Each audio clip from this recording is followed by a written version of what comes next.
Paris in the fall, the last months of the year and the end of the millennium. The city holds many memories for me, of cafes, of music, of love, and of death.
As I picked myself up, all I could hear was the ceaseless drone of traffic. Life went on around me, but the explosion was to change my life forever.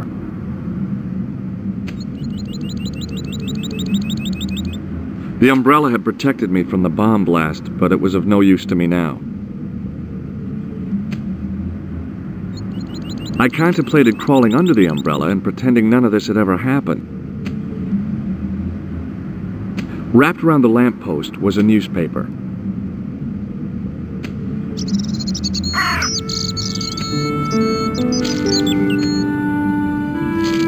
The leading article referred to the visit of a Nobel Prize winner from some unpronounceable Eastern European state. That was the only news story. The rest was rumor, gossip, and sensationalism. Then I noticed the writing at the foot of the page. It read Salah ad-Din, 1345.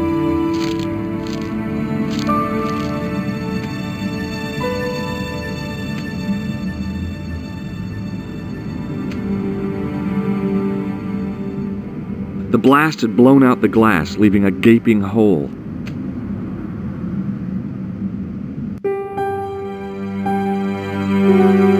It was the body of the old man. It was hard to believe I'd seen him alive only minutes before.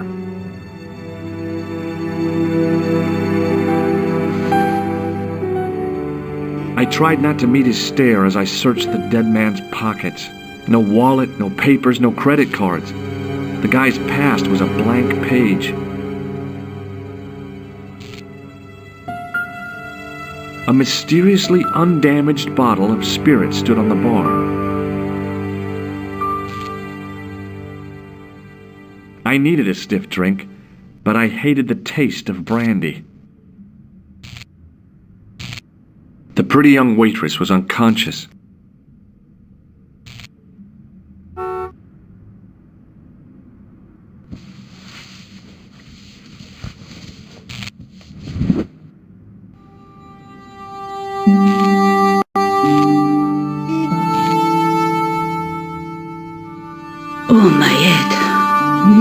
again. How much vodka did I drink? Oh, no, don't tell me. What is your name, Sherry? George Stobbart, ma'am. Oh, American. She asked the question quite innocently, but I could sense her reserve. It was something which seemed to afflict all Europeans. You look like you could use a little help. I could use a little drink. I feel sick, dizzy, and bruised. I don't even remember the party. Just relax and take it easy. You've been knocked out. You don't say. What happened? There's been an explosion. You should try not to move. Are you a doctor? No, but I used to play hospitals when I was a kid. Can you remember anything at all? No. I need a drink. Pour me a brandy. Is that straight or with ice? Just give me the bottle with a teat on it. I guess a little drop won't hurt.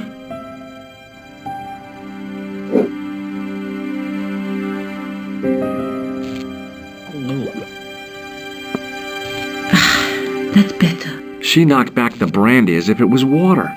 I was glad I wasn't picking up the check. What about the old man? Is he dead? Yes, he is. Oh, mon Dieu. I've never seen a real-life corpse before. Except for Grandmaman. That was different. She was family. Has he gone stiff? I shouldn't think so. He's only been dead a few minutes. Did you know the old man? No, monsieur. I never saw him before. How did the old man behave? Well, agitated. He kept looking about him at the door, at his watch. As if he was waiting for someone? Yes, I suppose so. He was worried about something, that's for sure. If you ask me, he was having an affair. He had that look about him, like a guilty husband. Do you remember what happened when the clown entered? I remember that horrible tune he played all right. It was like a funeral dirge. I never liked accordion music either. Did the clown speak to the old man? No, he just laughed at him. Then he grabbed the old man's briefcase and ran out of the door. Did the old man try to stop the clown? Oh, he didn't have a chance. The clown dropped his accordion and ran out of the door. That's it. That's all I can remember. Did you see what the old man had in his briefcase? No, he didn't open it. What did the old man do when the clown snatched his briefcase? Nothing. He just sat there like he was frozen. Did this newspaper belong to the old gentleman? I don't know. Someone has scribbled a note on it. It reads, Salah ed-Din, 1345. Does that mean anything to you? No, monsieur, nothing. About this newspaper. I told you, it means nothing to me. Stay here, mademoiselle. I'm going to look around for evidence.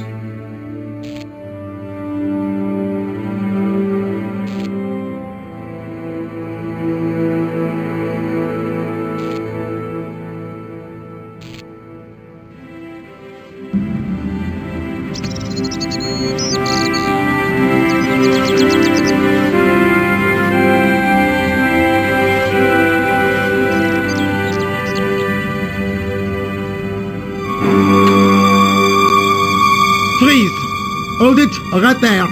Oh, don't shoot. I'm innocent. I'm an American. Can't make up your mind, huh? I demand to see the American consul. Drop your weapons and get down on the ground. Put that thing away, Sergeant. Move.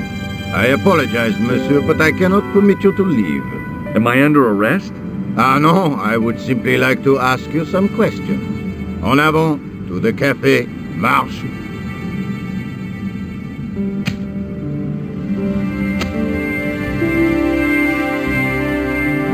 What a mess. This bombing is an outrage, is it not? Stop that, monsieur. Stop holding your breath at once. Has it occurred to you that he may be dead, Mou? Oui, monsieur, but I prefer to look on the bright side. Besides, I recall a case where the killer escaped by feigning death. However, in this case, the man is quite dead. Clearly, the killer knew of his presence and How many times have I warned you about premature extrapolation? All we know is that he is dead. It seemed reasonable to assume... A great detective assumes nothing. Take Maigret, for instance. But he was a fictitious character, monsieur. Why, he was no more real than Poirot or Tintin. That's different, Moo. They were comedy Belgians. Anyway, it is unlikely that even you will learn much from talking to the dead. Examine the girl and take her statement, if you can.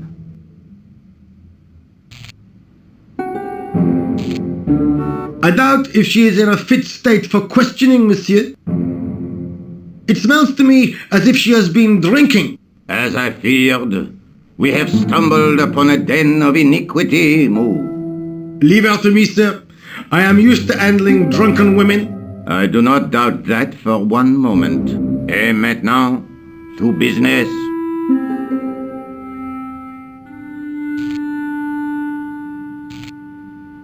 Your name, please? George Stobbart. I'm from California. And what brings you to Paris, Monsieur Stobbart? Travel. I'm touring Europe. You chose well.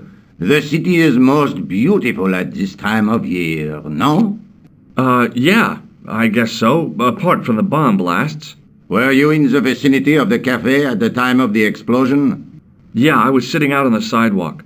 I was lucky I wasn't killed. The inspector passed over my remark with no reaction. Did you see the deceased enter the cafe? Yes, I did. Was he alone? Yeah. And did he say anything to you? No, he was more interested in the waitress. Did you see anyone else in the cafe? Yeah, there was a guy dressed as a clown. He was carrying an accordion. An accordion? Bon, the picture is forming in my mind, and it is not a pretty one.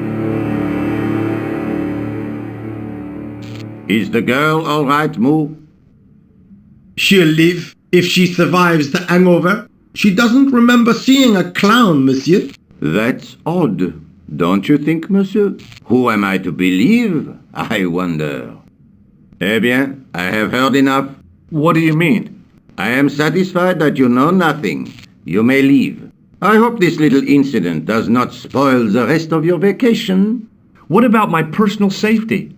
Can't you at least give me some advice? What can I say?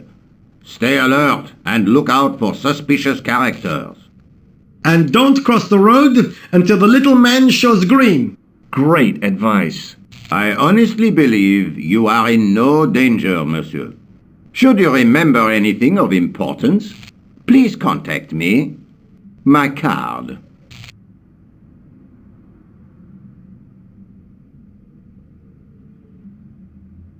Thanks. That is all. You may go. There's not much to go on, monsieur. On the surface, no. But what lurks inside the subconscious? If the door can only be opened... Are you serious, monsieur? I thought your interest in psychic detection was purely academic. Academic? You are about to witness a scientific breakthrough.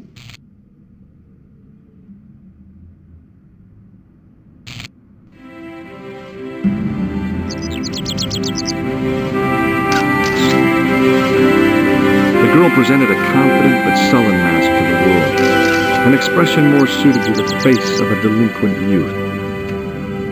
Excuse me, mademoiselle?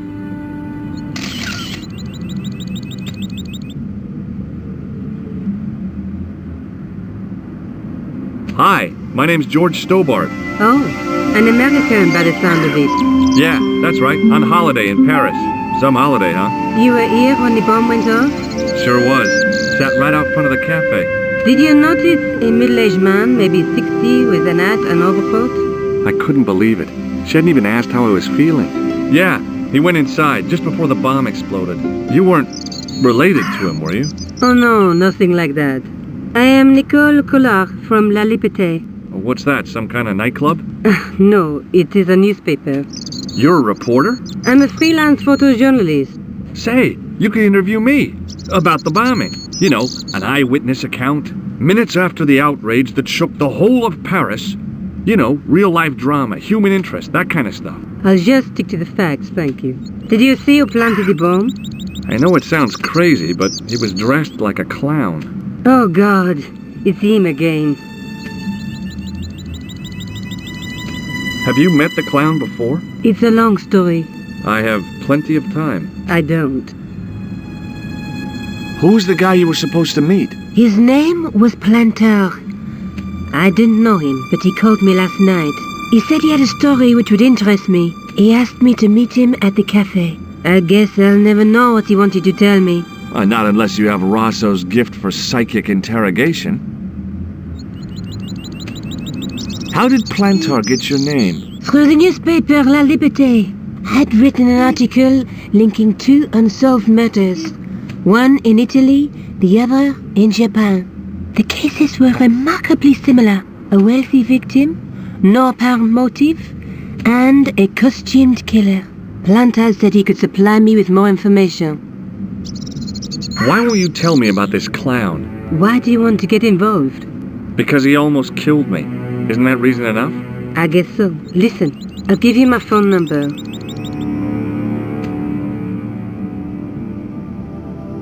You help me with my story and I'll let you in on what I know. And let's get one thing straight right now. This is strictly business. Okay, it's a deal. I have to go develop these pictures. À bientôt, monsieur. Fine, I'll, see you soon.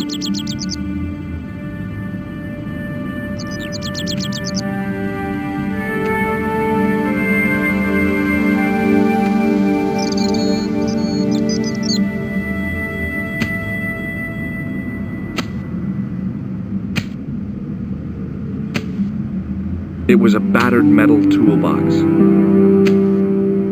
Hey, stop that! Get away from there! What do you think you're doing? I was admiring your toolbox. Oh, eh? Had a good look, have you? I'm warning you, if you touch it, I'll crack your nut. Okay, I get your point. Hey, you! I thought you'd been arrested. No, it was a misunderstanding. When he pulled that gun, gah! I thought that was it. Those automatics pack quite a punch, you know? He made a mistake. He thought I was a terrorist. You?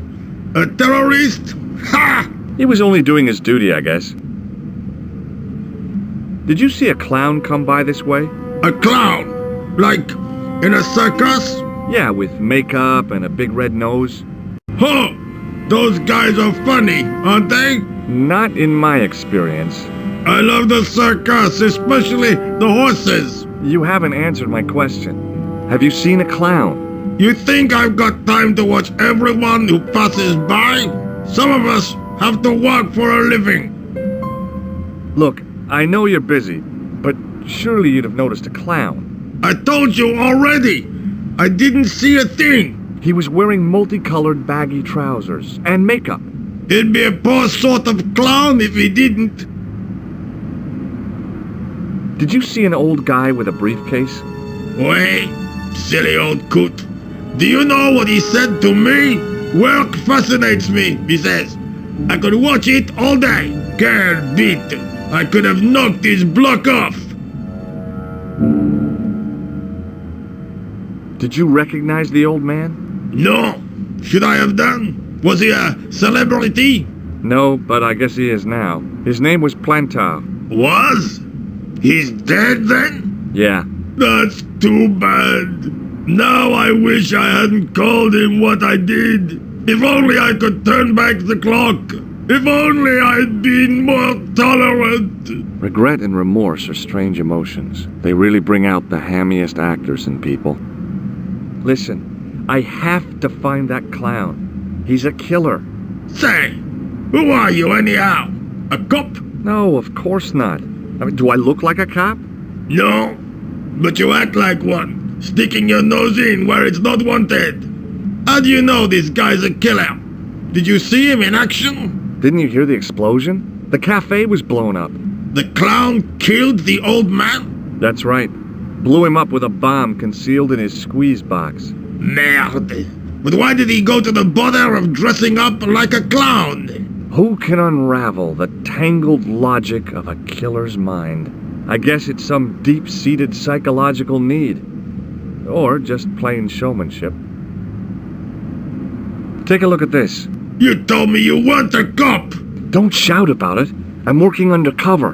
Who are you looking for? That's confidential. Check out my card. I've seen it already! Would you like to read my newspaper? I haven't got time to read that. Can't you see I'm busy? You could read it on your lunch break. 10 minutes is all I get. And if my boss had his way, I wouldn't get that. He'd have me on a drip, so I didn't have to stop to eat. Oh, take the newspaper and quit complaining.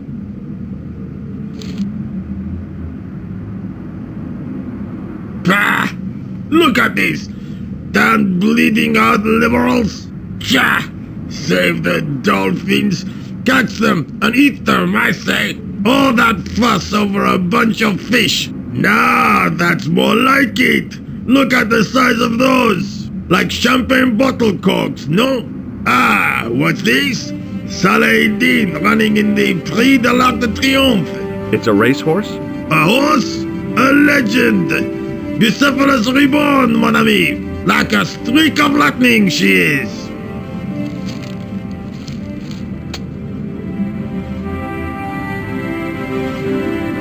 Do me a favor, won't you?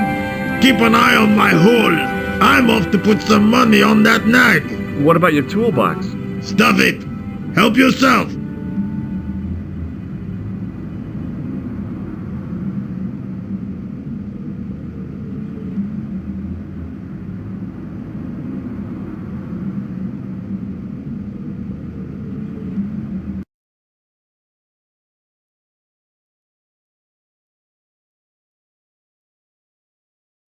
Bonjour, Kula.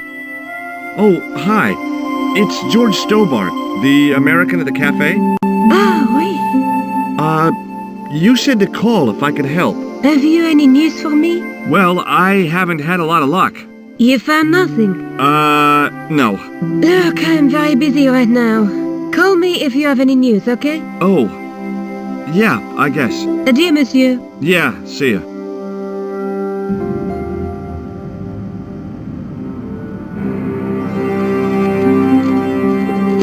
I found a T-shaped tool in the box. I didn't know what it was, but it looked useful.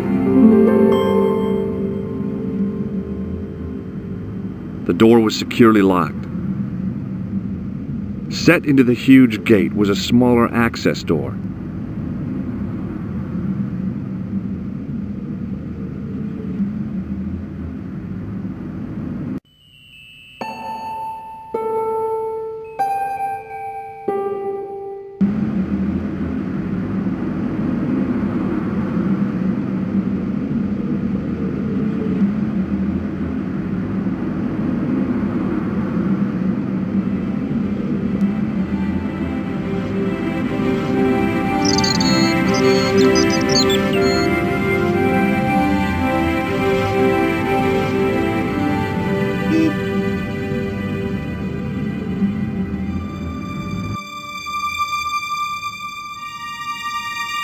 The drain pipe looked as if it would bear my weight. I took a deep breath and prepared to climb the drain pipe. I guess the clown had an escape over the rooftops. The window was protected by stout-looking iron bars.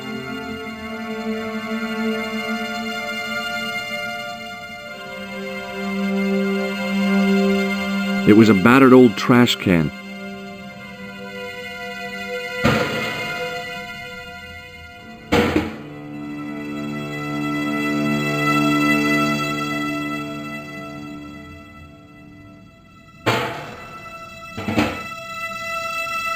It smelled like someone had dumped a truckload of fish in a locker room on a hot summer afternoon.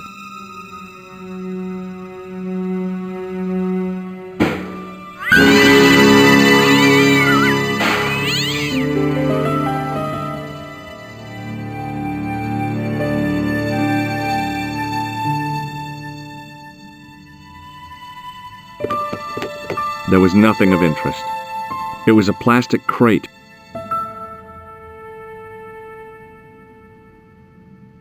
It was an iron cover concealing the entrance to a drain or sewer.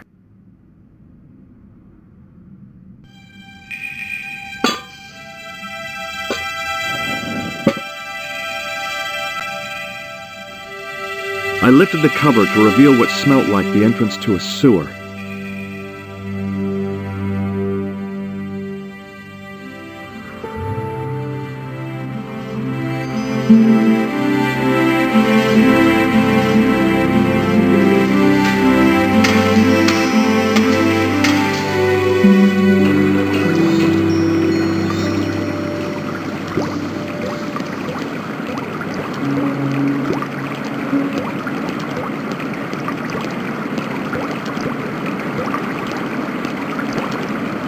It was a shiny red plastic ball sat incongruously on the slippery green slimed floor.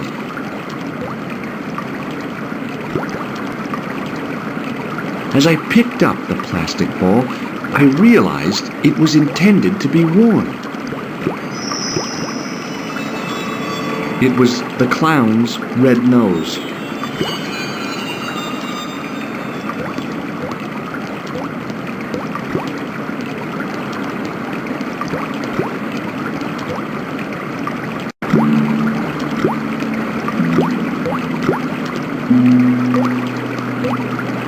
It was a soggy, crumpled paper tissue.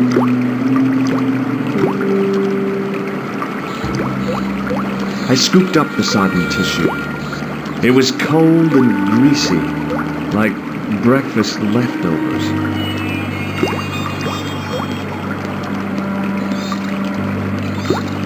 It was a small scrap of cloth caught on the rusting spike.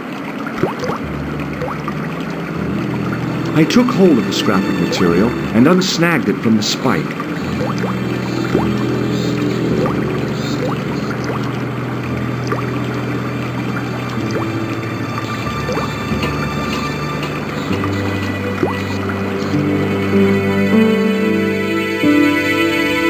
Hi there. Hold it right there, you sore rat. I knew you'd come back, and now I've got you. What are you talking about? You're trespassing. Come out of there, immediately. That's what I'm trying to do. Give me your hand. Ha! You won't catch me with tricks like that.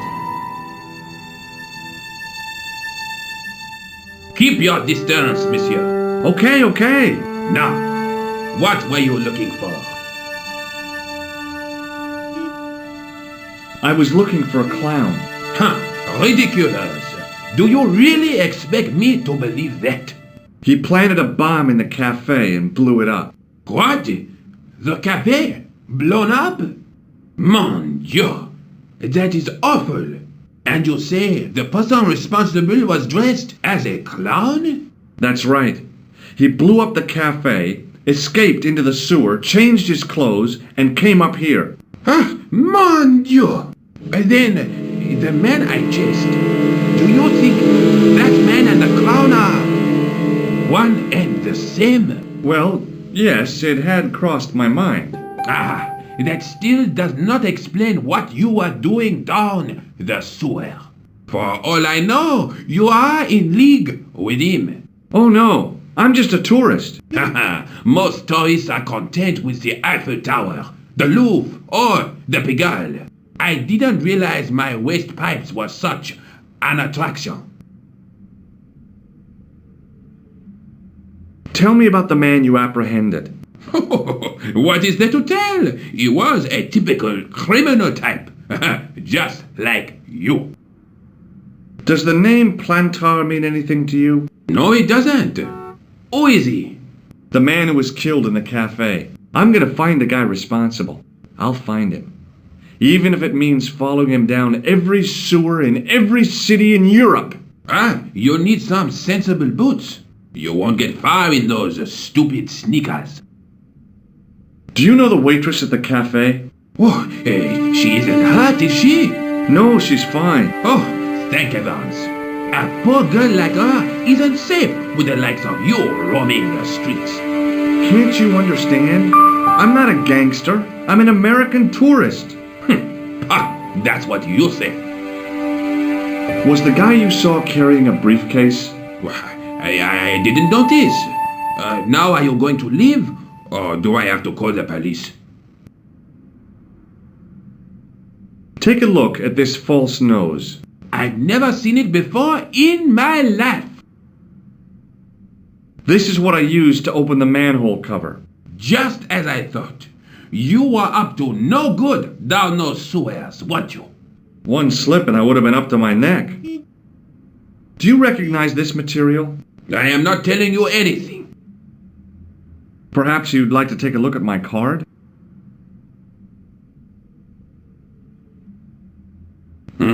What is this? Inspector Augustin Rousseau? What does that say? Hominoid Division? A homicide. I think the ink's smudged. Then you are not a tourist. Okay, I'm not. I lied to you, and I'm sorry. Don't apologize, monsieur. You know, I had a feeling there was something different about you. It is your posture, your poise.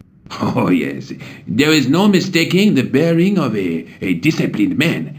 And I should know. I was in the army, you know.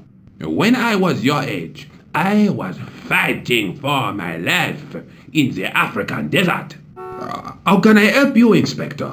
Let's start over from the beginning and tell it just like it was.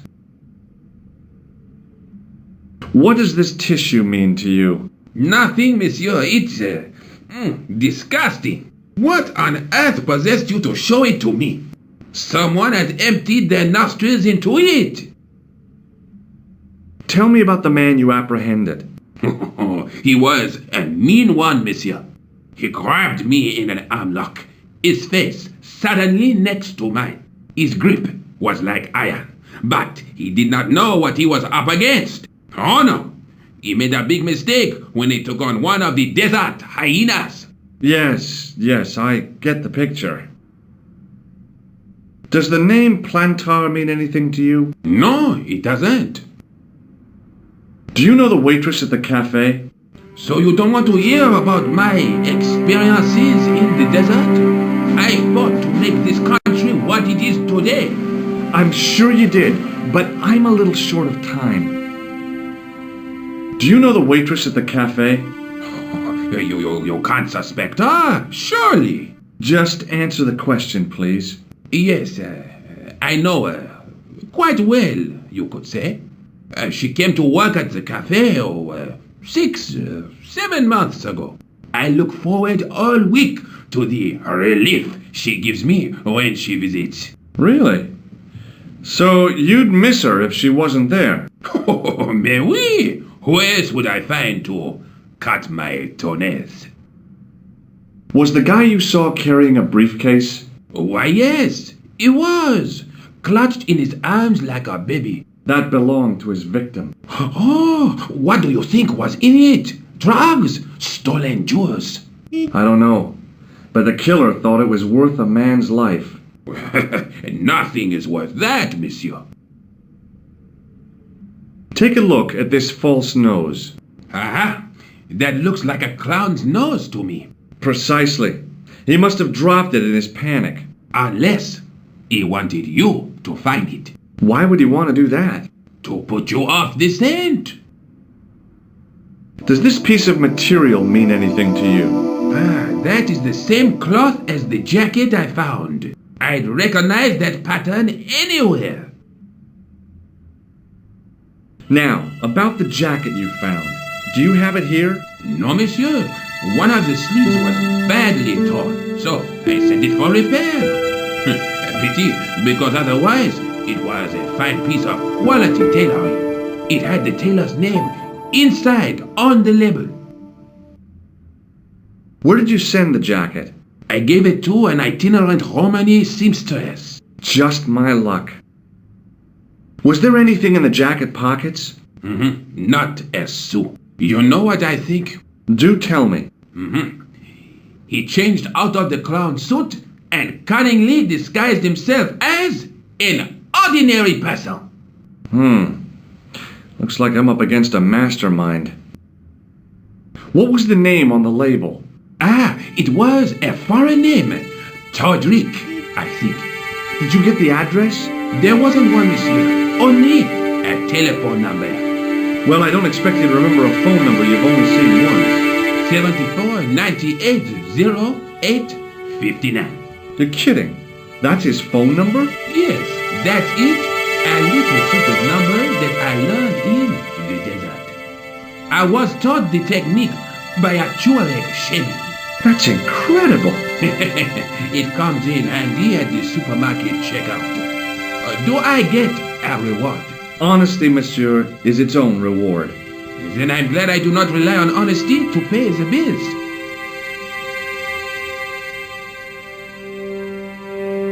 I have to be going. Thanks to your help, the citizens of Paris can sleep a little easier tonight. Vraiment? I was only doing my duty, monsieur. Good luck, Inspector. I hope you catch that killer soon. I'll let you out.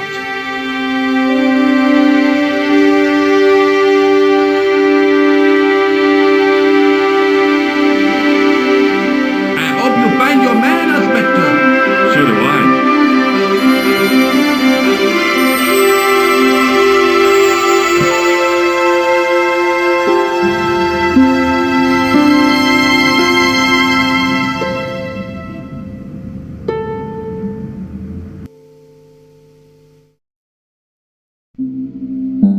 Hello? Who is this? Hi, my name's George Stobbart. You don't know me. Correct, Mr. Stobbart, I don't. What can I do for you? Well, I'm trying to trace one of your customers. Could I maybe come over and talk to you? No, that's not possible. Oh, okay, forget it.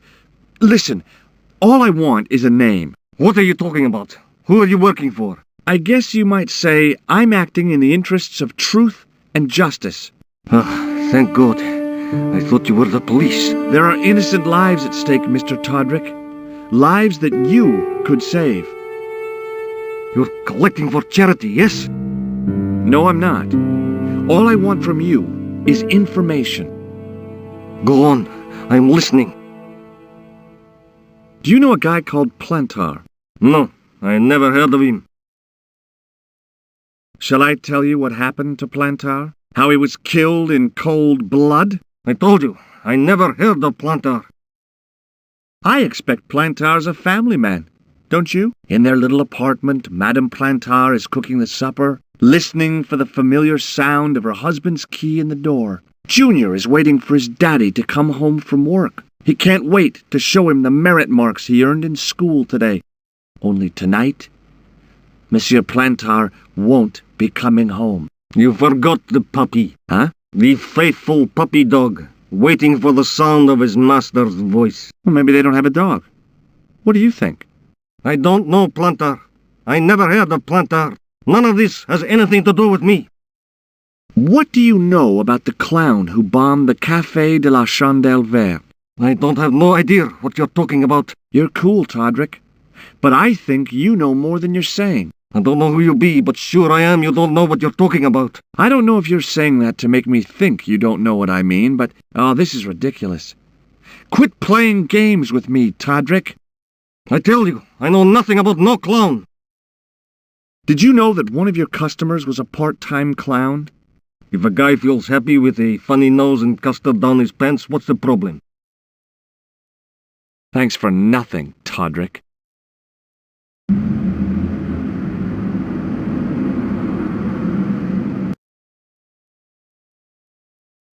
Bonjour, Kula.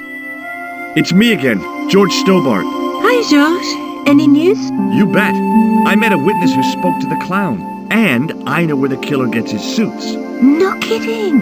Hey, I'm impressed. You are?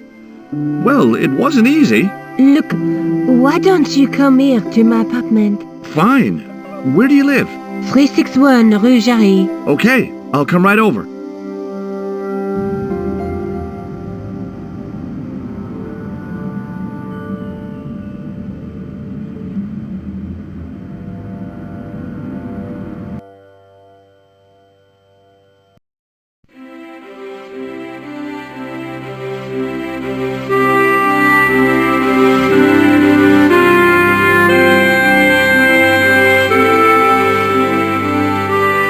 The woman was doing something with a pair of needles that couldn't be described as knitting. She was a cheery old soul, the kind you'd walk across the street to avoid.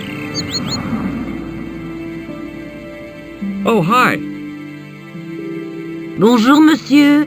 Would you like me to foretell your future? No thanks. I'm very good, and it only takes a minute. Thanks all the same, but I'm not superstitious. Besides, if it only takes a minute, that's not much of a future to look forward to. Are the flowers for sale? Oui, monsieur. Okay. I'll take a bunch of those white ones. I wouldn't do that if I was you. No?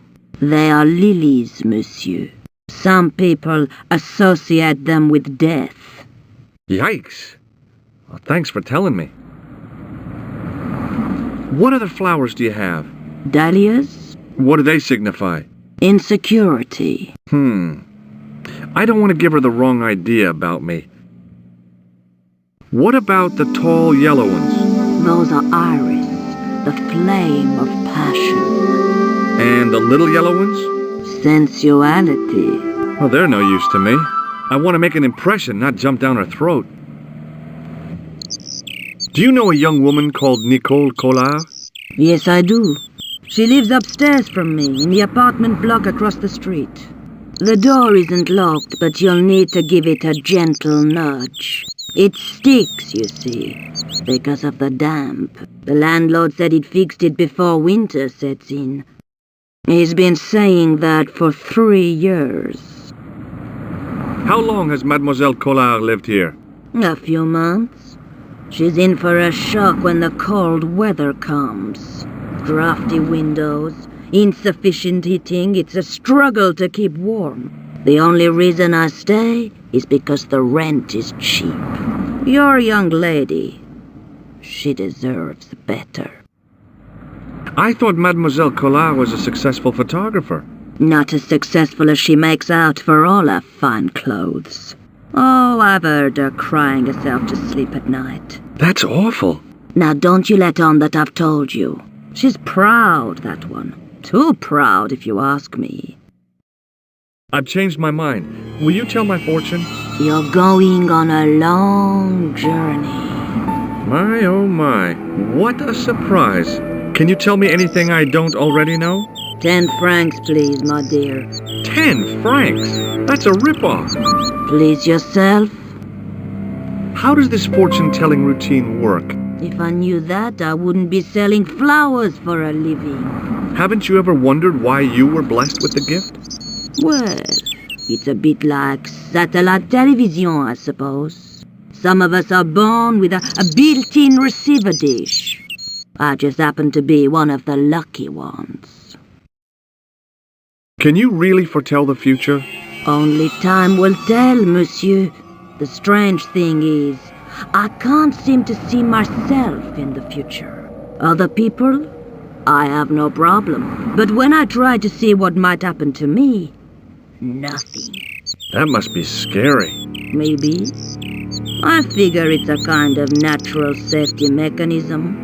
Either that, or I don't have a future. Do you recognize this nose?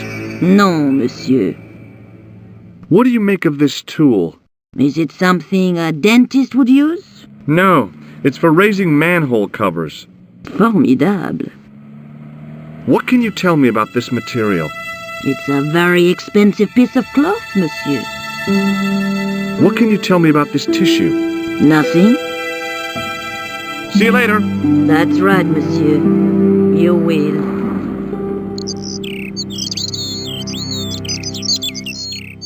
I inhaled deeply, expecting to experience the scent of the flowers. What I got was traffic fumes.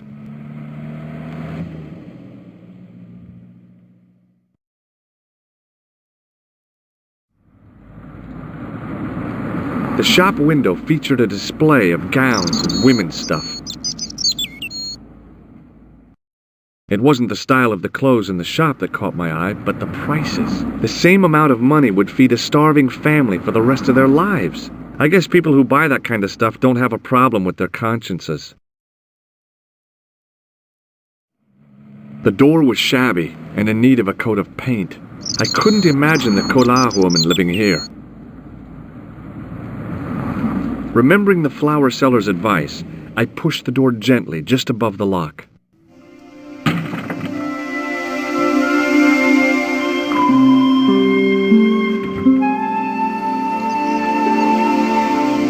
Bonjour. I'm glad you could make it, monsieur. Please, call me George. Fine. I'm Nicole. Take a seat, George.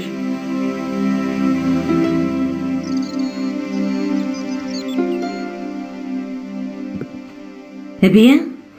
And what have you been up to? I've been exploring the sewers beneath the cafe. I thought I could smell something bad. The clown used the sewer to escape and to change out of his costume. I guess he was in a hurry. He left his jacket behind. And? I got his tailor's phone number. You had better luck than I did. Luck, she said. Luck! Hard work, I'd call it. What happened? I took my photographs to the editor, but he wasn't interested. Can you believe it? He told me to drop the story. But you're not about to do that. Oh no! I am going to find out what's behind these killings. You know what I think? It's a conspiracy. The police in 3 different countries have kept very quiet about the murders. The press don't connect them at all. They blame them on political, religious, or militant minority extremists. That covers just about everyone.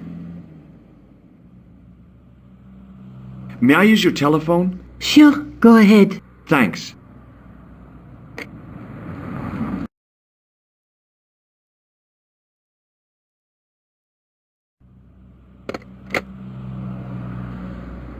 Tell me more about the clown's previous victims.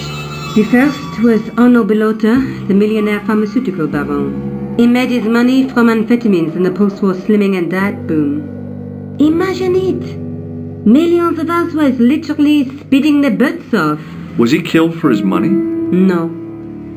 He had no living relatives, and his fortune went to the orphanage where he'd grown up. The only witness in the case was his Filipino au pair. She swears he was led to his death by a snowman. What about the clown's second victim? Yamada, the controversial Japanese green politician. He inherited his fortune from his father's electrochemical consortium. He was committed to dismantling Japan's automobile industry. I can't see him gaining much support with a loony policy like that. Yamada was a man of vision. He was years ahead of his time. If you say so. How did he die? At the hands, or should I say, flippers, of a giant emperor penguin. A snowman, a penguin, and now a clown. You know, I hate to admit it, but this is scary. And I'll tell you what, I won't be accepting any invitations to costume parties. I don't blame you for being scared. I am too. But this story could be my only chance of a big break. Or a premature death.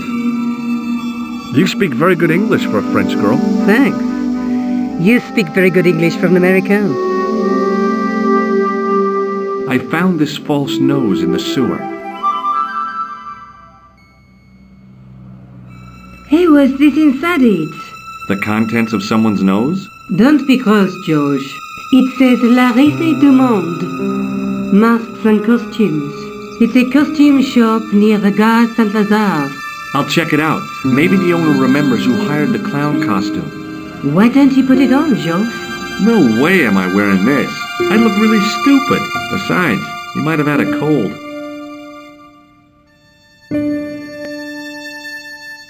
This is the tool I used to get into the sewers. Fascinating, George. You're not interested, are you? Oh, of course I am. I think it was very brave of you to go down those sewers. Yeah? Well, it was kind of scary, but, well, I had a job to do. I found a piece of material near the cafe.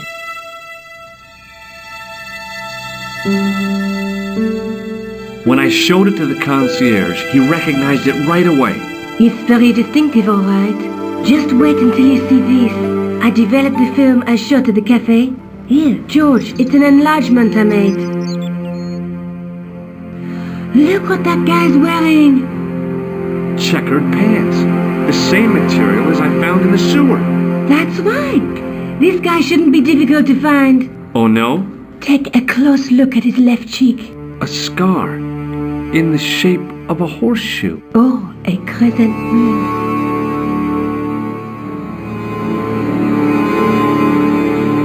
I found this tissue down the sewer. Oh, that's disgusting, George. I think the stuff on it is grease paint, like actors use. Or clowns. It's still disgusting. Get rid of it. How come you enlarged this photograph of me? Because I noticed the guy behind you, of course. Tell me more about yourself. Oh, there is not much to tell. Well, how did you get into photography? I guess I owe that to my father. He bought my first camera.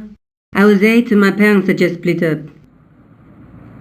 Did you live with your father? Yes, my mother went off with her new boyfriend. I don't mind. Papa was all I needed. 4 years later, he died in a plane crash. Ah, I'm sorry. Well, it's all right. I don't mind talking about him. He was more like an older brother, really, always joking and laughing. Papa always wanted I should study art. That's why I went to college. Did you learn about photography at college? Oh, God, no. I couldn't afford the materials. We were billed for everything we used. Paint, canvas, paper. Most of my year turned to minimalism. It was cheaper. I used to go poaching in the park for squirrel hair. The only time I wasn't hungry was the term I did printing. I used to eat the potatoes. You're making fun of me, aren't you? Oh, no. Do you have a boyfriend? That's none of your business. May I use your telephone? Sure, go ahead. Thanks.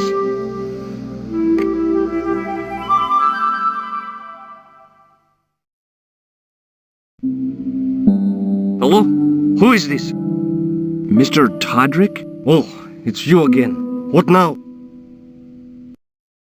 Did you make a suit for a man with a scar on his face? A scar in the shape of a crescent moon? Maybe. Maybe not. Tell me where I can find him and I'll leave you alone. And if I don't, I won't leave you alone. I can't tell you anything unless you give me his name. Do you know where I can find the guy with the scar? I told you. Without a name, I can't help you. Thanks for nothing, Todrick.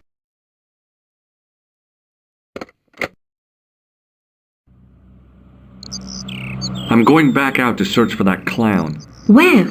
Well, I guess I could visit the costume shop. Good idea.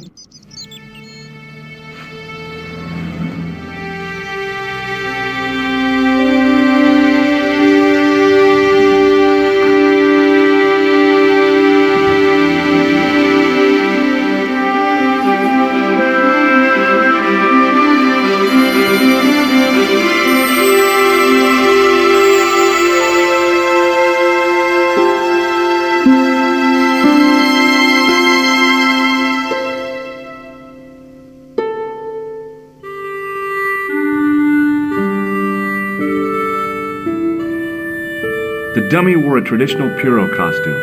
At least, I guess it was a dummy. I gave the dummy Pierrot a tentative prod, but it didn't move. She reminded me of a girl I dated back in high school. Come to think of it, the dummy had more personality. As I was about to touch the dummy, I realized it had the same color eyes as Nico. The strange thing was, I hadn't realized I'd noticed the color of Nico's eyes.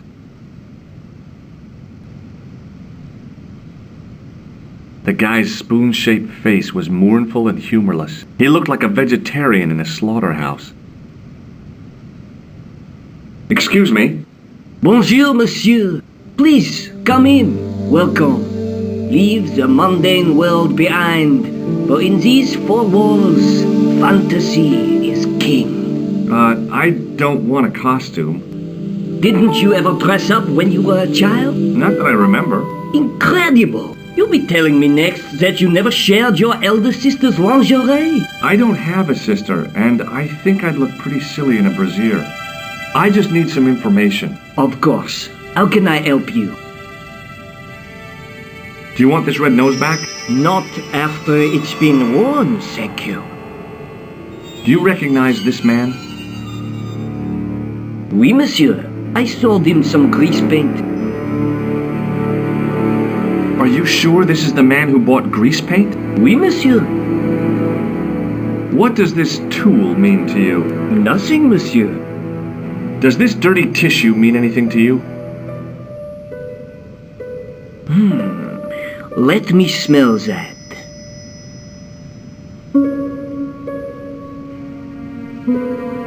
Bestheimer's number 7 white pancake. Theatrical grease paint, right? Oui, monsieur. La crème de la crème of Thespian accoutrement. Have you sold any of it recently? Yes, 2 cans. Have you heard of a man named Plantile?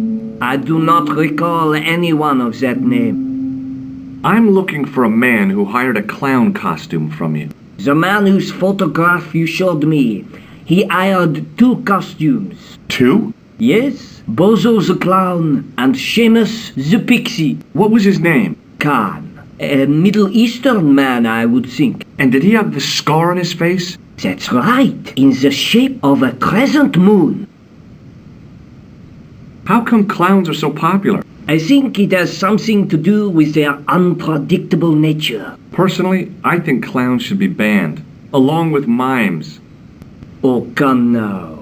Who doesn't love clowns? Me, for one. About this tissue. I have already given you my professional opinion. Thanks for your help, buddy. My pleasure, monsieur. Allow me to shake you by the hand. Huh? Well, okay.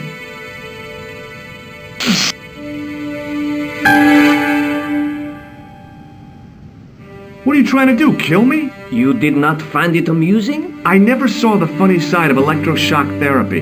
Eh bien, it is yours to keep. A gift? Do I need a license? No, but I give you a word of warning, monsieur. What? Remember to switch it off before you visit the toilet. It was an antique phonograph, the kind you have to wind by hand.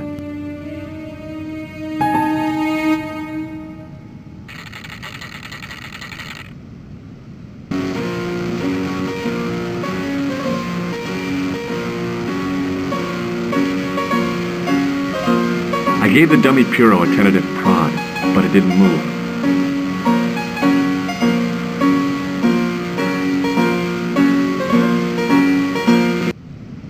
It was a disgustingly realistic plastic novelty, like one I'd left on the teacher's desk at school. Boy, that caused so much of a stink you'd have thought it was a real one. As my fingers closed on the plastic novelty, I realized my mistake. It was a novelty, all right, but it wasn't plastic.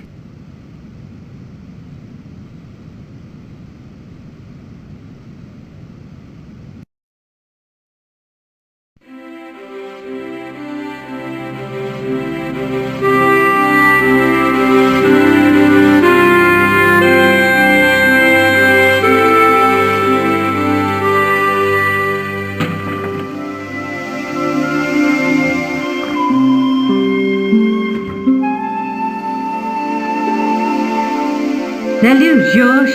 What news? I've been to the costume shop.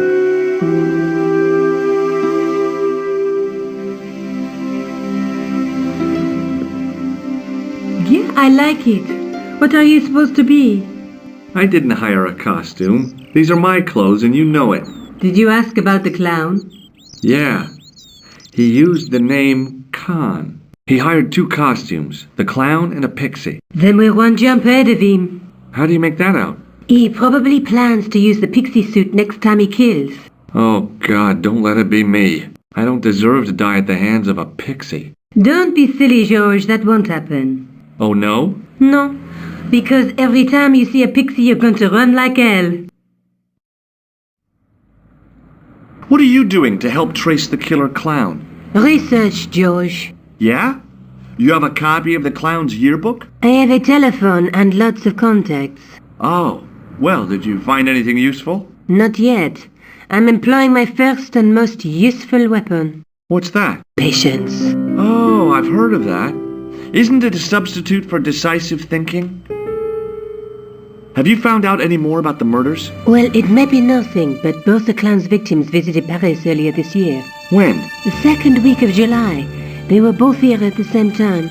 Did they meet? I don't know, but I can't imagine it was coincidence. The guy at the novelty shop gave me this. What is it? A hand buzzer. You put it in your hand and give people electric shocks. Why? It's a gag. A practical joke. If you ever use it on me, I'll break your arm. Okay. I get the picture. May I use your telephone? Sure, go ahead. Thanks.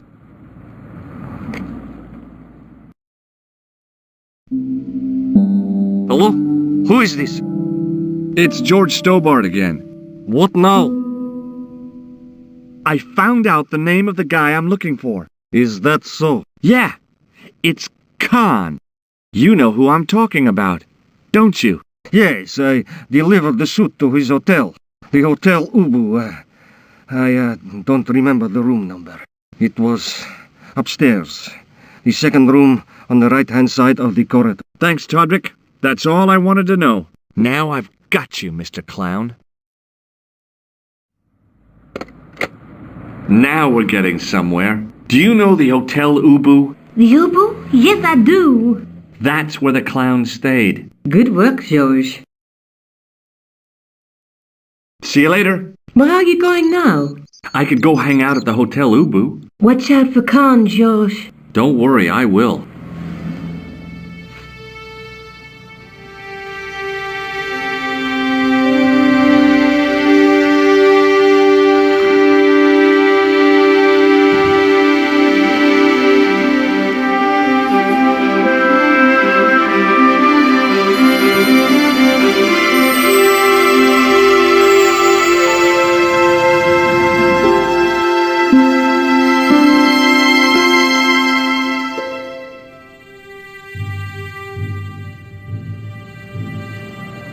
The man looked like an amiable Bigfoot.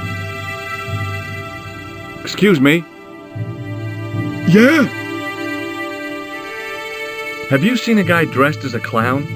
No, I ain't. Don't tell me I missed him. Oh, that's too bad. I love the clowns, don't you? I've seen daytime television that was funnier. I love it when the little guys get hype. That figures. Custard pies, hose pipe down the pants, then smack! A plank in the kisser. You ever meet a guy called Plantow? No, I ain't. You missed your chance. If you're quick, you'll catch him at the coroner's. Do you happen to know a guy named Khan? That ain't nobody I know. I'm sorry to be a burden on your brain.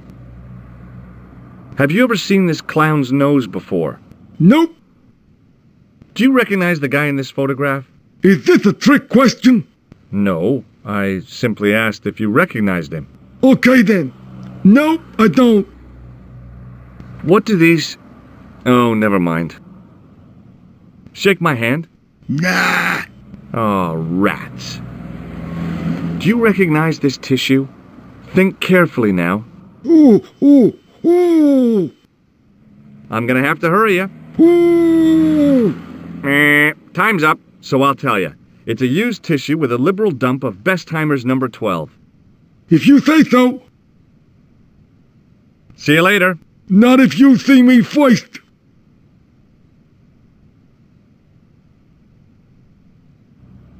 The guy looked just like a weasel.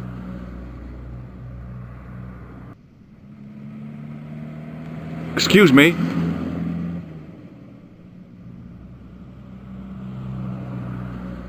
Yes? Do you know a man by the name of Khan? No, I don't. It's very important I get to see him, and... I told you. I don't know it. I'm looking for a clown. Are you trying to be funny? No, I really am looking for a clown. There are no clowns here except you. Have you heard of a guy called Plantar? No, that name means nothing to me. Have you ever seen this clown's nose before? No, Do you recognize the guy in this photograph? no, I never saw him. What does this tool suggest to you? Hard labor. Will you shake my hand? Are you joking? Who knows where it has been? What does this tissue mean to you? Are you serious? Oh, yes. Take a good look at the substance it's smeared with. You are sick. Very sick. Forget it.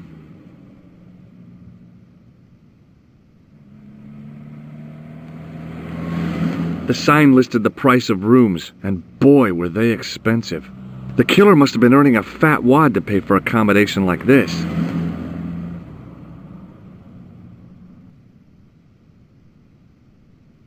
The lobby was quiet, almost deserted.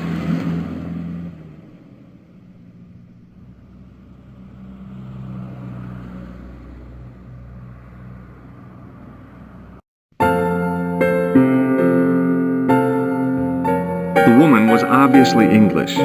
She had all the qualities of Boadicea, Elizabeth I, and Margaret Thatcher rolled into one. It wasn't a pretty sight. Hi there, ma'am. Well, hello. What can I do for you? I'm looking for a man. You disappoint me, my dear. For one foolish moment I thought... But never mind. Aren't you going to tell me your name? George Stobbart, ma'am. How sweet! I once had a stable boy called George. I am Lady Piermont. The common reaction is to kneel and stutter, but it's not obligatory. A real lady? I mean, you're an honest-to-God aristocrat? Oh, I don't know about that. Few of my ancestors are honest, not even to God. I can trace my family back to the Normans, but don't let that intimidate you, George. Beneath that impressive pedigree, I'm just flesh and blood. The blood may be blue, but the flesh is the plump beef of old England, so to speak. You appear distracted, George. Is there any way I can help you? Are you here in Paris on vacation? No, darling, I'm on holiday. I needed to get away after Algy's funeral. I didn't realize you were mourning the loss of a loved one. I'm not. He was my husband. I'm sorry to hear about your husband's death. You wouldn't be if you knew him, my dear. It gave me the opportunity to take a well-deserved holiday. Daphne suggested a change of scenery. Paris, she said. A wild romance is just what you need to take your mind off the inquest. Well, the closest I came to romance was being wooed by a drunken Breton chef. I must say I was disappointed with his coq au vin. Not at all what I was expecting. I was thinking of cutting my holiday short, packing my bags and heading back to Hemel Hempstead. That was until last night. What happened to you last night? I was stricken, Mr. Stobbart. Cupid's arrow has cleft my bosom. They couldn't really miss. It was just as I'd always imagined it should be. The intimacy of candlelight, romantic music tinkling across the room, and then a stranger's glance. Those brooding eyes, that suave manner, those tight trousers. He was the man I'd been waiting for all my life. I'm glad he finally turned up after all these years. Ah, but it wasn't to be. He was merely toying with my affections. And if I ever catch up with him, he's dead. Who was the guy who led you on? His name is Merlin. Did you know there's a gangster out front? What makes you think he's a gangster? The Italian suit and the bulge in his pocket? I know plenty of men with Italian suits and bulges in their pockets. That doesn't necessarily make them gangsters. I'm looking for a murderer. Good heavens! You're a private detective. That's correct, ma'am. What's the term you Americans use? It's on the tip of my tongue. I believe what you're thinking of is Dick. Precisely. Have you come across a man who calls himself Khan? I am familiar with only one person named Khan. Genghis Khan, the legendary Mongol barbarian chieftain? No, darling. Kevin. Kevin Khan? I never heard of him. I'd be most surprised if you had, darling. He's a pharmacist in Hemel Hempstead. Organises fundraising for the Rotarians. Lovely man. Does he have a scar on his cheek? I really wouldn't know, sweetie. Do you know what this is? At a guess, I'd say it was a clown's nose. That's right. It was worn as a disguise by a vicious killer. Good heavens, are you trying to alarm me? It's true. He uses the name Khan. Do you recognize the man in this photograph? My God, it's him! That's Merlin! She represented everything I loved about the English. The lady was totally deranged. Merlin? You mean King Arthur's wizard? Good heavens, no! Monsieur Merlin is a fellow guest. He's the man I've been telling you about. That's the man who spurned me. Can you think of any use for this tool, ma'am? Oh, I can think of someone I'd like to use it on. Would you like to shake my hand, ma'am? Now, George, there's no need to be so formal. We met as tourists, and I want to keep it that way, despite the enormous social gulf between us. Does this tissue mean anything to you? Good God, no! I just thought the smell might be familiar. Please, darling, put it away. I'm no shrinking violet, but that object makes me feel quite queasy. The man you know as Merlin is a fake. What do you mean, sweetie? He's a murderer. He also uses the name Khan. I am shocked, Mr. Stobbart. Shaken. I took him to be a gentleman, a man of honour. Do you know, I'd rather like to assist you in stitching him up. When did you last see Merlin? It was no more than an hour ago. He came downstairs and spoke to that clerk chappie. Something passed hands. I couldn't see what exactly. A briefcase? No, smaller than that. A bundle of papers, perhaps. The clerk put it in the hotel safe and Merlin went out.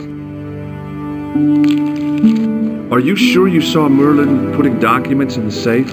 Yes, darling, positive. I wonder what they were. Obviously something of great importance. Yeah. I'd sure like to get my hands on whatever it is. I'll bet they had something to do with Plantar's briefcase. Has Merlin returned to the hotel? No, he hasn't. Are you going to search his room? If I could get in there, I would. I have to go, ma'am. I recognized the guy. It was the Nobel Prize winner from the country whose name I couldn't pronounce.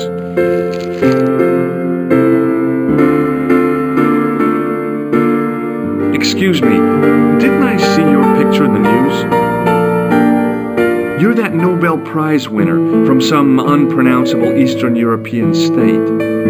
Yes, that is me, in first. I don't want to worry you, but have you had any threats in your life? You know, mysterious phone calls, letters made up of headlines cut from the newspaper. I don't know what you're talking about.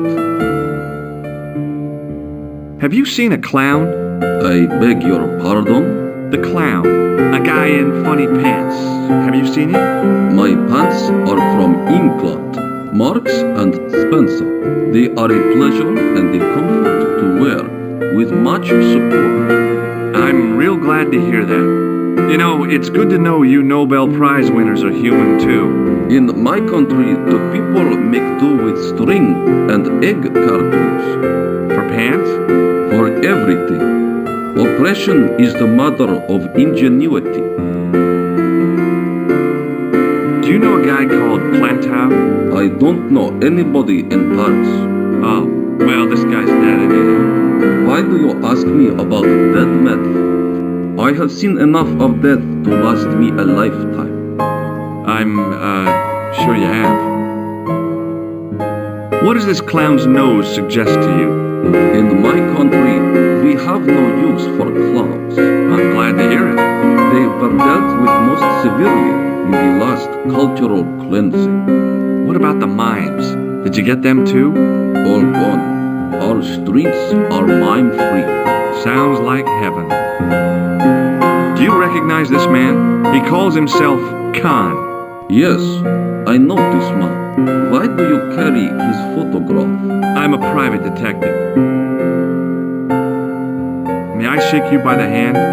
I do not shake the hands of imperialist dogs. That's a real bad attitude problem you've got there. Have you any idea what this tool might be used for? I cannot guess. Would it mean anything if I told you it was for lifting drain covers? Such technology fills me with wonder. Does this goo-smeared tissue mean anything to you? No, it doesn't. What's your interest in Khan? He is an enemy of my people. You know he's a killer. Of course, amongst other things. Would you help me investigate Khan? That is not possible. My instructions are to observe. I cannot jeopardize my position as an honored guest of this country's government. Thanks for your help. Goodbye.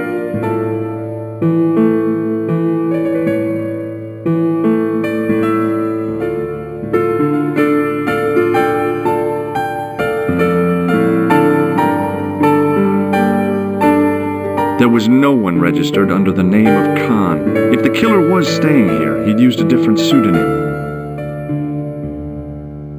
The clerk wore a disdainful expression, like he'd been born with it. Hanging from a brass hook was a key and a plastic tag.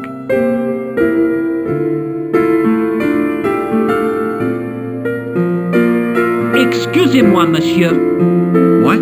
You were trying to steal that key, no? No way.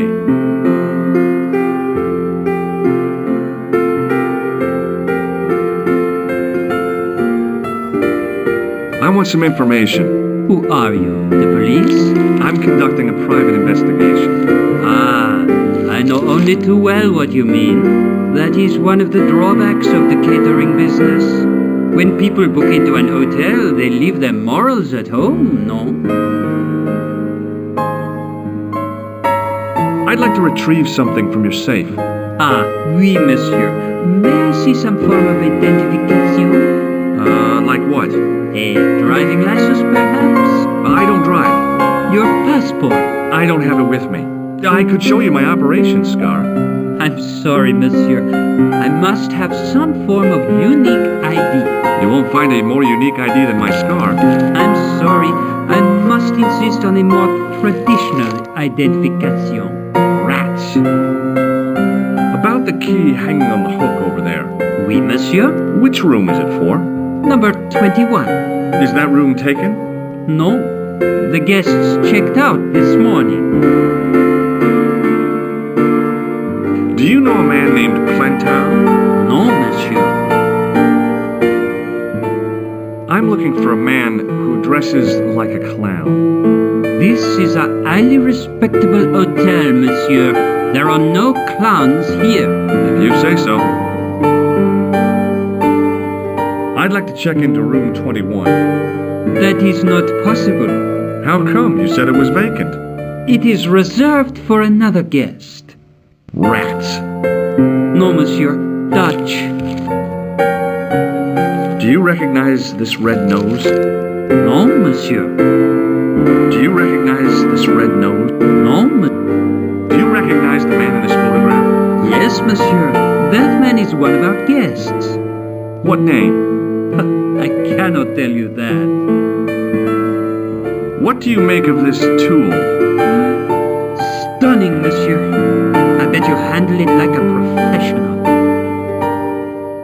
Hey, shake my hand. I'd rather not, monsieur. I'm still sore from the shock administered by one of the guests. He was secretly concealing an electrical device in the palm of his hand. Practical jokes are so puerile, don't you think? Oh, yeah, sure. What do you make of this tissue? Do you wish me to dispose of it for you, monsieur? Hey, no!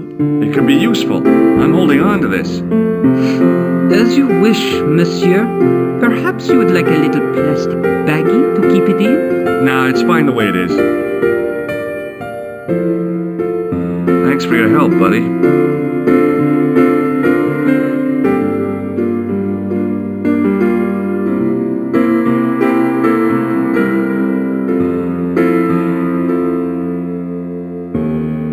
Hi, ma'am. Hello, George. What can I do for you now? Would you distract the clerk while I borrow a key? Are you asking me to aid you in a criminal act, darling? Oh, no. It's the key to an empty room. And why, may I ask, do you wish to gain access to an empty room? Do you plan to squat? No, ma'am. Scouts honor? I was never in the Boy Scouts, ma'am. Oh, you should have been. What were your parents thinking of? It's a fine way for a boy to get licked into shape. Now tell me, why do you want to get into that room? I'm hoping it's the key to Merlin's room. Well, how can I refuse? I shouldn't think my feminine charms would be much use in this case, but a good dose of English arrogance might do the trick.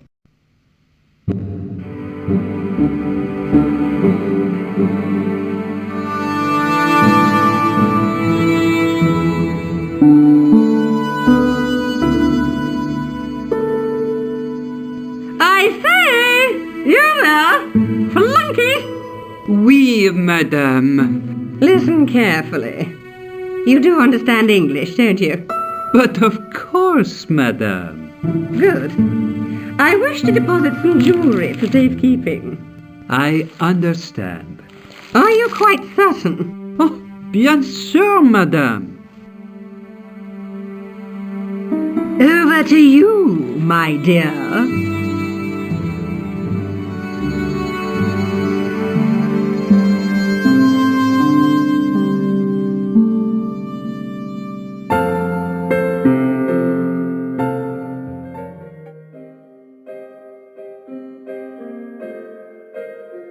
The sign on the door read 21.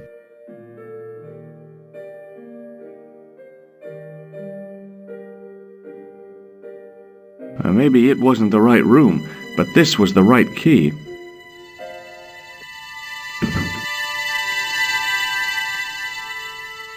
It was a massive mahogany wardrobe.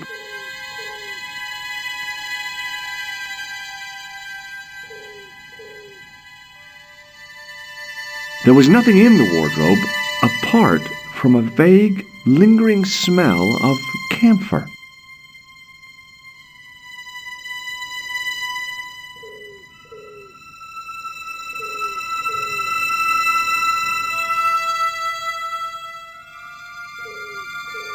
A cabinet stood beside the bed. The cabinet was empty, but it smelt of onions. No kidding, it really did.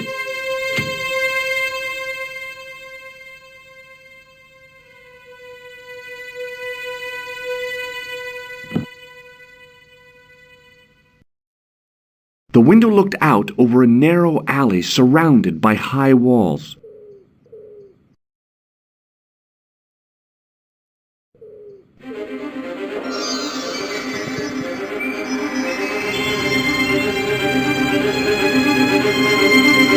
The cobbles of the alleyway looked very distant and very hard.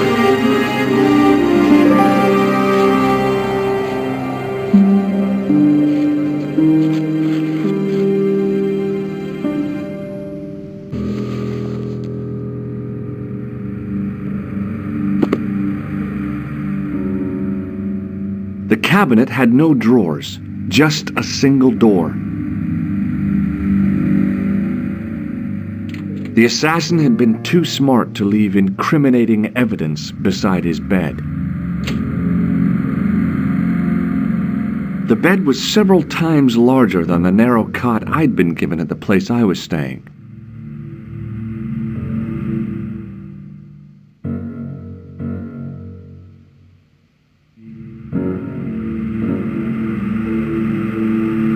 The bed was freshly made, and the crisp white sheets told me nothing about the killer's habits. The closet was a solid, impressive piece of antique furniture.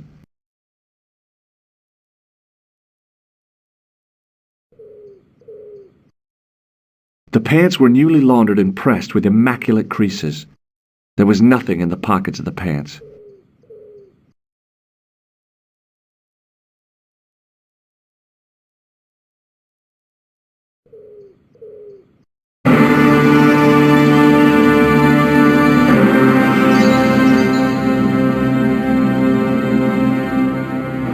the kind of feeling in my stomach that would usually send me running to the bathroom.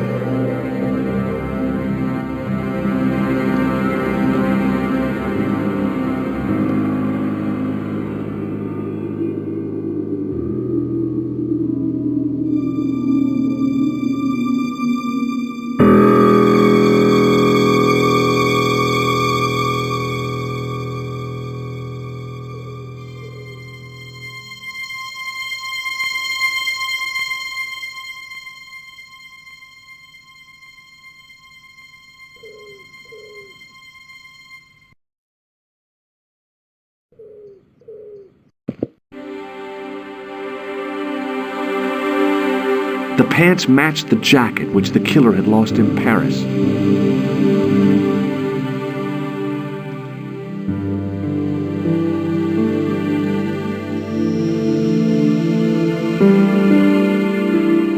I couldn't believe my luck when I found 2 items in the pockets of the pants. The first was an ordinary matchbook. No matches, no clues. The second was a pass card which read, Thomas Merlin, Gruber Electronics Corporation.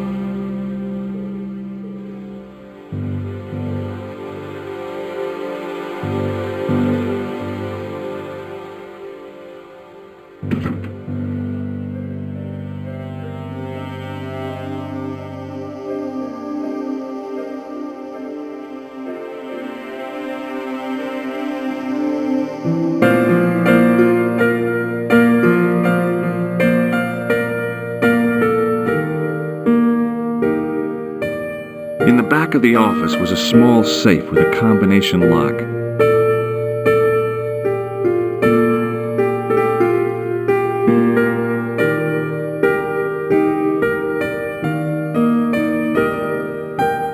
What now, monsieur? Does this matchbook mean anything to you? No, monsieur. Does this pass mean anything to you? That is Monsieur Merlin's property. That's right. Merlin the murderer. I want to see what he's left in your safe. Impossible. I cannot betray his confidence, no matter what you say he's done. You're making a big mistake. Maybe. I can live with that. Thanks for your help, buddy.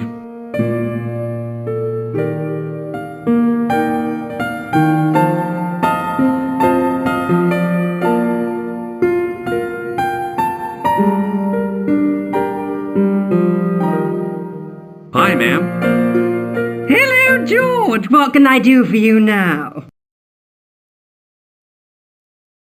I found this matchbook in Merlin's bedroom. It came from the Club Alamut. It might be useful to find out if that club is in Paris, George. I found this pass in Merlin's room. So, that deceitful little man is passing himself off as an electrician, is he? Uh-huh. This guy probably has a million faces. I showed the pass to the clerk, hoping he'd give me Merlin's papers. But he wouldn't buy it. He's too scared.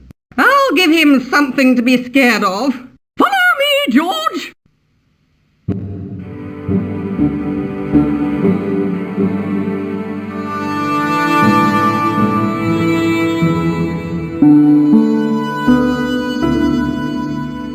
Did you place a package from Merlin in the hotel safe? I did, madame. And did my friend here show you Merlin's identification? Indeed he did, but What's the problem? he isn't Merlin. A mere academic detail. Give him the package. But that is against the law. I happen to be a justice of the peace, you silly man. I am the law. If he tries anything, shoot him, George. My pleasure, Lady Piermont. One moment, please.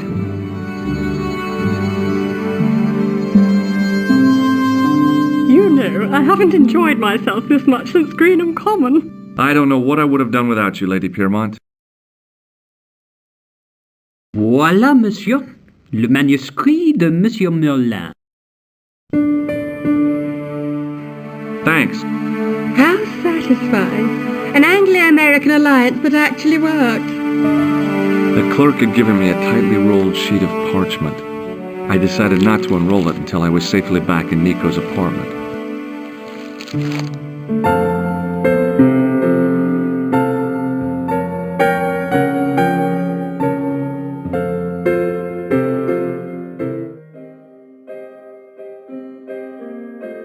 The door was locked.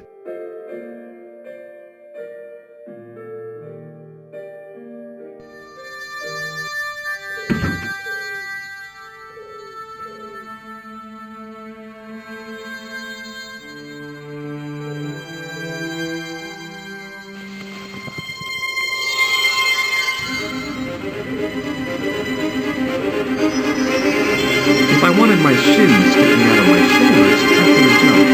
Charles Stobbart didn't raise those suicidal feelings.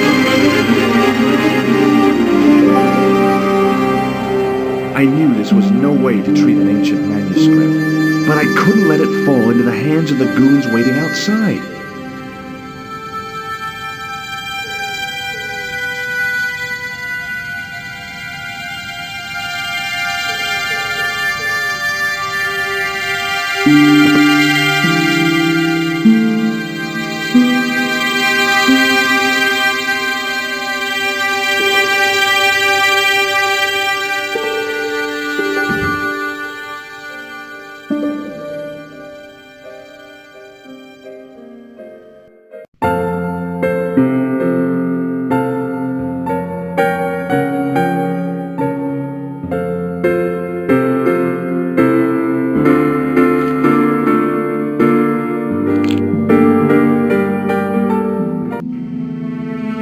Just a minute, monsieur. What's your problem? No problem, if you cooperate. What do you want? Just a routine security check, nothing to worry yourself about. Oh, well, all right. Search him, Flap. You bet! Hey, knock it off. Get off, you big ape. Nothing, Guido. Zilch! Our apologies, monsieur. What? I had to report you to the authorities. Round here, we are the authorities. You want I should break his arms? No. Let him go, Flap.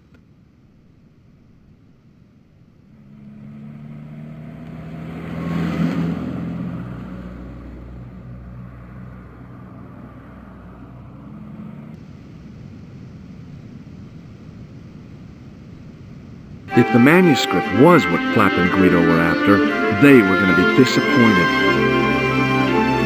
I couldn't wait to get back to Nico's apartment and check it out.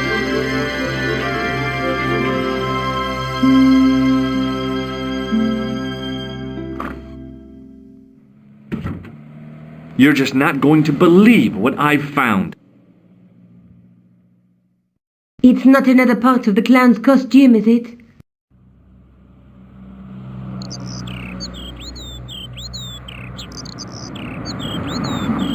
It's a medieval manuscript.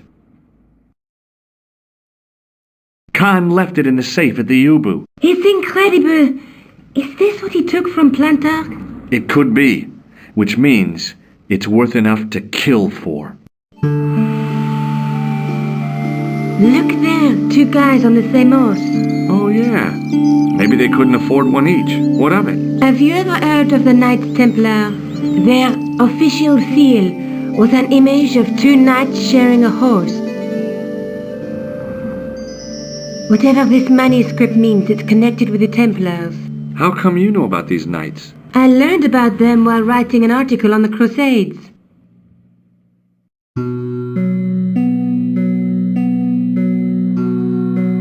This guy, named Hughes de Payen, arrived one day at the court of King of Jerusalem. He offered to protect the Christian pilgrims from the displaced Muslim armies. The king would be able to guarantee safe transit to Christians in the Holy Land. Safer journeys meant more pilgrims, and pilgrims meant trade and wealth. The Templars proved invaluable to the king as a mercenary army. It was said that they never asked how many the enemy numbered, just where they were. And as the years went by, the Templars grew in wealth and numbers. They were so rich, even kings came to them for loans. But at at the height of their power, they fell foul of the King of France. He rounded them up and turned them over to the Inquisition. Thousands of Templars were subject to torture and confessed to heresy. Of course, at the hands of the Inquisition, there wasn't much they wouldn't confess to.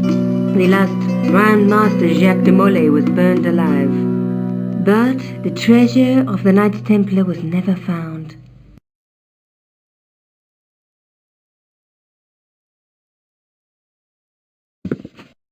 Jeez. So the treasure is hidden, waiting to be discovered? If there ever was a treasure, it's been lost for 600 years.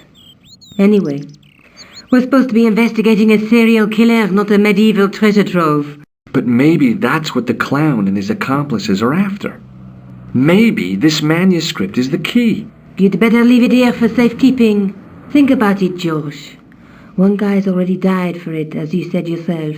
Besides, that parchment is fragile. Okay, I'm convinced. You keep hold of it.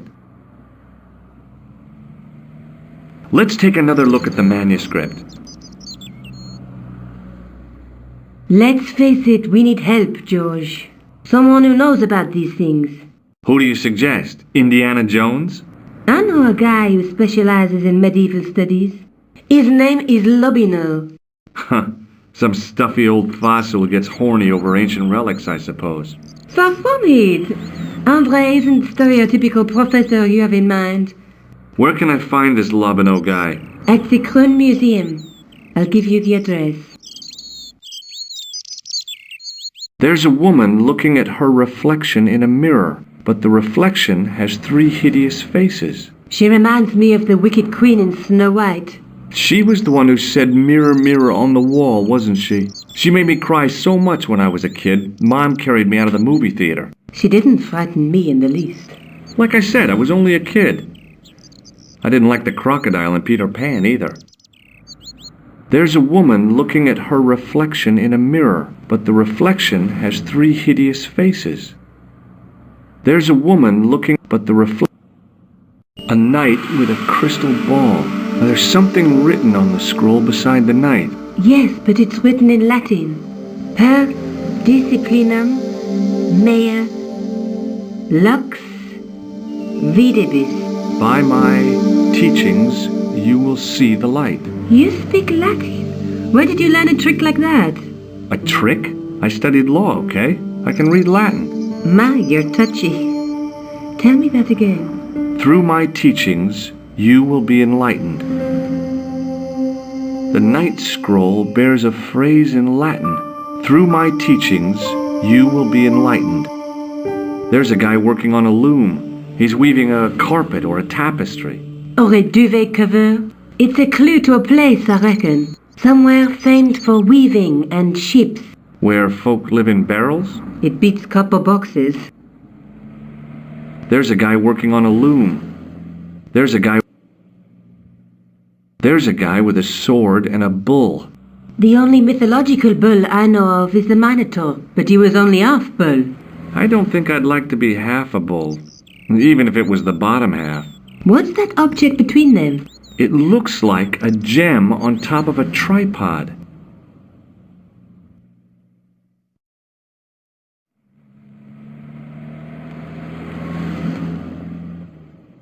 I found this in the killer's room. What is it, a credit card? ID, Thomas Merlin, of the Gruber Electronics Corporation. Never heard of him, or the company. I found this matchbook in the killer's hotel room. It's from the Club Alamut. Never heard of it. Is there anything written inside it? No, what were you expecting? If this was a movie, there'd be a clue, a name or an address. That's no use. There aren't even any matches in it. Oh well, I'll keep it as a souvenir. Maybe I'll check out the Kroon Museum. I'm sure you'll find it useful, George.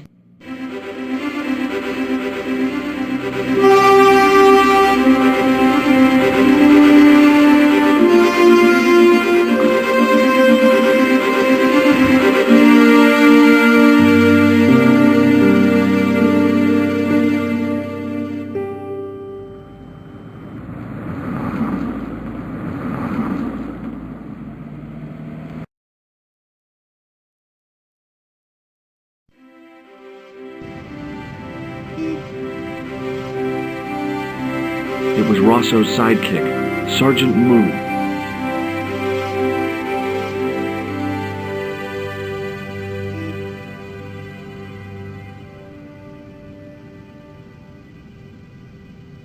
Excuse me? Ah, Monsieur Stobbart, n'est-ce pas? That's correct. You remember me. The retention of such data is part of my duty as a gendarme. That is how crime is fought, through attention to detail, not intuition. Yes, sure. I'd like to report an assault. Yes, monsieur? Where is the victim? I'm the victim. I've been harassed by a pair of thugs. I see. And where did this alleged assault take place? Outside the Hotel Ubu. They stopped me as I was leaving and went through my pockets. Could you describe the suspects, monsieur? One looked like a gorilla, and the other looked like a weasel. Their names are Flap and Guido. Bon. I'll get them this time. What are you going to do about Flap and Guido, Sergeant? I'm going to bust them, monsieur. For years I have been hoping to pin something on that pair. Now's my chance. I'll show them, and the inspector. Thanks, Sergeant. Thanks for taking me seriously. I'm only doing my duty, monsieur. Do you know a man named Khan? He's a shifty-looking guy with a scar on his left cheek. No, monsieur. Has this man any connection with the bombing of the cafe? Yes. I believe Khan was the name he used when he hired the clown costume. Is Rosso here? Yes, he is. You wish to speak to him? Yes, I do. One moment, monsieur.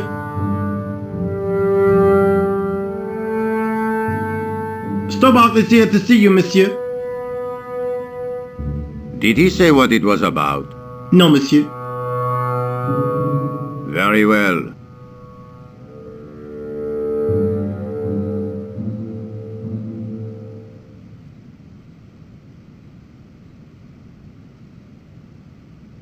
Hi, Inspector. Remember me? But of course, Mr. Stobbart.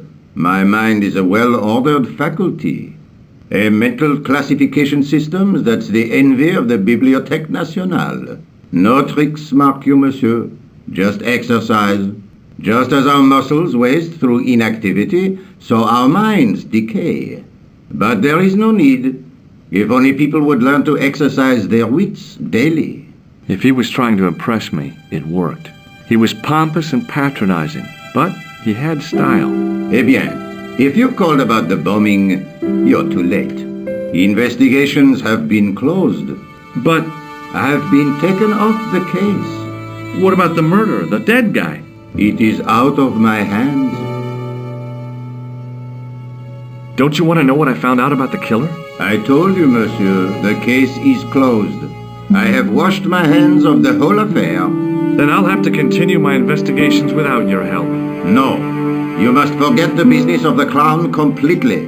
Go back to being an ordinary tourist, Stobbart. Do you know a pair of thugs called Flap and Guido? I have known those two since they graduated from special school. Flap is a nasty piece of work, but Guido is the real brains of the partnership. Where did you hear of them? I met them out front of the Hotel Ubu. Did you find out the ID of the guy who was killed in the explosion? I already knew who he was. I heard that the bomb victim's name was Plantar. Your sources are reliable. He was a big shot at the Treasury, wasn't he? Maybe that's why you've been taken off the case. I'm sorry, monsieur. I cannot comment. What was that psycho-detective business you did in the cafe? It is my theory that the passions evoked in violent crimes create ripples in the ether, invisible to all but the possessor of a highly developed and receptive mind. I'm impressed. Can you bend spoons, too? I didn't think a man of your obvious intelligence would stoop to mockery. I'm not mocking. I've had personal experience of the power of the mind. I used to get ignored at parties until I read a book that changed my life. Really? What was it called? Hypnotism for Fun and Profit. He looked at me as if I'd farted at a funeral. The power of mesmerism is a rare gift, not a party trick. You're not going to try any of that psychic interrogation on me, are you? Do you find the thought of my probing distasteful? Let's just say I'd rather you didn't. I've got more doubts than Doubting Thomas when it comes to mysticism. Too bad. I think you would make an interesting subject under controlled regression. The day I let anyone mess with my mind hasn't dawned yet. Does this red nose mean anything to you? I'd imagine it means you have not given up your pursuit of the clown. You're absolutely right. Do you recognize the man in this photograph? No. It's the face of a killer. The man who bombed the cafe? The photograph was taken soon after the explosion. He'd escaped through the sewers, leaving a trail of clues behind him. Circumstantial evidence, Stobbart. None of it proves a thing. Does the name Thomas Merlin mean anything to you? No, monsieur, nothing. It's another one of the assumed names used by the killer. Ah, the famous killer clown case. Yeah, you might have forgotten all about it, but I still aim to find that guy. What do you make of this, Rosso? It is a tool for gaining access to sewers. Does this matchbook mean anything to you? No, monsieur. I suggest you ask Sergeant Moo about that. God only knows why, but he collects matchbooks. He claims it is a hobby. Would you care to shake my hand, Inspector? Please don't be offended if I decline your offer, Stobbart. The palms of my hands are particularly sensitive. I found this tissue in the sewer. It would have been best if you'd left it there. So long, Inspector.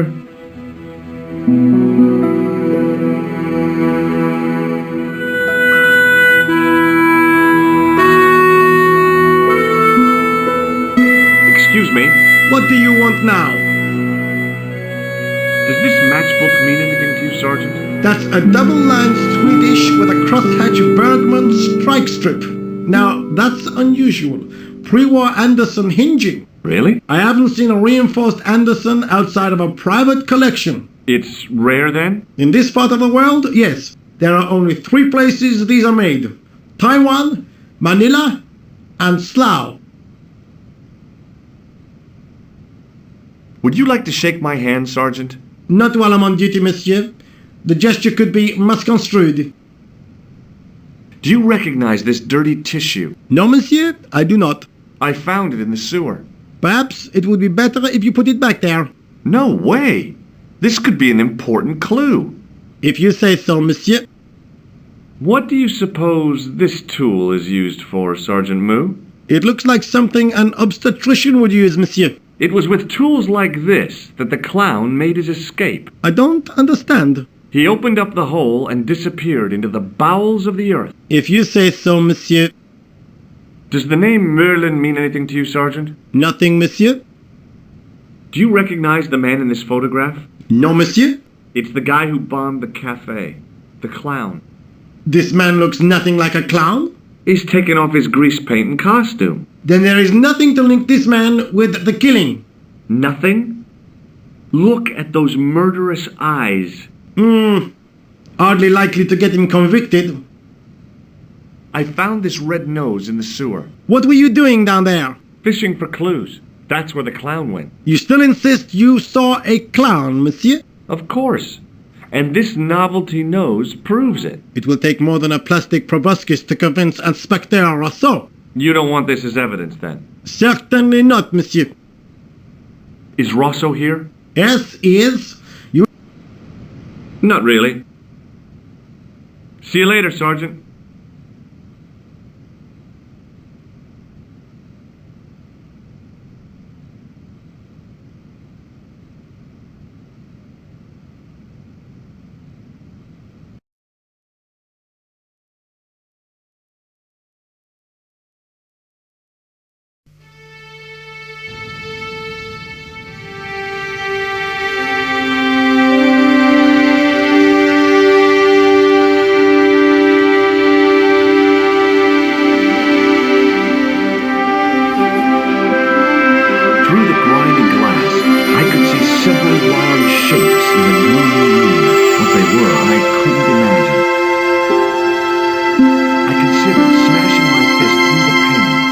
wrenching open the window and vaulting triumphantly into the building. Then I thought, no, that's dumb. Besides, I might get hurt.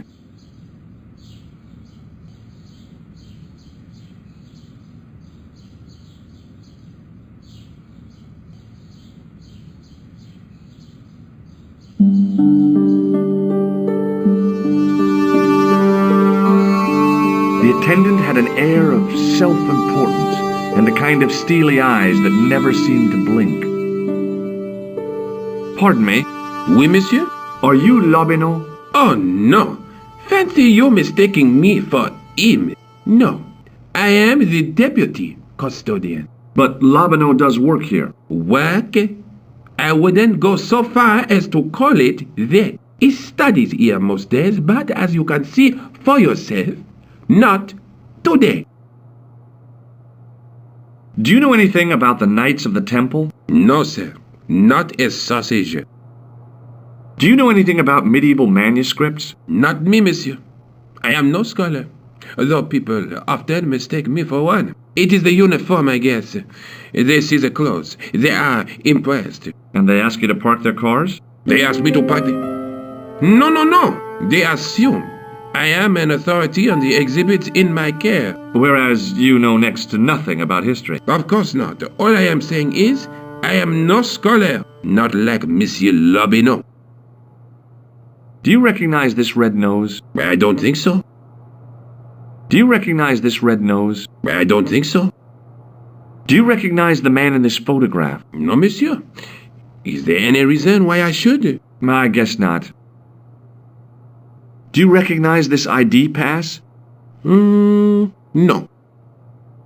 What does this tool mean to you? That belongs in a museum. Pardon? It is a priceless historical artifact, if I am not mistaken. No, it's a plain old tool for lifting drain covers.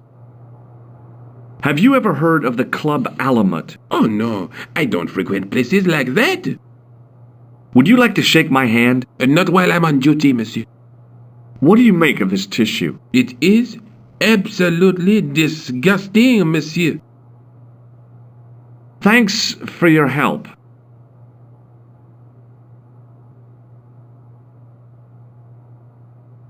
It was a statue from ancient Egypt. Those old civilizations sure could teach us a few things about art and beauty. The statue didn't deserve to be mauled by a Philistine like me. The case contained a collection of rocks. They were all shapes and colors, but they were still rocks. Above them, a sign read, L'Âge Paléolithique. I tried to sneak my hand inside while the guard wasn't looking, but the case was locked. The case contained some fragments of pottery. They looked to me like broken flower pots. Above them, a sign read, L'Âge Paléolithique. I tried to sneak my hand inside while the attendant had an air of self-importance and the kind of steely eyes that never seemed to blink. The case contained 2 rows of silver coins. Each coin on the lower row showed a portrait of a guy with a huge nose. I looked down at a collection of tools with wooden handles and tarnished metal blades. There were knives, chisels, and spikes fanned out in a semicircle. I guess there's always been a need for home improvement. It was a large brass urn. There was nothing in the urn. In the case was a spindly tripod, blackened with age and pitted with rust. It was identical to the tripod pictured on the manuscript. A notice identified it as 15th century from Western Ireland. It had been found in Loch Marn at the site of a Knights Templar preceptory. Ireland! What's that? This tripod was found in Ireland. I will have to ask you to keep your voice down. I'm sorry, I was excited. As I reached toward the display case, a shrill piping filled the air. I froze, then tried to get myself together and act nonchalantly. Hey, no! No, monsieur. No. What's wrong? You must not handle the exhibits. I'm sorry. The totem pole looked distinctly out of place in the setting of the museum. Watch out! You'll have that down on top of us!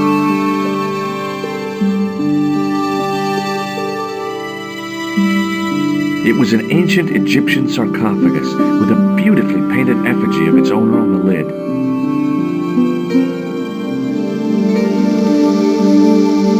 Leave it alone. That closet is over 3,000 years old. Closet? It's a sarcophagus. It was a stone carving from ancient Egypt.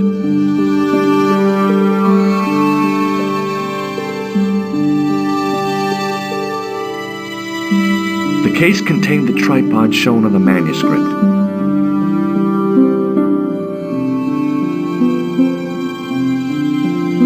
It was a tapestry of a lady, a lion, and a unicorn. If I'd had more time, I could have stared at it all day.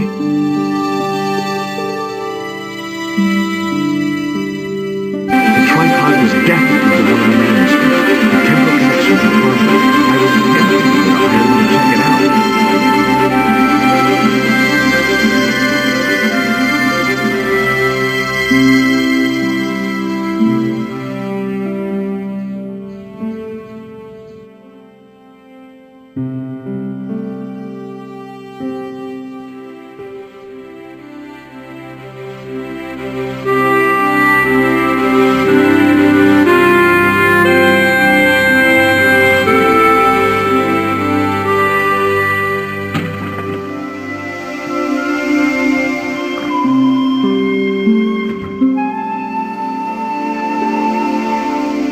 Hi, George.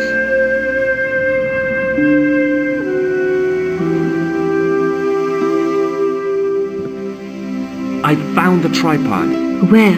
In the museum. It belonged to the Templars. It was dug up in Ireland at a place called Loch Marne. I have heard of Loch Marne. I read an article about the castle. Take a look for yourself.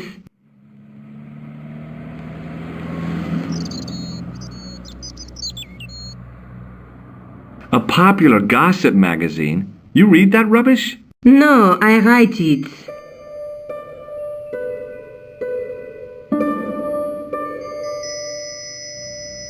Professor Nigel Pegram, excavating the medieval castle at Loch Marne. That's strange. What? He resigned his chair at Durham University in order to devote his time to the excavation. Not only that, but he canceled the filming of a fourth series of his popular television program.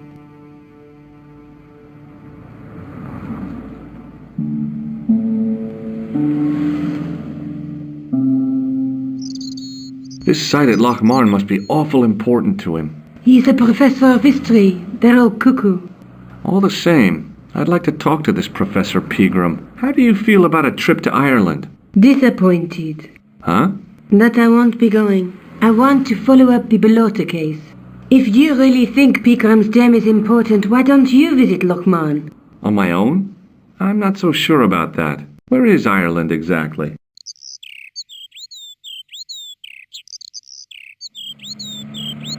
What do you know about Professor Pegram? I've seen a television program, Pegram's Past. He's written a book, The Crusader Families of Ireland. I'll bet he'd be interested in the manuscript. Let's take another look at the manuscript.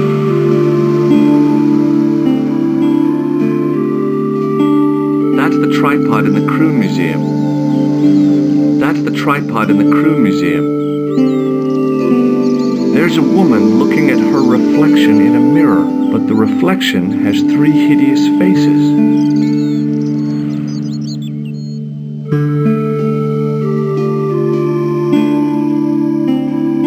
I'll see you later. Okay. Keep me informed if you find anything new.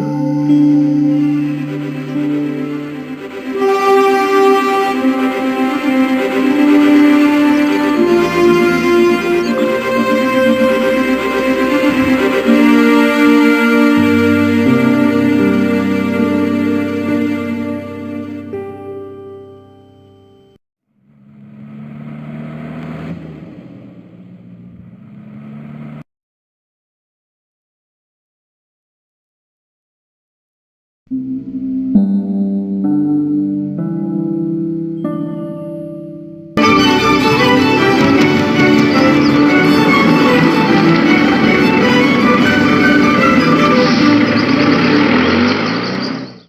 hours later, I arrived in Ireland, the Emerald Isle. I'd been lucky to get a bus from Dublin to the tiny village of Lochmarn.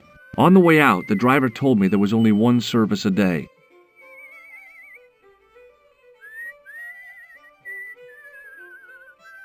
The menu was limited. It read, "No food today." I didn't care. I'd lost my appetite somewhere over the Irish Sea.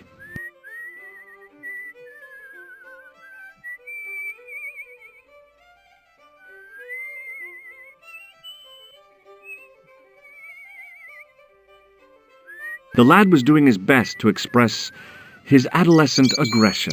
His effort was somewhat diminished by the fringe of milk on his lightly feathered upper lip.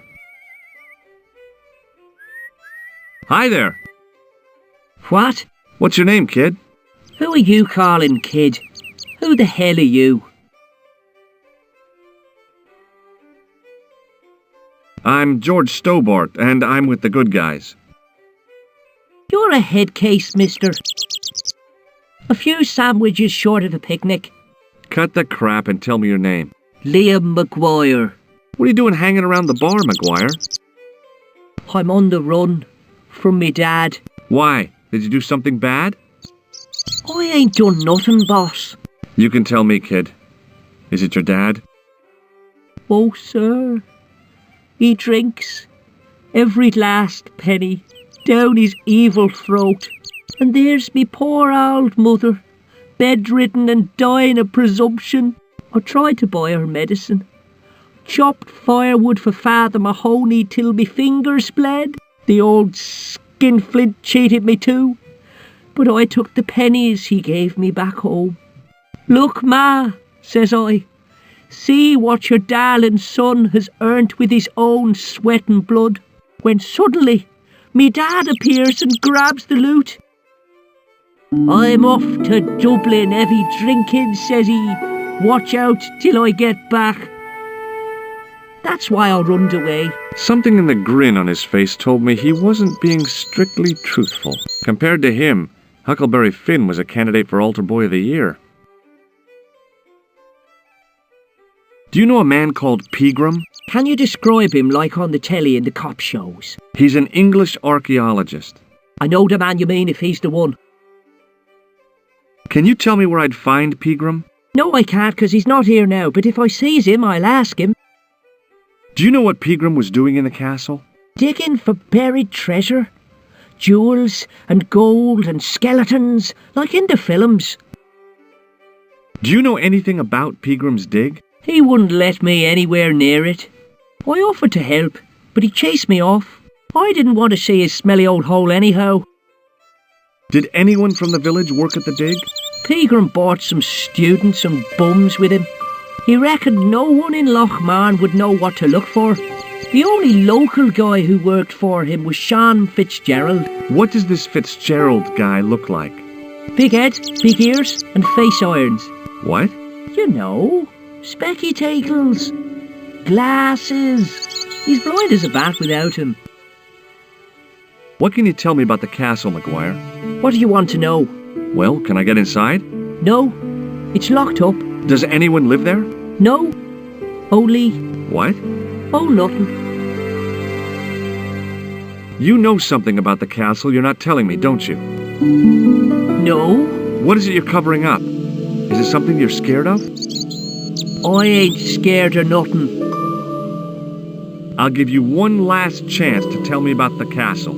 Oh, yeah? And what if I don't? Then I'm taking you back to school. Oh. There's a ghost.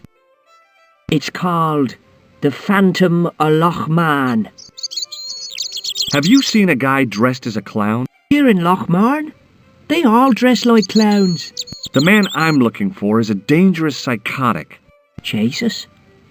It's just like that film I saw. There's this clown, see? And he's after this kid who saw him kill a guy. He tries to warn the sheriff, only no one believes him. Then, while he's in the tub, the clown cuts him up with a chainsaw. My God, that doesn't sound suitable for a kid like you. Who are you calling a kid? I'm 25. Yeah, right. You're not a day over 14. Oh no, it's 25 that I am. Married with a car and 3 kids. 10 kids if you count the wives. You're not telling me you believe in ghosts, are you? Mister, I seen it with me very own eyes. Last Tuesday night, I went up to see what that dig was about. I just reached the top of the wall when I hears this awful noise. What sort of noise? A horrible snuffling and snorting, like O'Brien's pig, only worst. It was coming from inside the castle. Did you find out what was making the noise in the castle? No fear. I just sat there on the wall like Humpty Dumpty. The moon was cracked and greasy like an old dinner plate. The yard was full of shadows. I could have been hiding anything. I would have gone home, but my legs had lost their stuffing. Did you get to see the ghost? Indeed I did. And a fearsome sight it is too. I sat on my arse, waited while the moon went down. Then out it comes from the shadows, all grey and tattered and hunched over like an old bent willow. Then I hears this spluttering and splashing and horrible laughter in the dark. I was so scared. Well, I fell off the bloody wall. I'm sure there's a rational explanation for what you saw at the castle. There is. The bloody place is haunted. Have you ever seen anyone wearing one of these? That belongs to the killer clown you're looking for. That's right. Can I have it? Sorry, I'm keeping this as evidence. You should have told the cops. I did. They weren't interested. Have you ever seen this man before? What a slimy character. No, I never seed him. Take a look at this, Maguire. It's an ID card. What of it? Ever heard of Thomas Merlin or the Gruber Electronics Corporation? No. What do you think this tool is used for? Lifting drains. Dead right. How did you know that? Work experience course at school. They gives me a choice of going down the drains or up the chimney. You're kidding. Do you recognize this matchbook, Maguire? No, sir. I never seen it before in my life. Give me your hand. Get lost. Oh, come on. I just want to show you a little trick. No way, mister. I don't do tricks. Father Mahoney told me I'd burn in hell if I did. I just want to shake your hand, that's all. Oh, all right. Gotcha. Neat, huh? Didn't feel a thing. What does this tissue mean to you? Nothing. See you later, kid. Okay, mister.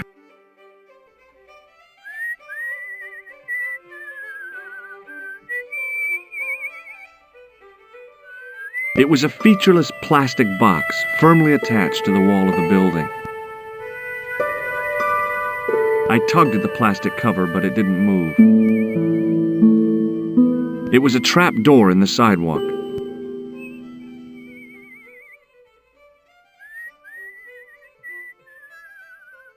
I tugged at the trap door, but it was locked from the inside. The drain was covered with an iron grating, through which I could hear the rush and surge of running water.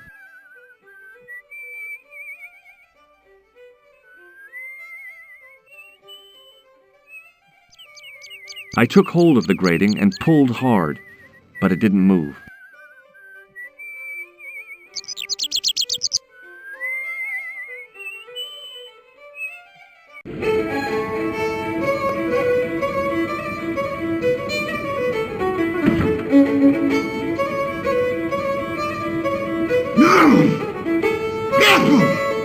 The guy with the fiddle seemed oblivious to everything except his playing. Meanwhile, everyone else in the bar seemed oblivious to him. I'd been taught not to judge people by their appearance or their clothes or the length of their hair. Nobody ever said anything about runny noses.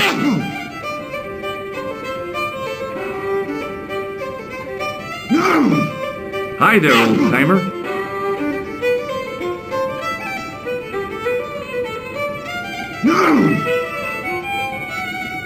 What?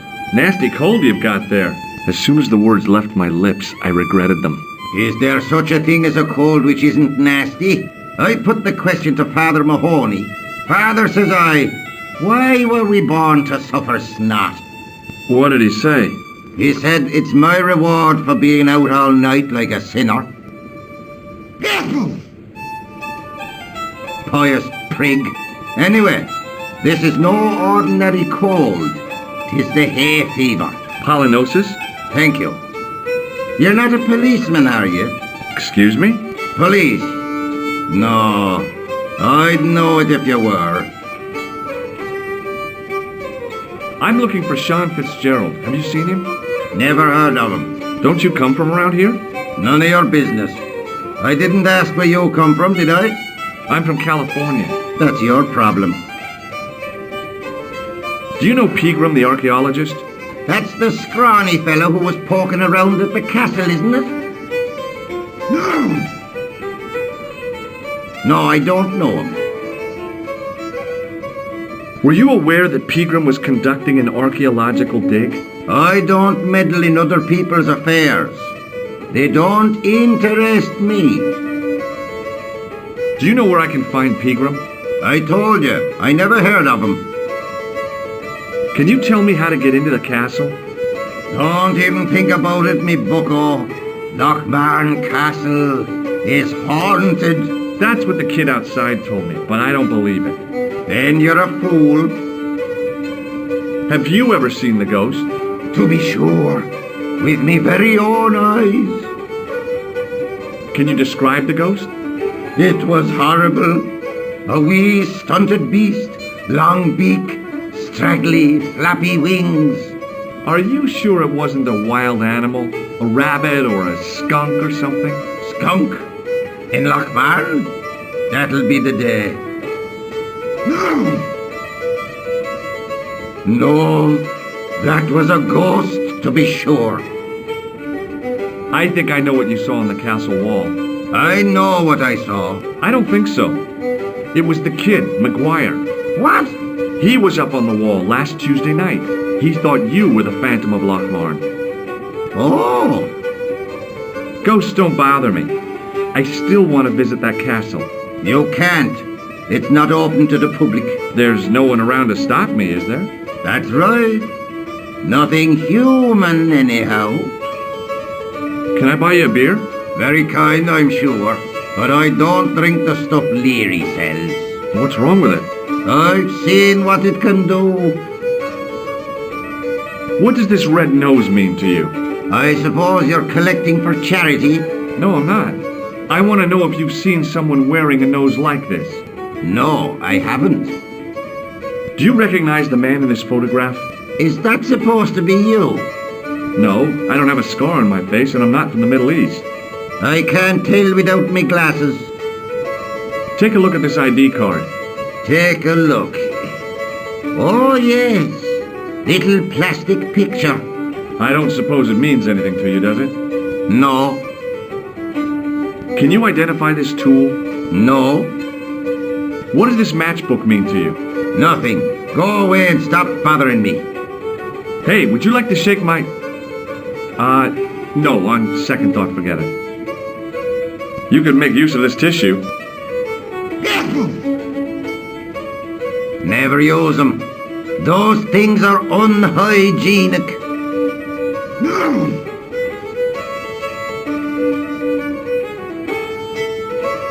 I'll see you later.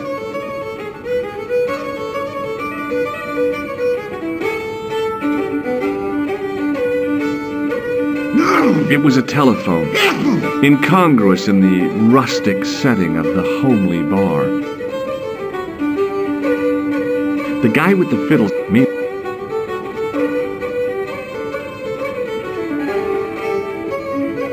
He wasn't listening.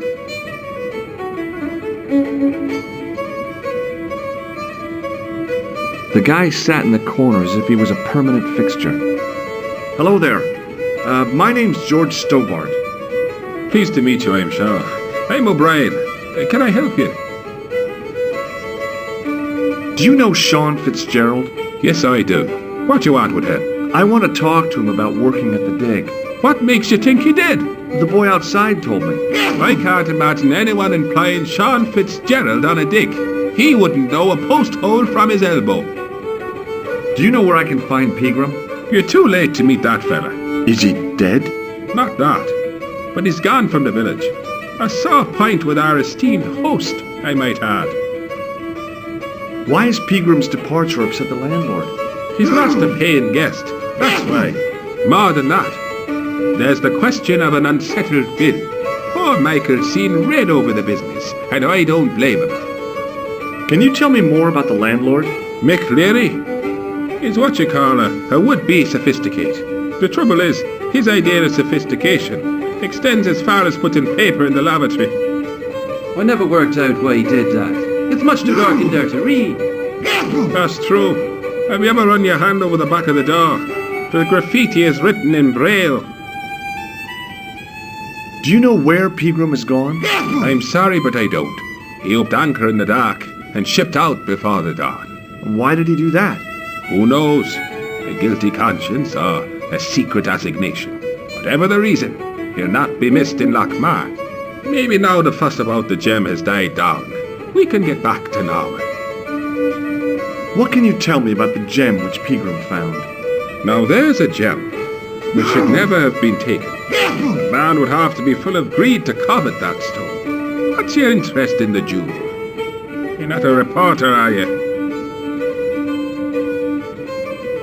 Oh no. Thank the Lord for that. What can you tell me about the castle, Mr. O'Brien?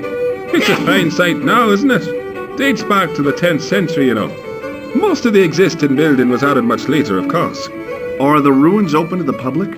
Oh no, it's much too dangerous. Anyway, there's nothing of interest remaining. Pegram thought otherwise, didn't he? Ah, but it's not difficult to get them history boys excited, is it?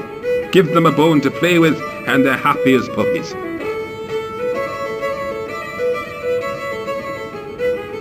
Was it Pegram who dug up the tripod at the castle? The same man, if he wasn't his twin brother. And can you guess what he did with the tripod?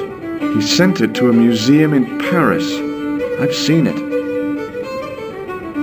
Have you heard of the Phantom? More than that. I've seen it. And let me tell you, it's a dreadful spectacle. So it's not just a local legend. There really is a Phantom of Lochmar. Oh no. I was talking about the Phantom of the Opera. Does this red nose suggest anything to you? It's a clown's nose, isn't it? I haven't been to a circus since I was 10 years old. O'Donnelly and I walked all the way to Ballymore, 15 miles in our bare feet. Do you recognize the man in this photograph?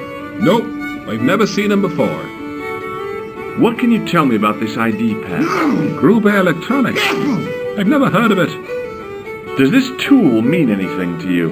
I'd say it was for lifting manhole covers. How come you know that? I'm a man of the world, Mr. Stobbart. Does this matchbook mean anything to you? The design is Middle Eastern, I'd say. I'd like to shake you by the hand, Mr. O'Brien. I'd rather not. You see, I happen to notice that vibrating buzzer in your palm. What do you make of this tissue? I'd guess that muck on it is grease paint. There's no fooling you, Mr. O'Brien. Goodbye for now.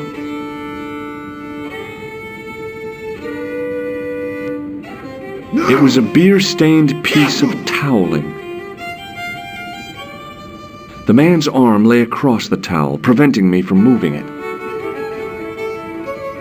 There was a vacant look on his cow-like face that said quite clearly, "Nobody home." His elbow rested on an obviously soggy piece of towel. Hi, my name's Stobbart, George Stobbart. Hello there, mister. What can I do for you? Do you know Professor Pegram? Do I know him? Do I know the good professor himself? No, I don't. I mean, I know who he is, but I don't know him to talk to. Do you know anything about Pegram's excavation? Only that he didn't have the right tools for the job. What he needed was shovels and a JCB. Pegram was digging for historical remains, not coal. Is that a fact? What the hell for? It's the science of archaeology, Pat. Understanding how people used to live by what they've left behind. One day archaeologists might be digging up our remains. Imagine that, Mr. O'Brien. I wonder what they'll find. Well, it won't be arrowheads and beakers. Fast food cartons and flavoured condoms, more likely. Is it true that Pegram found a valuable gem? What? First I heard of it. Where have you been, Pat?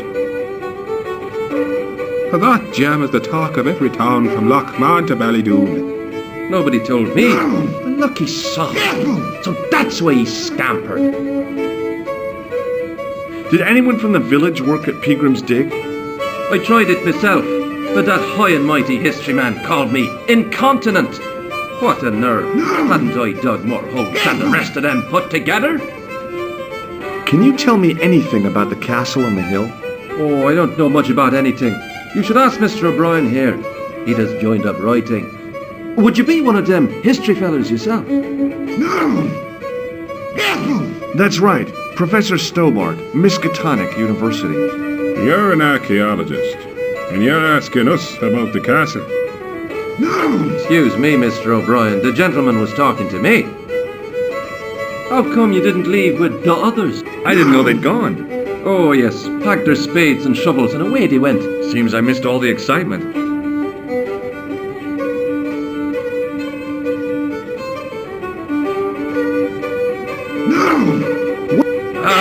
No! You're a clown! No, not me. Haha, you're a good one, aren't you? Did you hear that, Michael? I hate clowns. Listen to this fella. I hate clowns, says he. Isn't he just the funniest man you ever did see, Michael? He's not a clown, Doyle. He's not even remotely funny. Thanks. Do you recognize the man in this photograph? It's a handsome mug on that fella, to be sure. Is he a film star? Don't be fooled. This is the face of a psychopathic killer. No. Well, there's one in the eye for me and my men. Does this security pass mean anything to you?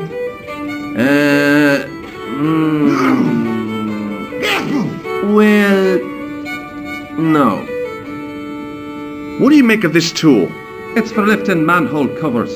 That's right. I found it in Paris. Well, you look at that. A French sewer key. Marvelous. Do you recognize this matchbook? No. May I shake your hand? No, you can't. Well, how come? Because I'll spill me beer if you do. Does this tissue mean anything to you? No. But you should show that to my granny. She could tell you fortune from it. From a soiled tissue?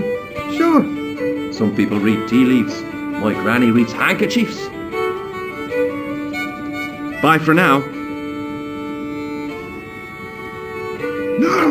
It was an electric pump operated by pushing a small lever.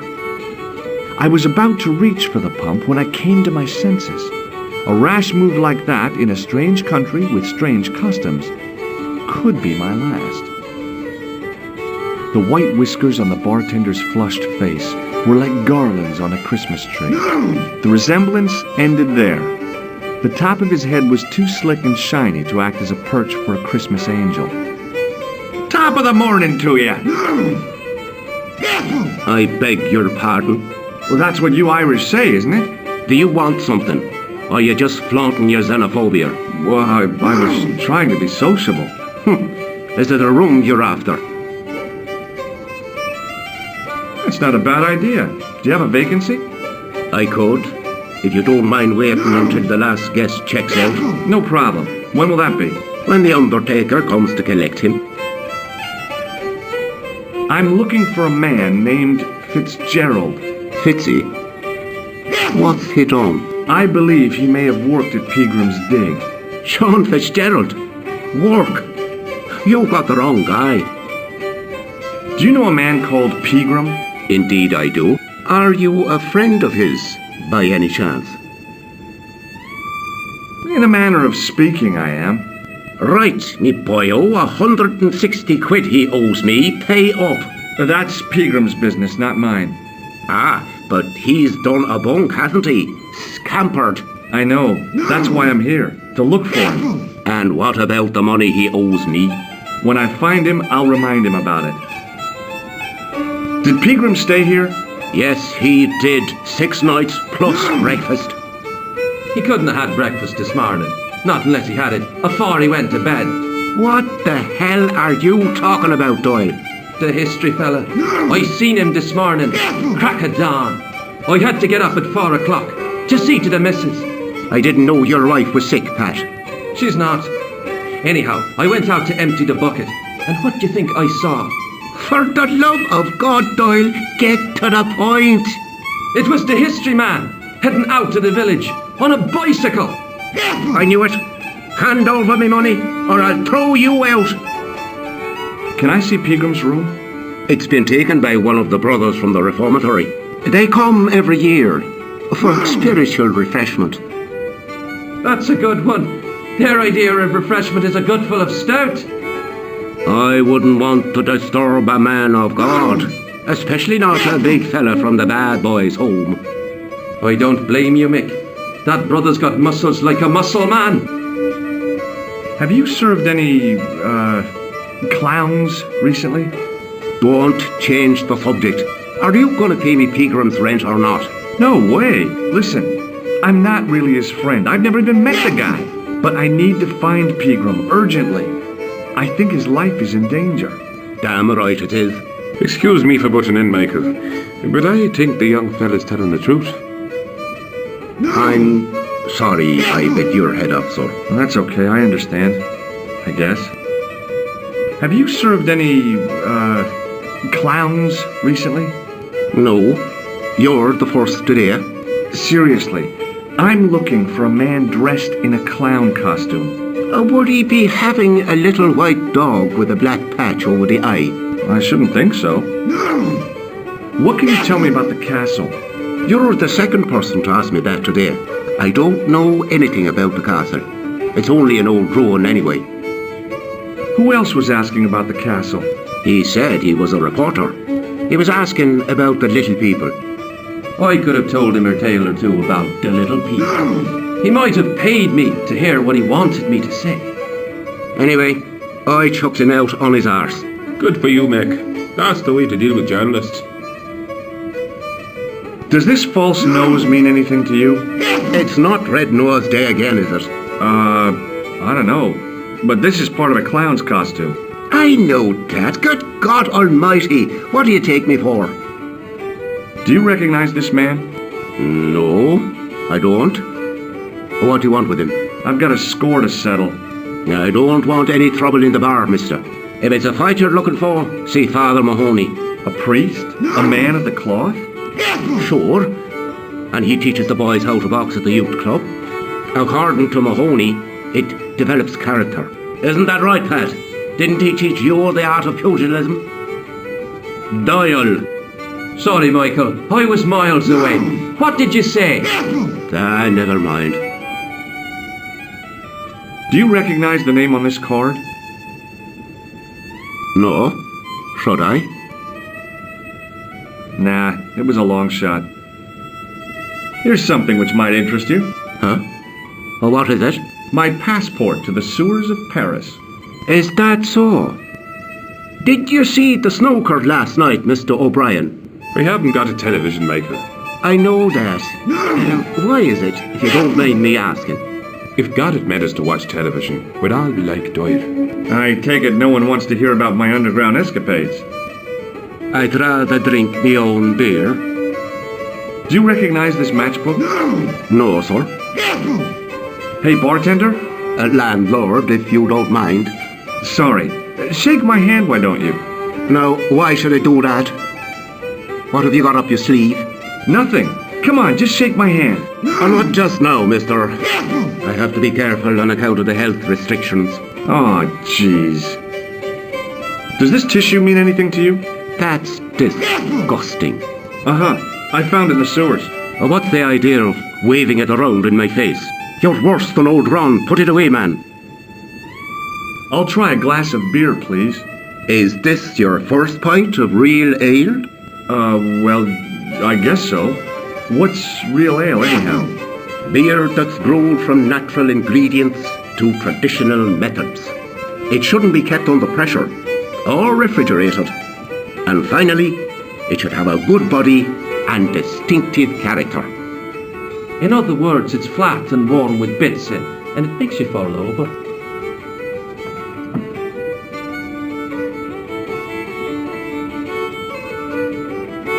Thanks.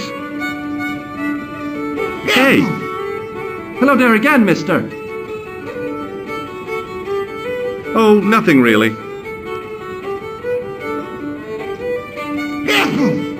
I recognized the guy from McGuire's description. He was real twitchy.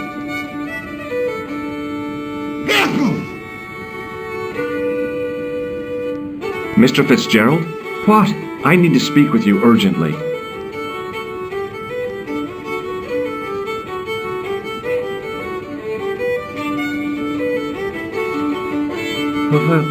What's the problem?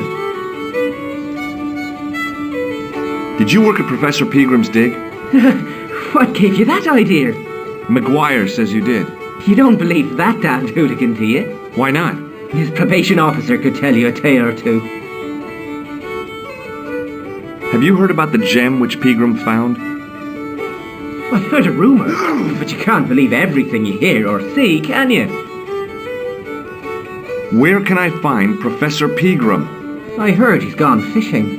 I don't know where. What can you tell me about the castle? There's nothing there. Just an old ruin. How old? I really couldn't tell you.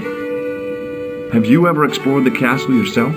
I used to play there sometimes, when I was a kid.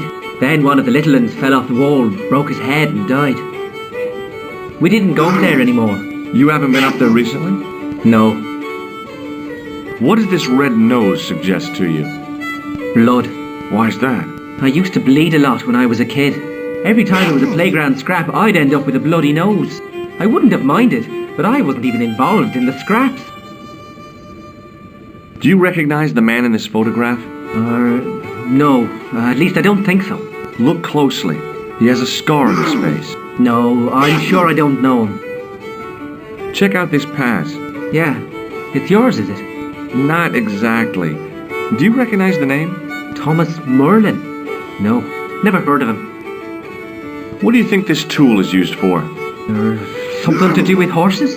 Wrong. It's for opening manhole covers. Oh, really? Well, you learn something every day. Does this matchbook mean anything to you? No. Shake my hand. It's a trick, isn't it? Damn it, you're right. I can't seem to fool anyone. What does this tissue suggest to you? Nothing. Can I get you another drink? Oh, no, thank you. I shouldn't be drinking at all. I'm on tablets for my nerves. More than a pint and I'll pass out.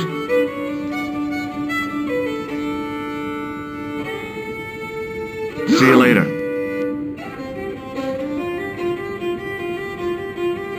The glass contained a dark liquid like molasses, with a creamy white froth on the top.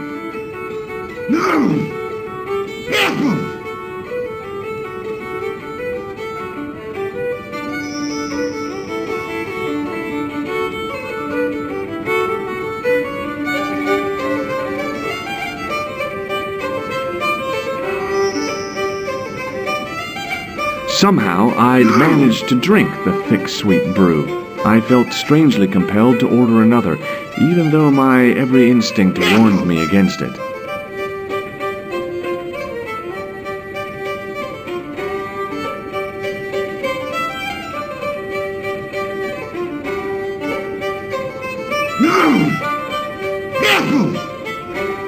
As soon as the old guy looked away, I grabbed his piece of wire.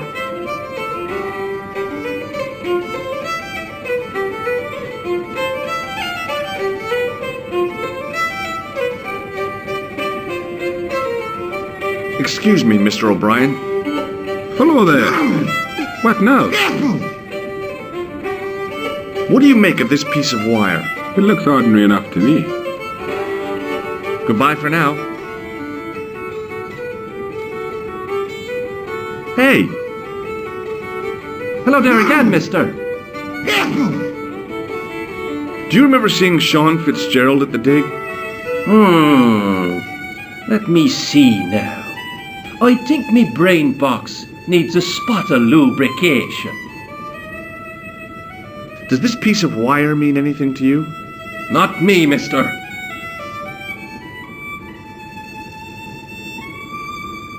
Can I buy you a drink? You most certainly can. Give me a drink for my friend here. Who? Doyle?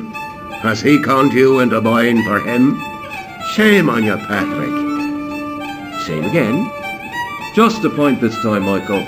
1 point of brown coming up.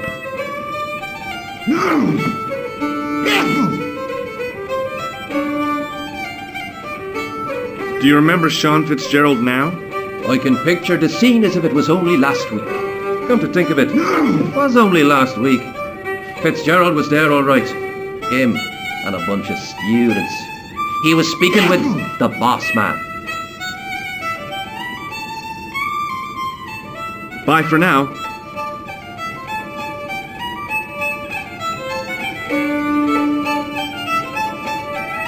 As the man raised his arm to drink, I snatched the towel away.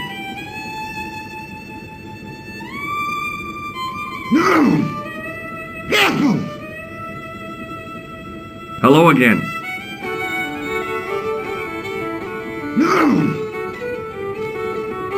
What? Did you ever see Fitzgerald at Peagram's dig? I never heard of either of them. What's that you're making? It's a necklace, me bucko. Oh, sure. Made out of steel wire? That's right. A necklace for my pretty one. When my little lover feels it round her slender neck, she'll be mine. All mine. If I was a woman, I wouldn't think much of a wire necklace. It's not made for a woman. I've got my sights on tastier dishes than women. Flesh as smooth and tender as a maiden's. Bones as soft and white as a newborn babe's. Rabbit, lad. That's what gets my juices flowing.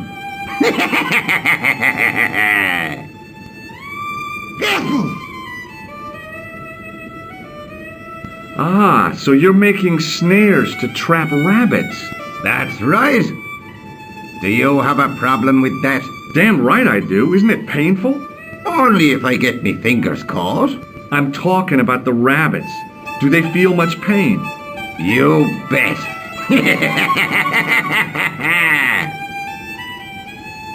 Could you use this towel? I could, but it wouldn't be much use for anything else. Here, this wire belongs to you. Oh, no. Never saw it before. No. I'll see you later.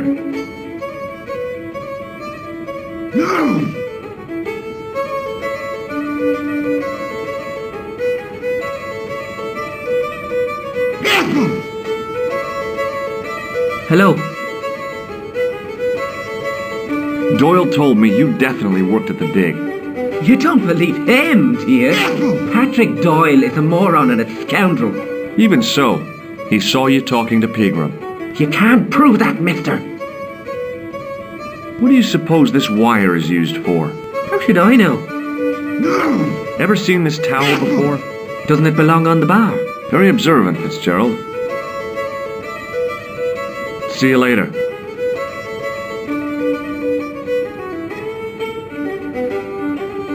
Excuse me, Mr. O'Brien. Hello there. What now? Does this towel mean anything to you? Sure, it's one of Leary's towels. Are you planning on stealing it? Just borrowing it, if you must know. What do you make of this piece of wire? It looks ordinary enough to me. Goodbye for now.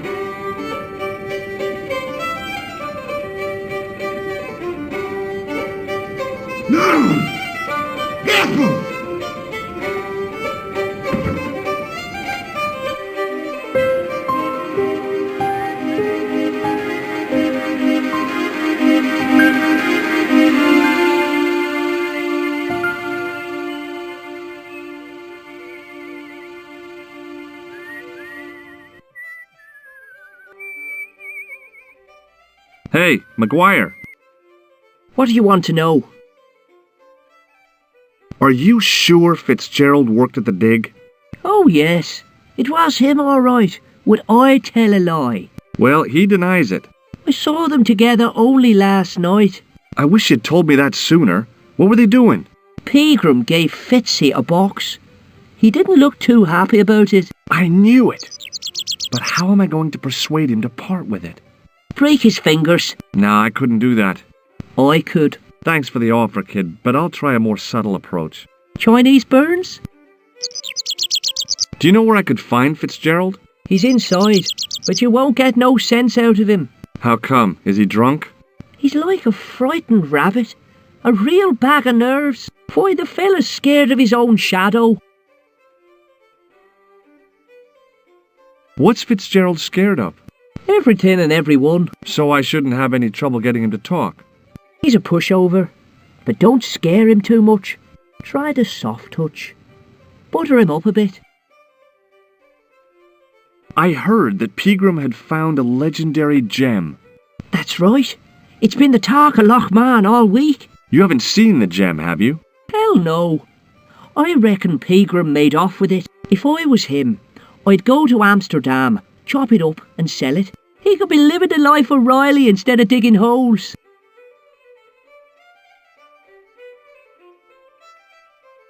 What do you make of this, kid? Hey, that's one of Leary's towels. He'll skin you alive. That old windbag doesn't scare me. Anyhow, I'm only borrowing it. You're pretty cool, mister. For an old guy. What do you think this wire could be used for? Stealing cars. There's only one problem. The local policeman? No. Nobody in Lochmarn has got a car.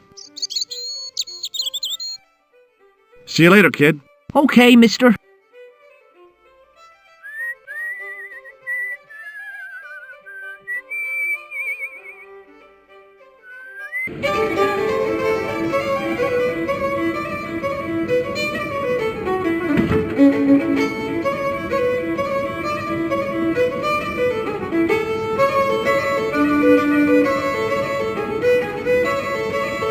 Hello.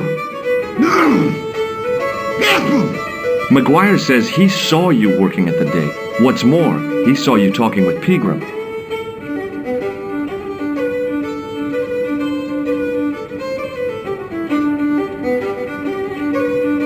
I knew this would happen. I knew I'd get caught. Just my luck. Grasped up by a delinquent and a dimwit. I need to talk to Professor Pegram, if he's still alive. What do you mean? Is he in danger? Yeah, you too, if I'm right. You're not from the Social Security. Hell no. What makes you think that? Well, I was claiming benefits at the same time I was working for Pegram. I'm not in a position to make judgments, Sean. That's between you and your conscience. All I want is to talk to Pegram about the gem. But he's not here. I know that. But he left that package with you, didn't he? So where did Pegram go? I don't know. I swear it. He came to see me early this morning. Said he was leaving.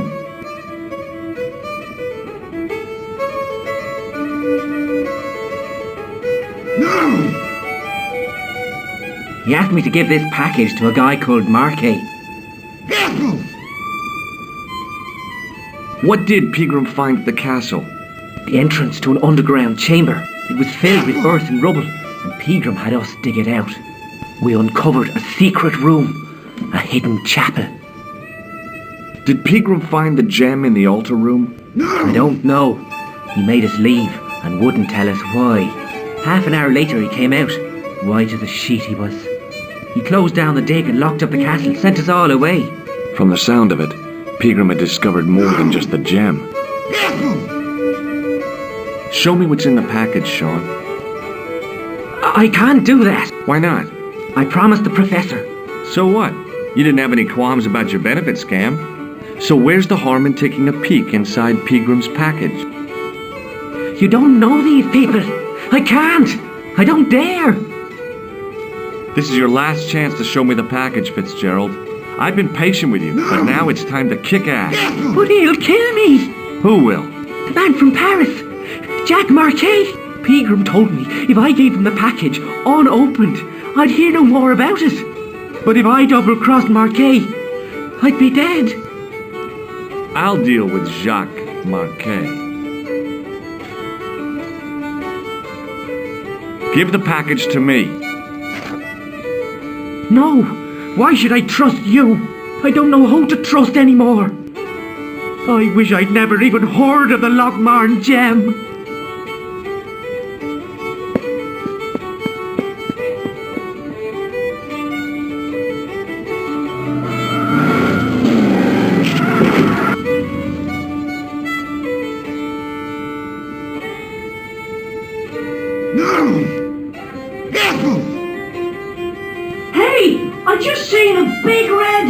Get out of here, Maguire.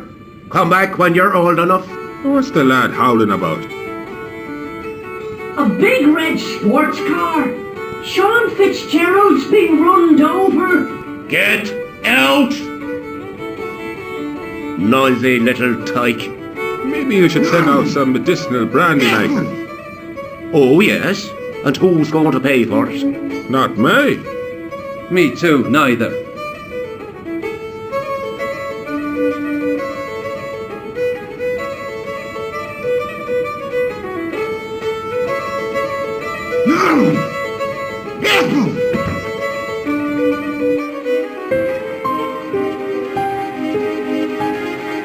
I was telling the truth about Fitzy, mister. Okay, calm down. Now tell me what happened.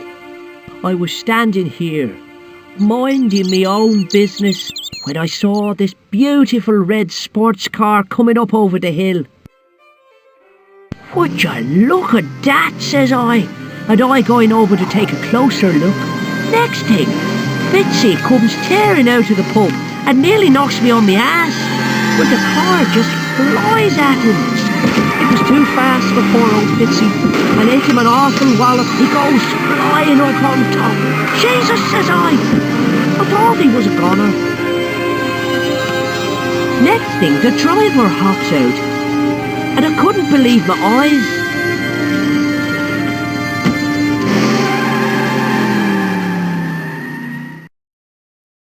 He was dressed like a bloody pixie. Did this pixie have a scar on his cheek? I couldn't see. He was wearing a stupid mask. Are you a special agent? Sorry to disappoint you, kid, but I'm not. Did Fitzgerald drop anything when he was hit? I didn't see. It all happened so fast. See you later, kid. Okay, mister.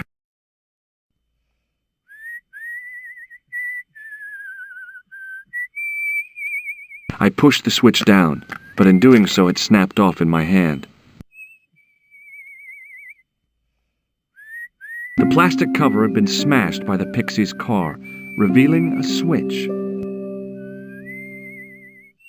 It was impossible to return the switch to its original position.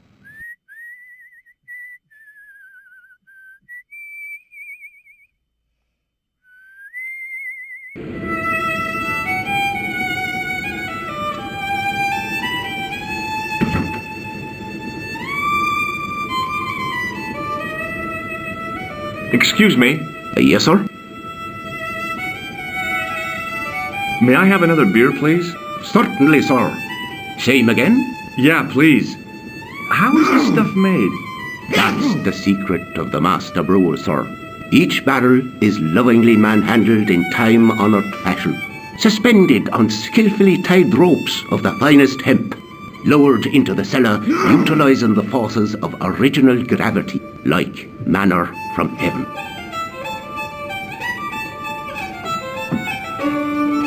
I'm sorry, but the pump appears to be broken. I can fix it for you.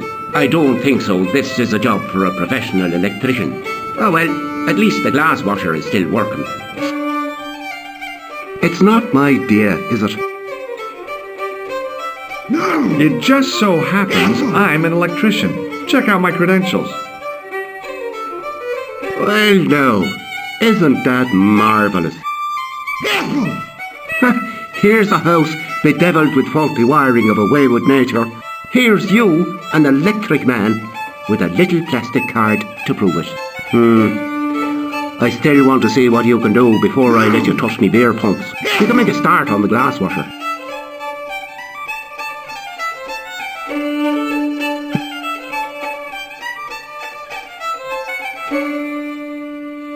And when you've finished that, will you take a look at the pumps?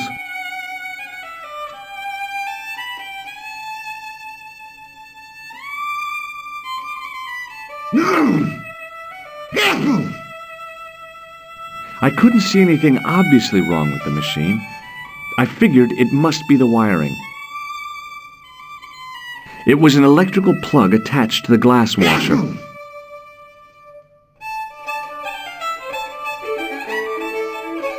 I used all my knowledge of electrical engineering to examine the plug. Seemed fine to me.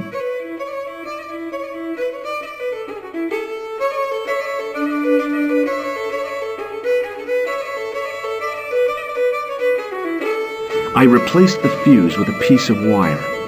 I knew it was dangerous, but I was desperate enough to disregard everything I knew about standard safety precautions. Excuse me, Mr. Leary. I fixed your glass washer, no problem. Bingo! And a blessing to all the saints. A free half-pint to that man, on the house. Now, could you take a look at the beer pumps? Well, I guess so, but I'm not making any promises. If you can't fix them, I'll have a riot on me hands. The pumps are in the cellar, right? That's right. You'll find a flashlight down there somewhere. No!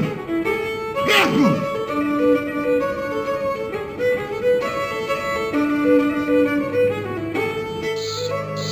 What a dumb place to store a flashlight. A dark cellar. The only way I was going to find anything down there was to feel around.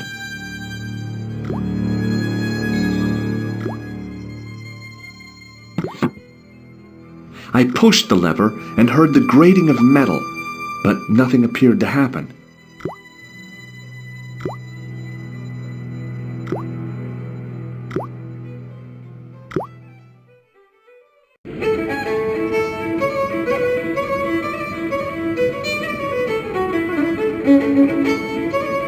No! Careful!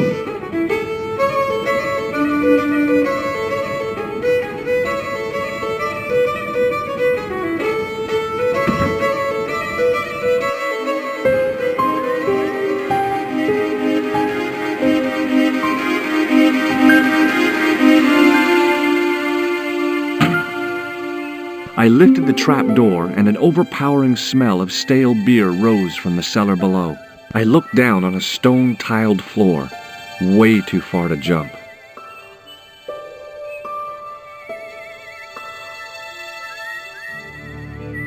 Excuse me. There was a nasty feeling in my guts I usually associated with light opera. It was Khan. What's the problem? Did you see what happened here a few minutes ago? What was that?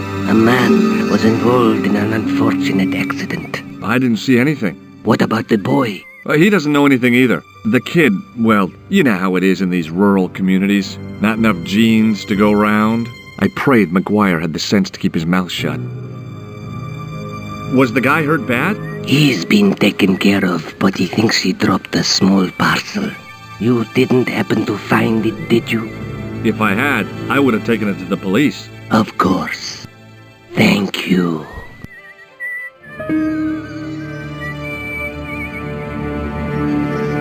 It wasn't my nerves that stopped me jumping. It was my damned legs. They wouldn't move.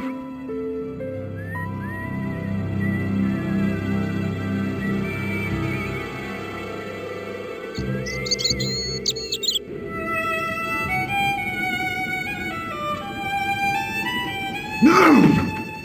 Careful!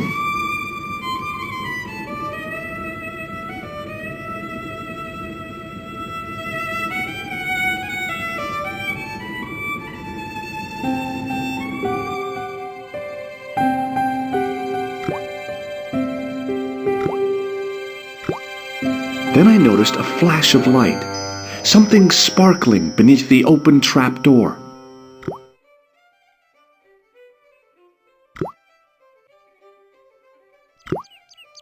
It was Peagram's gem, all right. A large, uncut blue stone. As I held it aloft, I realized the fascination it could command. I guess I was already under its spell. Did you find it? What? Whatever you was looking for. Yeah. Listen, McGuire. I want you to keep this to yourself. No problemo. Just chuck us up a crate of lager. No way, you're not old enough. We can sell it and make some cash. Forget it, kid. I couldn't betray Mr. Leary's trust. I could, for sure. That old misery guts deserves it. If you want to do me a favor, keep a lookout for that guy in the suit. Okay. But it'll cost you a packet of chips. Oh, and shout if you see that Ferrari. It was a couple of paper sacks filled with trash.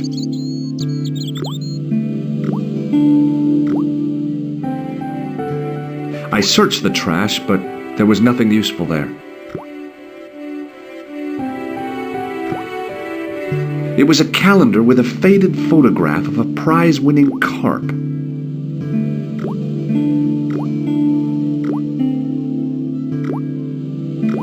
I looked among the cleaning materials, but saw nothing I could use.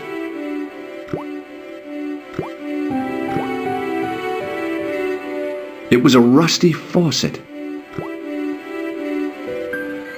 The faucet creaked, coughed, and spewed out a stream of rusty-colored water.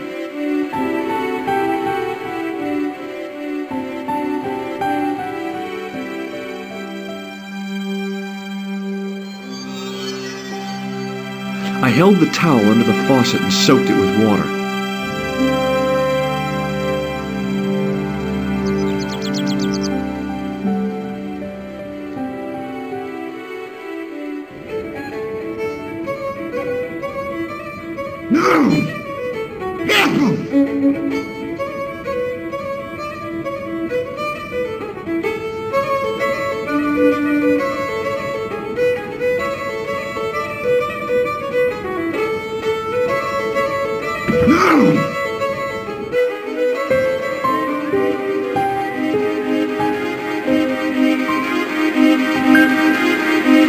Hey, McGuire.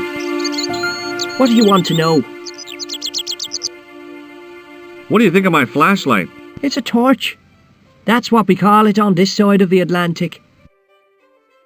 Want a closer look at the gem, McGuire? No, I don't. Jewels is for girls. You'd better hide that, mister. What if the pixie comes back? You'll be in trouble then. I don't believe in pixies. Underneath that costume is a psychotic killer. Smart. See you later, kid. Okay, mister.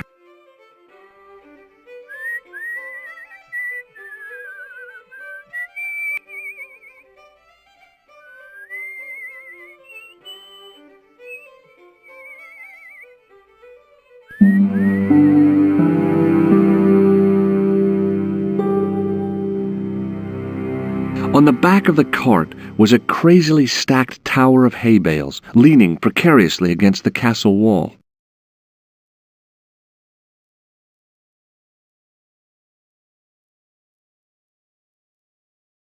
The gates were made of solid, age-blackened wood.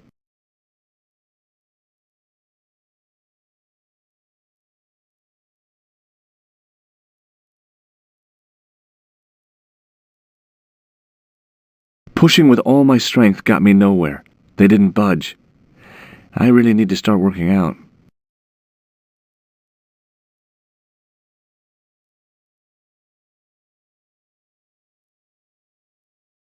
The farmer's craggy face was set in a mask of aesthetic appreciation. His feet were set in a pair of manure-caked boots. Hi, do you speak English? Well, no, what if I was to say no? An implication of cognizance shrouded in denial, a pretty poser of a paradox indeed. I gave him the look I'd perfected when I was 12 and was going to be the greatest hypnotist of all time. It was a killer. Are you attempting to hypnotize me, or is it the constipation you're suffering? I was a little out of practice. Have you any use for this towel? Whatever gave you that idea? Oh dear me, no. Does this false nose mean anything to you? You're a circus clown. No, but I got this from someone who disguised himself as a clown. Is that a fact? Why did you do that now? He's a psychotic killer. I think he may be connected with Peagram's disappearance. Do you recognize the man in this photograph? No, but I wouldn't trust him. His eyes are too close together. He's not a friend of yours, is he? Oh no, far from it. In fact, I believe it's the face of a killer. I knew it! Piggy eyes. Can't trust him. Maybe not. This is the gem that Peagram found in the castle. So that's what all the fuss was about. I can't see why myself. Why men would fight and steal and kill over a little bauble like that. Well, it's kinda neat the way it sparkles. Do you recognize the name on this card? I can't read that little writing. It says Thomas Merlin, Gruber Electronics. Is that your name, Tommy Merlin? No, but what a great stage name. It had what my high school hypnosis act had lacked, style and class. For a few seconds, I bathed in spotlights on a thundering tide of applause. Tommy Merlin, hypnotist. Are you all right? I'm fine, I just remembered something.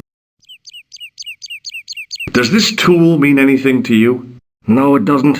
Is it used on sheep? No, it's for lifting the covers off drains. Never. How? Well, the end of the tool fits into the hole in the cover.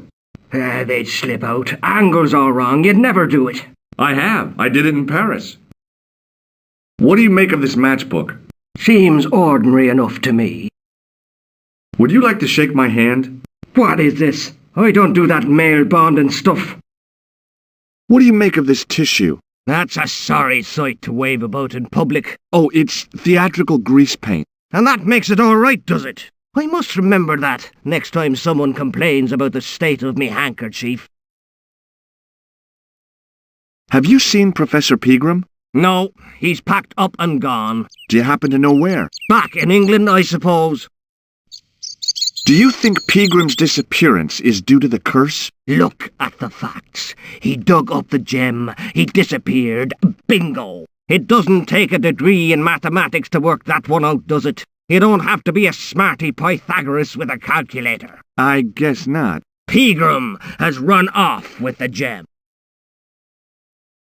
Did you happen to see a red sports car down on the road? I caught a glimpse of a flash of red on the hill and heard the racket. Sure, it was an awful noise. A sports car, you say? A Ferrari, to be exact. A racing car? And what was it doing here? The poor fella must have been lost. Good book? A book? It's a passport to a world of fantasy and imagination. Yeah, what's the title? Creative Shelving for Beginners, the 1978 edition. What's so cool about home improvement? There's nothing like it. The resinous autumnal aroma of seasoned wood, the rhythmic rasp of the plate. Ah, no wonder our Lord came to earth as the son of a humble carpenter. I bet he was a wizard with a chisel and a length or two before. Surely the portrayal of Christ's adoptive family as humble artisans is a symbolic metaphor. I don't know about that, but I know they were carpenters. Haven't you read the book? Well, no. But I have seen The Greatest Story Ever Told, and I don't recall Jesus putting up any shelves. What can you tell me about the castle? Not much, I'm sorry to say. Most of its history is long forgotten. Ah, but if these old stones could only speak, what stories they'd tell. Stories to make your toes curl and your blood run cold. You know, this castle is said to be over 600 years old. Who built the castle? Mad Phelan, the first Lord of Lochmarn. Well, I say lord, but actually he was little more than a village chieftain. He built his castle from the remains of the Templar preceptory. Do you mind if I climb up your haystack to get into the castle? What? You'd break your stupid neck for sure. Do you think I'd stand by and see your brains dashed out? I'd be very careful, and I promise not to sue. You won't get the chance, not while I'm here to stop you. Where was the site of the Templar preceptory? Right here, on Temple Hill. Phelan built right on top of the old wall. It's said that deep beneath these walls, there's a Templar chapel. Did Pegram discover the chapel? I don't know. His workers were sworn to secrecy. The driver of the Ferrari was involved in an accident. Is that so? Yeah, he knocked somebody down outside the bar. What an idiot! How could a thing like that happen? He was traveling too fast. So fast, he ran right under the car? I mean, the car was traveling too fast. But you'd have thought the idiot could have heard it coming.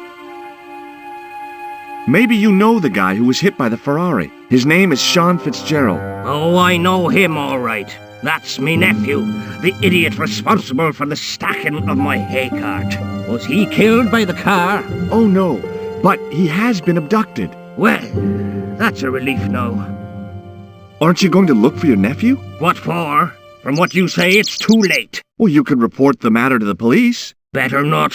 Besides, what could they do? Well, they could mount a search. They have only the one bicycle between them. In a question of superior acceleration, I put me money on the Ferrari. I think you ought to know exactly what Sean has gotten himself into. I'm not sure I want to know. But you're his uncle, his own flesh and blood. You're right, but what can I do? If I'm not here to guard it, some idiot might try to climb the haystack. What a moral dilemma. Stay here and guard this potentially lethal agricultural construction, or to go off in search of the prodigal nephew, the very man responsible for said hazard? It'll need some thinking about. Why, there's no problem. You're right. Why didn't I think of it before? We'll demolish the haystack. You don't have to demolish the haystack to go look for Sean. I'll stay here in your place and warn anyone who's silly enough to climb it. Marvellous! I think I should start me inquiries in the bar.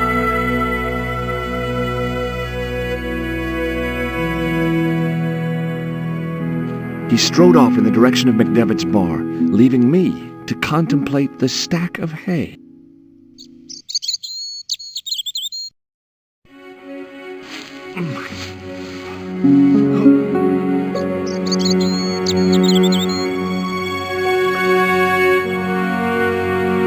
The stack of hay stopped, short of the top of the wall. Even if I stretched as far as I could, the wall was out of reach. What I needed was a slice or two of Alice's Wonderland.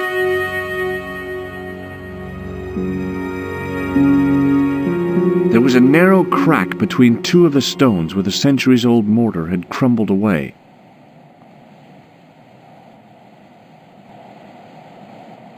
I pushed my fingers into the narrow crack. It went back several inches into the rock.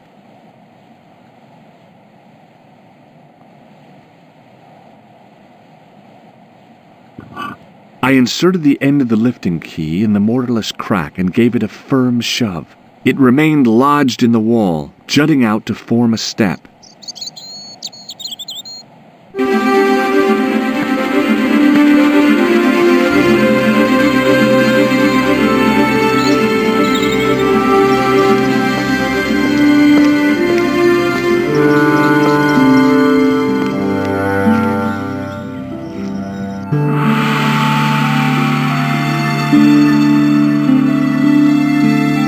It was the fiercest, meanest-looking old goat I'd ever laid eyes upon. "Hey, Billy!" The animal fixed on me with an evil glare. Behind the malice and resentment, there was a cool intelligence. "How you doing, boy?" I felt as threatened as I'd been by the assassin and his goons in Paris. It was a rusted piece of iron, maybe part of a plow or something.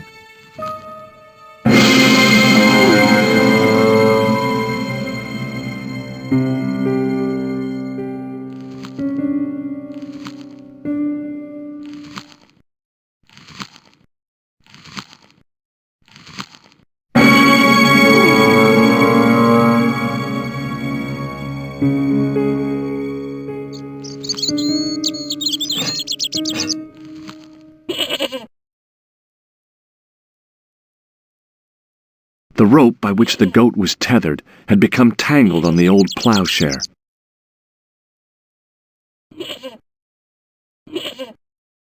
"Hey, Billy!" The goat responded with a cool and penetrating stare.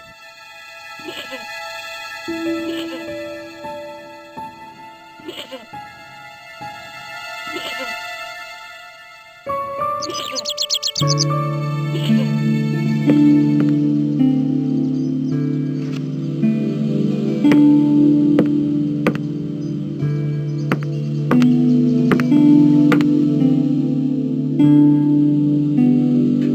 the altar was a carved panel decorated with animals, birds, and plants.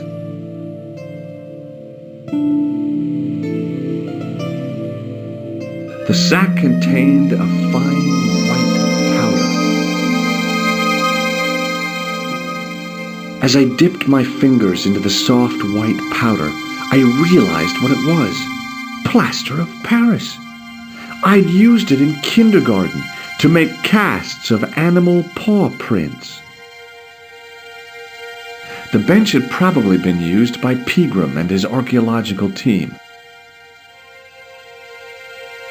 It was a statue which had fallen from its place on the wall, 5 fingers of stone projected from the back of the carving.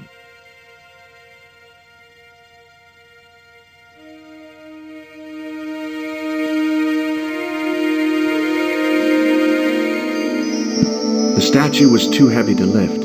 It overbalanced into the sand. The statue lay face up in the soft sand.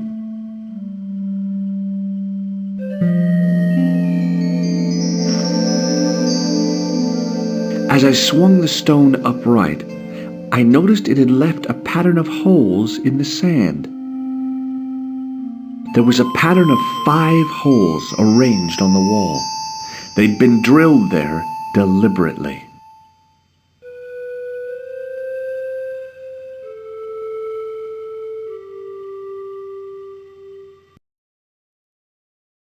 I sprinkled the plaster on the sand until the holes were filled.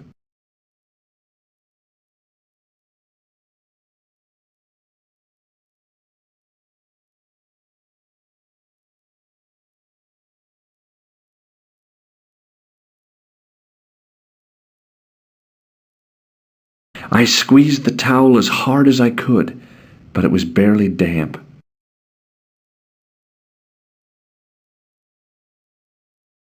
I smoothed the plaster level with the sand. It was my first experience of home improvement.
I held the towel under the faucet and soaked it with water.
trickle of water was quickly absorbed by the plaster. I eased the solid piece of plaster from the sand. Underneath, it had formed a perfect copy of the statue.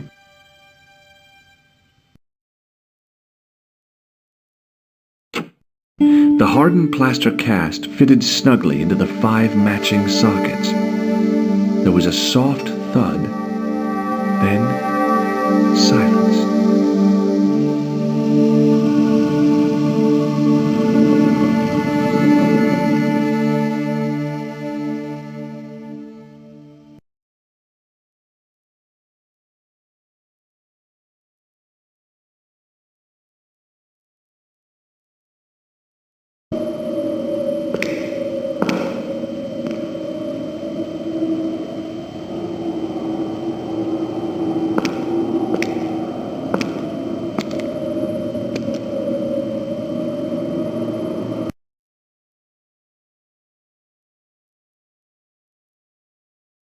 So, where did you stay last night?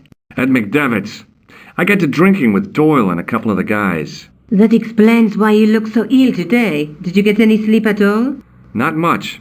I had to share the room with another guy. Did he snore? Hardly. He was dead. Then Leary woke me in the middle of the night to help bail out the cellar.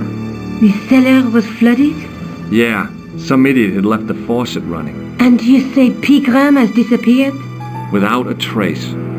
But my visit wasn't a complete waste of time. Pegram's gem? The Templars gem. Whoever Jacques Marquet is, he's in for a disappointment. Jacques Marquet? He's the guy who should have collected the gem from Fitzgerald. What are your plans? I want to find out who, what, or where Montfaucon was. All I've got to go by is the name and a picture of a hanged man. Do you want to look after the gem? No, George. I'd be too tempted to sell it. Look, Nico, a handful of plaster. Yeah.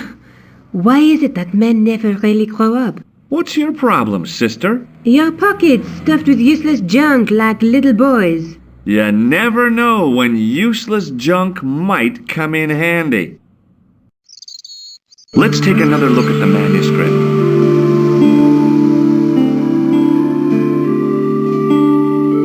That's the tripod in the Croon Museum. That's the gem that Pegram found in Lochmarn. There's a woman looking at her reflection in a mirror, but the reflection has 3 hideous faces.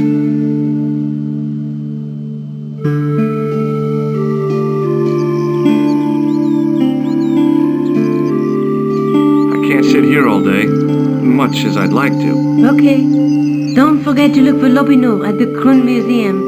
And why don't you see if Rosso has heard anything? Okay. Anything else I can do for you while I'm out? Shopping, a trip to the laundromat? Just take care of yourself.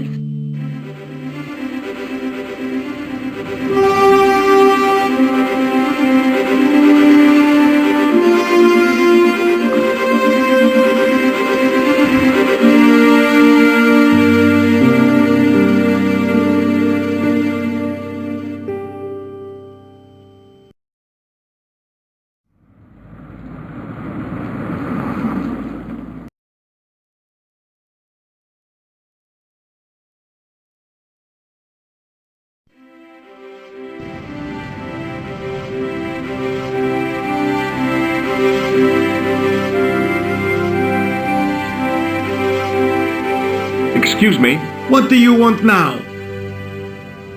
have you heard of a man called Marquet? Yes. He used to be known as the Mole of Montmartre. I heard he's been hospitalized, probably by one of his rivals. Which hospital was Marquet taken to? The Hagenmeyer Clinic, in the Avenue des Hérissons. Why was Marquet known as the Mole of Montmartre? Because he lived in Montmartre, I suppose. Yeah, but why the mole? I don't know. Maybe he ruined people's lawns. See you later, Sergeant.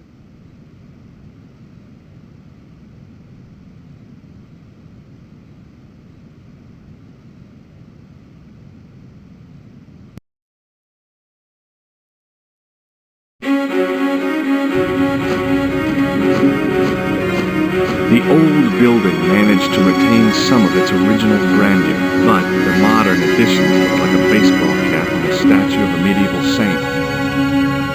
There was no sign of the crew of the ambulance.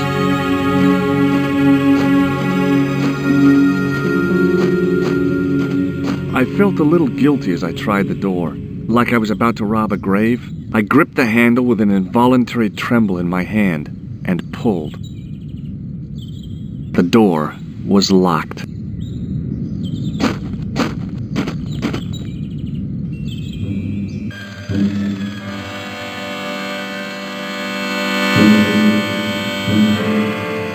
The woman managed to look overworked and hassled, though she didn't appear to be doing anything.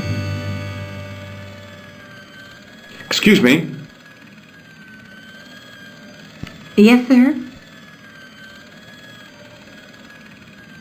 Is this the Hagenmeyer Clinic? That's correct. I thought I was in a garden center. Oh, the plans. They were my idea. A little greenery to evoke the spirit of nature. How may I help you? Has Marquet been visited by a man in a clown costume? Oh, no. You haven't seen a man in disguise? Well, there's Theodore the Bear. He comes every Thursday to entertain the children. Personally, I think he scares them half to death in that crummy old bear suit. If I was stuck on my back with tubes in every orifice, he's the last person I'd want to see. Has Marquet had a visit from a pair of gangsters? I should hope not. Can you describe them? A thin guy who looks like a weasel and his friend, the gorilla. Sounds as if they escaped from a zoo. I'm here to see Jacques Marquet. Oh, yes. Are you related to our client, sir? No, I'm conducting a private investigation. Then I can't help you. Look at this ID pass. So you're Merlin. Marquet's been asking for you. For me? Yes. He was shouting your name when they brought him in here. Now, let me see. He was on ward B12, as I recall. Oh, he's being transferred to... Oh dear. He's on ward J2. That's... Nurse Grendel's ward. What does this false nose remind you of? Oh, it's the clown's nose. That's right. Why don't you give me a break and go and play with someone else? What's so bad about Nurse Grendel? She runs that ward like a South American prison. Keeping a well-disciplined ward isn't a crime, is it? Well-disciplined. In the discipline and punishment stakes, she'd whip the butt off the Marquis de Sade. Everything, I mean everything, is done to a strict routine. 6 o'clock alarm call, 6:10 bowel movements, and woe betide anyone who doesn't have a result. Those patients of hers are like Pavlova's dogs. She sounds like a real nightmare. And then some. Have you seen this man here at the clinic? No, sir. And I never forget a face. What does this gem suggest to you? I advise you not to flash that around. The hospital insurance wouldn't cover it if it was stolen. What does this tool suggest to you? Is it a crack detector? Huh? Polar explorers use them to poke about in the snow. No. Have you heard of the Club Alamet? No. It sounds romantic, doesn't it? The kind of place where you get little umbrellas and whelks. Huh? That's romantic? Is this plaster any use to you? I'm allergic to plaster. I'd like to shake you by the hand. Don't be fresh, young man. Can you think of any use for this greasy tissue? I guess you could use it to baste a roast turkey. If Nurse Grendel is that bad, how come the authorities tolerate her? She's like part of the furniture. Oh, you mean she's been here a long time? No. I mean there's not a man in this clinic who hasn't sprawled out on her. I was beginning to get the picture. This woman was jealous, with a big green capital J. How do I find Nurse Grendel's ward? Down the corridor on the left, turn right at the senior consultant's washroom. Right again at the executive coffee lounge. Bear left past the administrator's sauna and turn left at the end. That's J2. And good luck. Thanks for your help, ma'am. You're welcome. Hi, my name's George Stobbart. Pleased to meet you, sir. Call me George if you like. Are you sure? Yeah, that's my name. My name's Benoit, but everyone calls me Bunny. Bunny? That's right. I used to have this cute habit when I was a kid. Keep it to yourself, Benoit. Do you know anything about a patient named Marquet? No, sir, I don't know much about any of the patients. I've never met a doctor who admits that he's only human. I'm only a trainee, sir. I'm sure I'll get the hang of things. Do you know the nurse on Ward J2? No, monsieur. This is my first day here. I can't wait to get my hands dirty. I was talking about treating my first patient, of course. I didn't mean I'd get my hands dirty with a nurse. Does this false nose mean anything to you? No, it doesn't. Do you recognize the man in this photograph? No, monsieur. I've never seen him before. Does this gem mean anything to you? Not me, sir. Have you ever heard of a guy named Merlin? No, sir.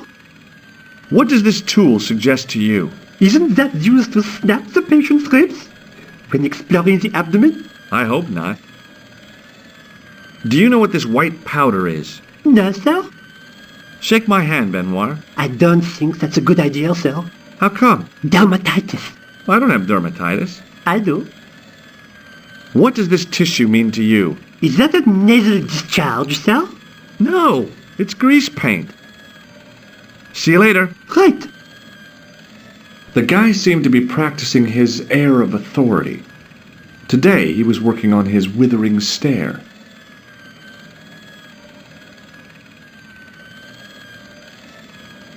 Hi, my name's George Stobbart. Really?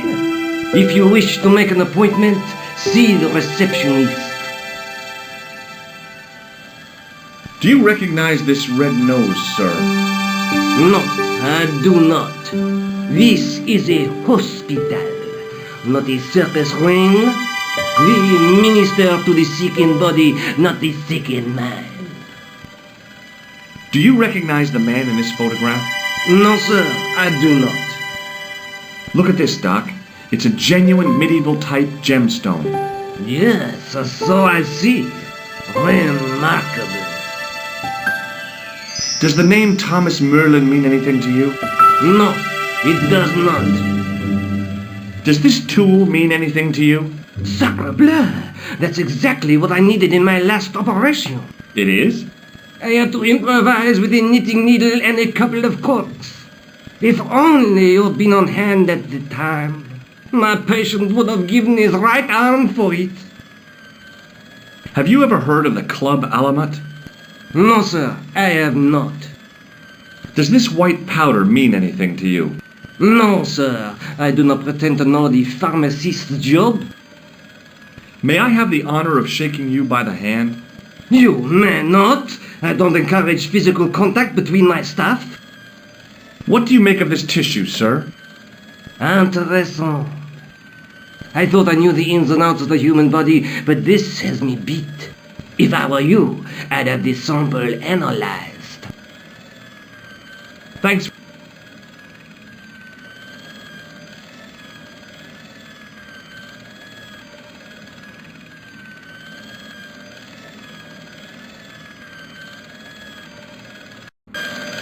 As I turned the corner, I saw the source of the hellish noise which echoed through the corridors. It was an industrial polishing machine with an odd-looking guy in tow. He looked blissfully happy, for no apparent reason.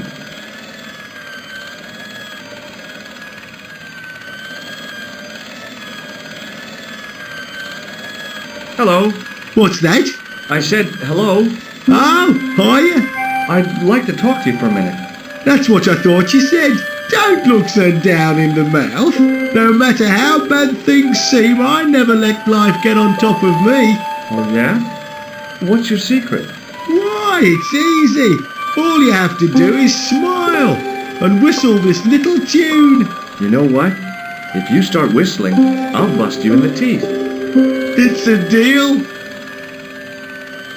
Do you know a nurse called Grendel? Sure I do. Is she on duty today? Yeah, end of the corridor, Ward J2. Have you seen any unsavory characters lurking about in the quarters? No, sir, I haven't. But I've got nothing to worry about. What's that, Mr. Shiny? You'd take good care of the rascals, I'll bet you would. With a friend like him, I've no fear of oppressors. It must be a great comfort. He is. Do you know where I'd find a patient called Marquet? No, I'm not allowed on the wards with Mr. Shiny. Would Mr. Shiny be your polishing machine by any chance? Please, don't call him that. He's more of a friend than a machine. I've had Mr. Shiny for 3 years, and he's never let me down once. How come you got so attached to a polishing machine? I asked you not to call him that. He's got a name, you know. Yeah, Mr. Shiny. It's just that... You think it's odd, don't you? No, I don't mind. The rest of the staff think I'm twisted. I heard them snorking behind me back when I gave Mr. Shiny his weekly pull through. Whatever you've got with this metal mop foot is probably a fine and noble thing. It is? Say, it's not every day I meet someone as crazy as me. Take a look at this red nose. Are you a policeman? No, this is a clown's nose, not a policeman's. Do you recognize the man in this photograph? Who is it? That's what I'm asking you. Have you seen him before? How should I know? You haven't told me who he is. Take a look at the photo. Yeah, okay. Now, have you seen him before? No. What do you think of this, Sam? Oh boy! What is it? A priceless gemstone, found in a medieval castle in Ireland. Get me into Marquet's ward, and it's yours. I don't wear jewellery. If this gem was yours, you'd be able to buy 100 Mr. Shinies. Don't be silly. There's only one Mr. Shiny. Do you recognize this pass? No, I don't. Should I? No, but I wondered if you'd seen a stranger flashing it about. No, sir. But if I had, Mr. Shiny would take care of him. Would this tool be any use to you? No, sir. Mr. Shiny has no user-serviceable parts. Whatever that means. Do you recognize this matchbook? You should never, ever play with matches. I know that, but... People get hurt when they do. Sure. They end up in hospital, like the burger lady. She was so burned up, they didn't know whether to use bandages or onions. Do you recognize this powder? Is that dandruff? No way. It sure looks like dandruff. It's plaster. Ugh! Would you like to shake my hand? Not until I've washed, if you don't mind, sir. You can pick up all kinds of things in a hospital. Like nurses, right? No, sir. Bugs and germs. And fungal infections. What does this tissue suggest to you? You have a cold. What you need is vitamin C. And a side order of machine oil. See you later. Yeah. Take care now. The door didn't have a sign or label or any kind of identification. Hey now, you can't go in there. How come? I'm responsible for the contents of that cupboard. It was a life-sized marble figure of a guy in robes.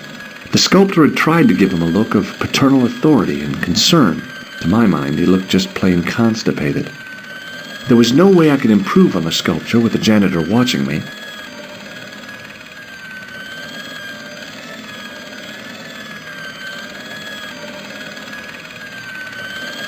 The connector in the socket supplied electricity to the polishing machine.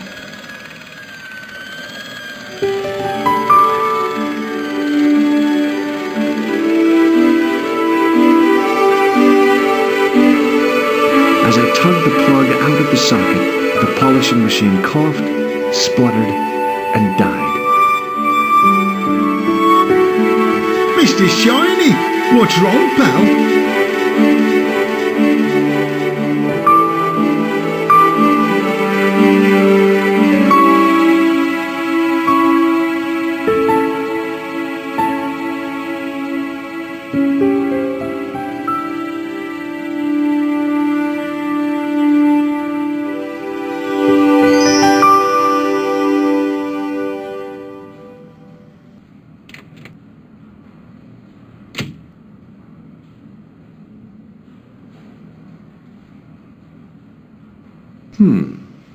Dr. Stobbart at your service.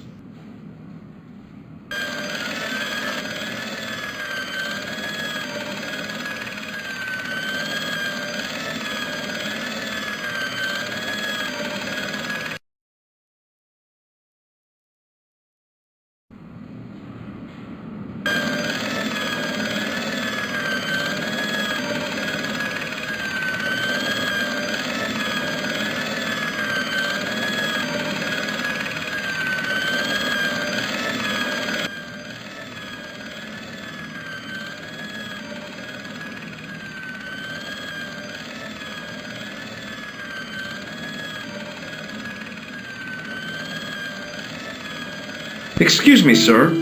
You must be the new boy. Yeah, I must be. Well, stop wandering about and make yourself useful. Bunny, come here, boy. This is Benoit, my nephew. Can I trust you to look after him? Do your own babysitting, Gramps. Who do you think you are, anyhow? I am Felix Hagenmeyer. And may I say what an honor it is to meet you in person, sir. You are on my medical wall of fame. Right up there with Pasteur and Leary. I look on it as a privilege, no, an honor, to look after your nephew, sir. He is fresh out of medical school. It will open his eyes to see a real doctor on the job. I'll bet. Show him around. Let him see some real suffering. So long, Hagenmeyer.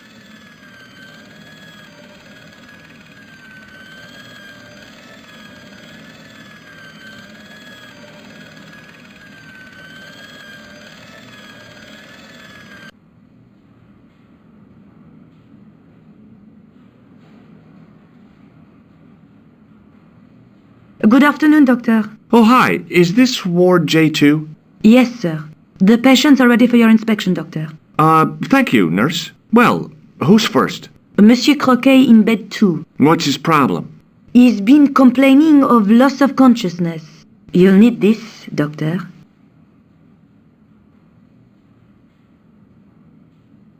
She gave me a long, narrow metal box and a stunning smile. Thanks.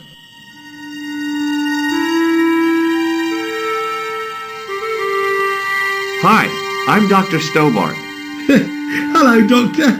The nurse told me you keep losing consciousness. That's right. I've had the problem as long as I can remember. It's a real out-of-body experience. Like death, but not so conclusive. I see. How long does it last? Just a fraction of a second, and then I recover. I might not have been a doctor, but I was formulating a diagnosis all the same. This guy was nuts. I know exactly what you mean. It's known in the medical field as blinking. Is it serious?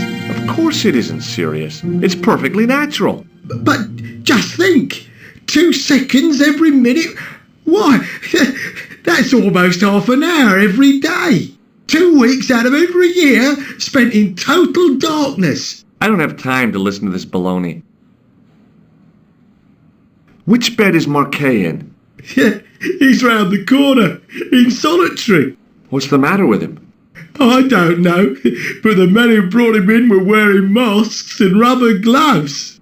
Hey, you're a doctor. How come you don't know? We doctors don't know everything. Then How come you act like you do? Has Marquet had any visitors? Nah, neither have I. That's the worst thing about being in hospital. You feel like the rest of the world has abandoned you. Well, you know how it is. Life goes on. Thanks for those comforting words. Do you recognize this red nose? Nah, I don't. Do you recognize the man in this photograph? Nah, Doctor. Who is it? A cold-blooded killer. One of your colleagues? No, he really is a murderer. I've never seen him before. Does this gem mean anything to you? No, Doctor. Have you heard of a guy called Merlin? No, Doctor. Do you know what this tool is used for? Eye surgery.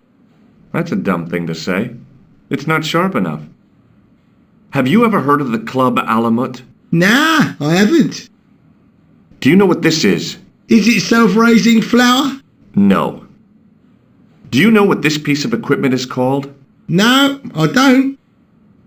I thought about giving him an electric shock, but I just couldn't do that to a sick guy. Have you any idea what this is? Please, take it away before I throw up. Well, goodbye and good luck. Thanks, Doc.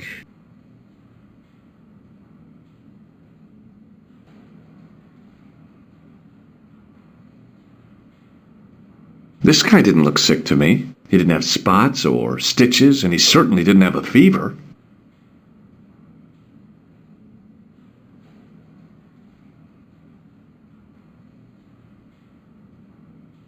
Hello? Anybody home? Who are you?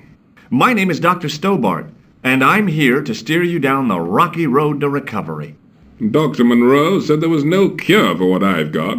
Your problem is you stayed in bed too long. Are you sure you're a qualified doctor? You better believe it. What can you tell me about Marquet? He's the man in the private room, isn't he? That room was mine before I was tossed out like a common squatter. Do you know what's wrong with Marquet? They won't even say what's wrong with me. Tell me, Doctor, what's your opinion? It's too early to say. But I've been here for 3 months. What's your impression of Nurse Grendel? She's a very efficient young woman. Efficient? You make her sound like a vacuum cleaner. I've no complaints. The woman in reception described Nurse Grendel as a monster. Well, that's simply not true. She's quite strict, but that's her job, isn't it? You've got to have discipline in a place like this. Do you recognize this red nose? Doesn't that belong to Boissy? No, I found it in a sewer. He's a clown, you know. You wouldn't think so to look at him now, would you? Do you recognize the man in this photograph? No, Doctor. Who is it? A cold-blooded killer. Really? He's a dead ringer for my bank manager. Of course, Mr. Soames hasn't got a scar, and he doesn't come from the Middle East. His hair's a lot grayer, too. Otherwise, it's just like him. Remarkable. Does this gem mean anything to you? No, Doctor. Is this some kind of test? If it was, you would have failed. Have you heard of a guy called Merlin? No, Doctor. Do you know what this tool is used for? I'd rather not, Doctor. Ignorance is bliss, as they say. Do you know what this tool is used for? I'd rather ignorance. Have you ever heard of the Club Alamut? I'm not really a nightclub man, Doctor. A game of whist and a glass of ginger wine is about my limit. Do you know what this is? It looks like plaster. How did you know that? I'm a plasterer. I'm going to take your blood pressure. Why? I'm a doctor. It's my job. I thought about giving him an electric shock, but I just couldn't do that to a sick guy. Have you any idea what this is? No, Doctor. I wouldn't even like to guess. See you later.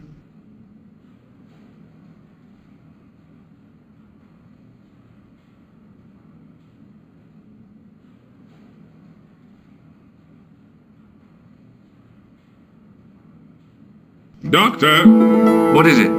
you haven't taken my blood pressure.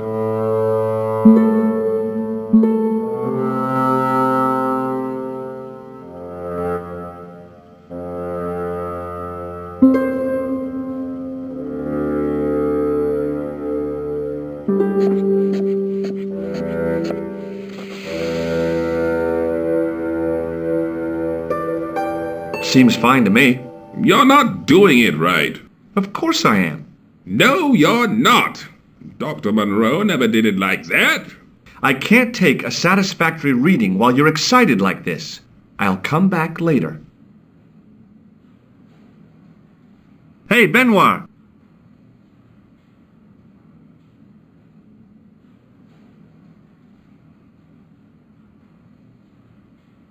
There's no need to shout. What do you want?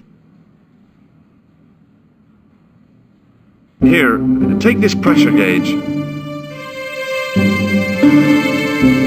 Thank you, sir.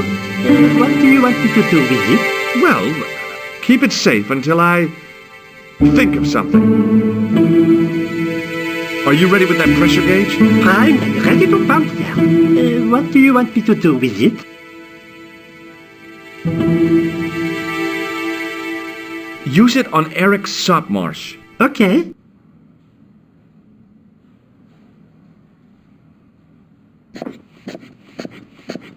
He sat like a statue of a sack of potatoes, but the cop's eyes were as watchful as a hawk's. I'm Dr. Stobbart. Bonjour, docteur. Have you seen any suspicious characters on the ward? Yeah, I have. A gorilla and a weasel? No, this was a tatty old bear. How was the bear acting suspiciously? Well, he was wearing a homburg. Is that against the law? No, but it's pretty weird for a bear. Don't you think it's possible that the bear was a man in disguise? Well, obviously, I'm not completely stupid. But who would go to the bother of disguising himself as a bear? It's not as if he'd blend in with the surroundings. I checked with base to see if any bears had been reported missing from the zoo or a traveling circus. They told me to sit tight until reinforcements arrive. I guess they're right. I'd be stupid to tackle a bear single-handed. Have you heard of a guy called Marquet? He's in quarantine, Doc. Right behind this here door. Marquet is just the man I wanted to see. I wouldn't go in there if I was you. He has anthrax. I have to visit my patient. What for? Routine. I have to check he's still breathing. What if he's not? I'll sign the certificate and register his bed as vacant. That's a cold and distant attitude to death. Well, I've been institutionalized to the point of godlike aloofness. The white coat suits you. Thanks. Do you recognize this red nose? Don't get cute with me. Do you recognize the man in this photograph? No, I have never seen him before. Do you recognize this gem? It isn't an emerald, is it? Yeah, I think so. Thanks. Are you Thomas Merlin of Gruber Electronics? No. Then you won't be needing this. What do you think this tool is used for? Branding mice without bending down. Have you ever heard of the Club Alamet? No. It sounds Middle Eastern. Can you think of any sensible use for this plaster? Sensible? No. Puerile? Yes. But you've probably thought of those already. Would you like to shake hands? What for? As a gesture of goodwill. On reflection? No. What does this tissue suggest to you? It looks as if it has been used to wipe Satan's bottom. I hate to say it, but you could be right. Catch you later, officer. Au revoir, Doc. If you see that bear, kick him in the nuts. Rather you than me, pal.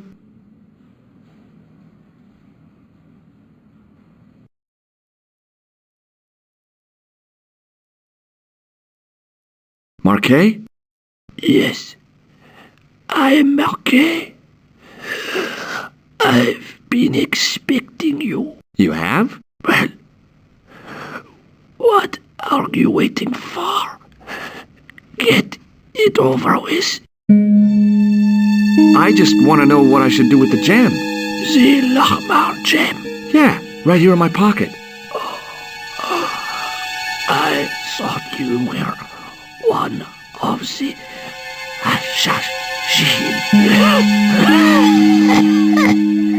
Not me. I never inhaled. So, you were sent in my place? Yeah. You could hardly make the trip to Ireland in your condition. What should I do with the gem? Deliver it to the Grand Master. Quickly tell him that I found the tripod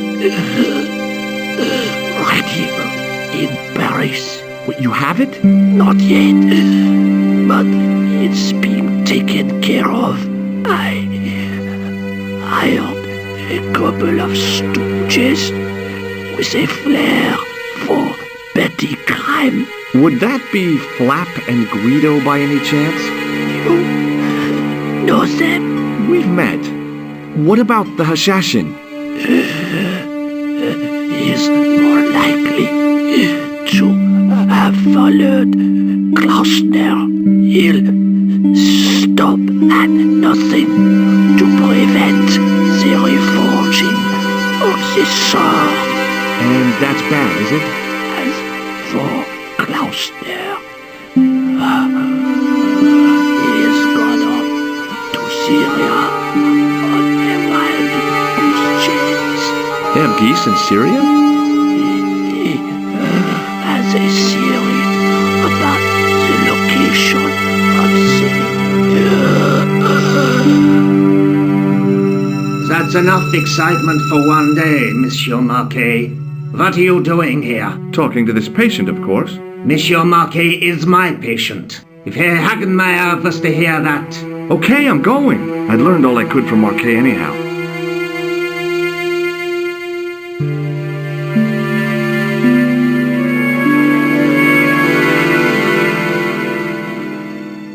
Ah, there you are, sir. I was just coming to look for you. I finished with your pressure gauge. Thanks, Bunny. What's that noise? It sounds as if someone's having a cardiac arrest. It's all right. The doctor's in there with him.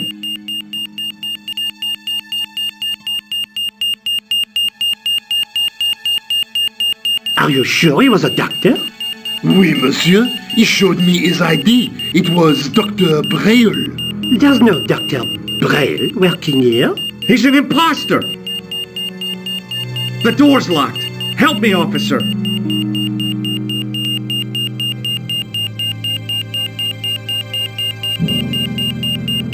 Stand back, monsieur.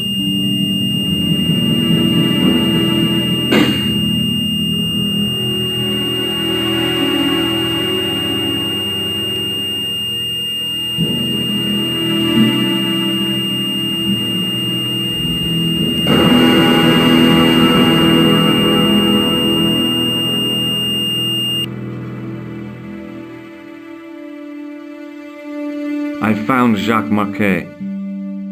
Did he talk? Yeah, he talked. For the very last time. He's dead. Yeah, killed in cold blood by a bogus doctor. That's despicable. What kind of guy would pass himself off as a doctor and take advantage of a dying man? Was it Khan? No, I don't know who he was, but it certainly wasn't Khan. He got away, out the window. Have you ever heard of the Hashashin? No. Marquet said that they were his biggest enemy. His biggest enemy was the bogus doctor. Don't remind me. That guy was evil. He had wild, staring eyes like a dead fish. I'll never trust a doctor again. Do you think the assassin was responsible for killing Marquet? I don't think so. He could have finished him off the first time. Besides, Marquet would have recognized him. He was pumped to the gills with sedatives. He wouldn't have recognized the 4 horsemen of the apocalypse unless they'd introduced themselves. Can you think of any use for this? That's a thing for measuring blood pressure, isn't it? What are you doing with that? I picked it up in the hospital. It could be useful. You ought to take it back. Don't you feel guilty? No. Let's take another look at the manuscript.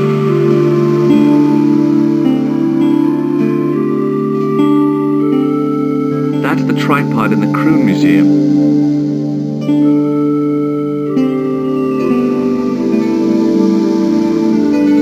I guess I'd better go back and talk to that weirdo. Which one? Rousseau or Sergeant Mou? Oh, but you're referring to Andre. I'll let you work it out.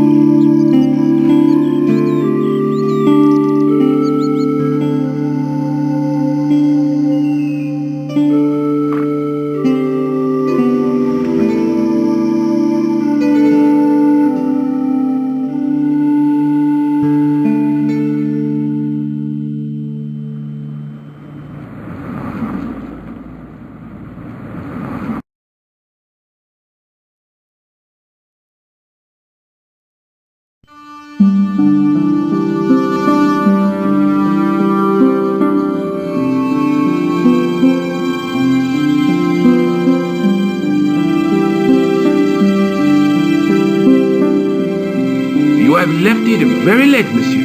Late for what? Anything? I am closing the museum soon. You wouldn't like to get locked in. I can tell you, not in this gallery. Why not? It is haunted, monsieur. You don't believe in ghosts, surely. Oh, yes, I do. 7 years ago, a lad managed to hide in here. He'd made a bet with his friends, I suppose. When I found him in the morning, he was cold as ice and stiff as a board. Well, what was the cause of death? They said it was a brain tumor. But on his face was a look of stark, desperate terror such as I have never seen before. Scary. Can you give me any further information about the tripod? Certainly, monsieur. It's infamous. That tripod, that belonged to John Dee. What's the importance of John Dee's tripod? Dee was the most famous escapologist of the 16th century, the Houdini of his time. Don't you mean alchemist? Escapologists use ropes, chains, and handcuffs, not tripods. Well, whatever he was, that is the tripod he used in his experiments. What kind of experiments did John Dee perform with his tripod? Oh, the usual. Didn't you study chemistry at school? Yeah, but we skipped over thaumatology. Can I take a closer look at the tripod? What? Get it out of the case?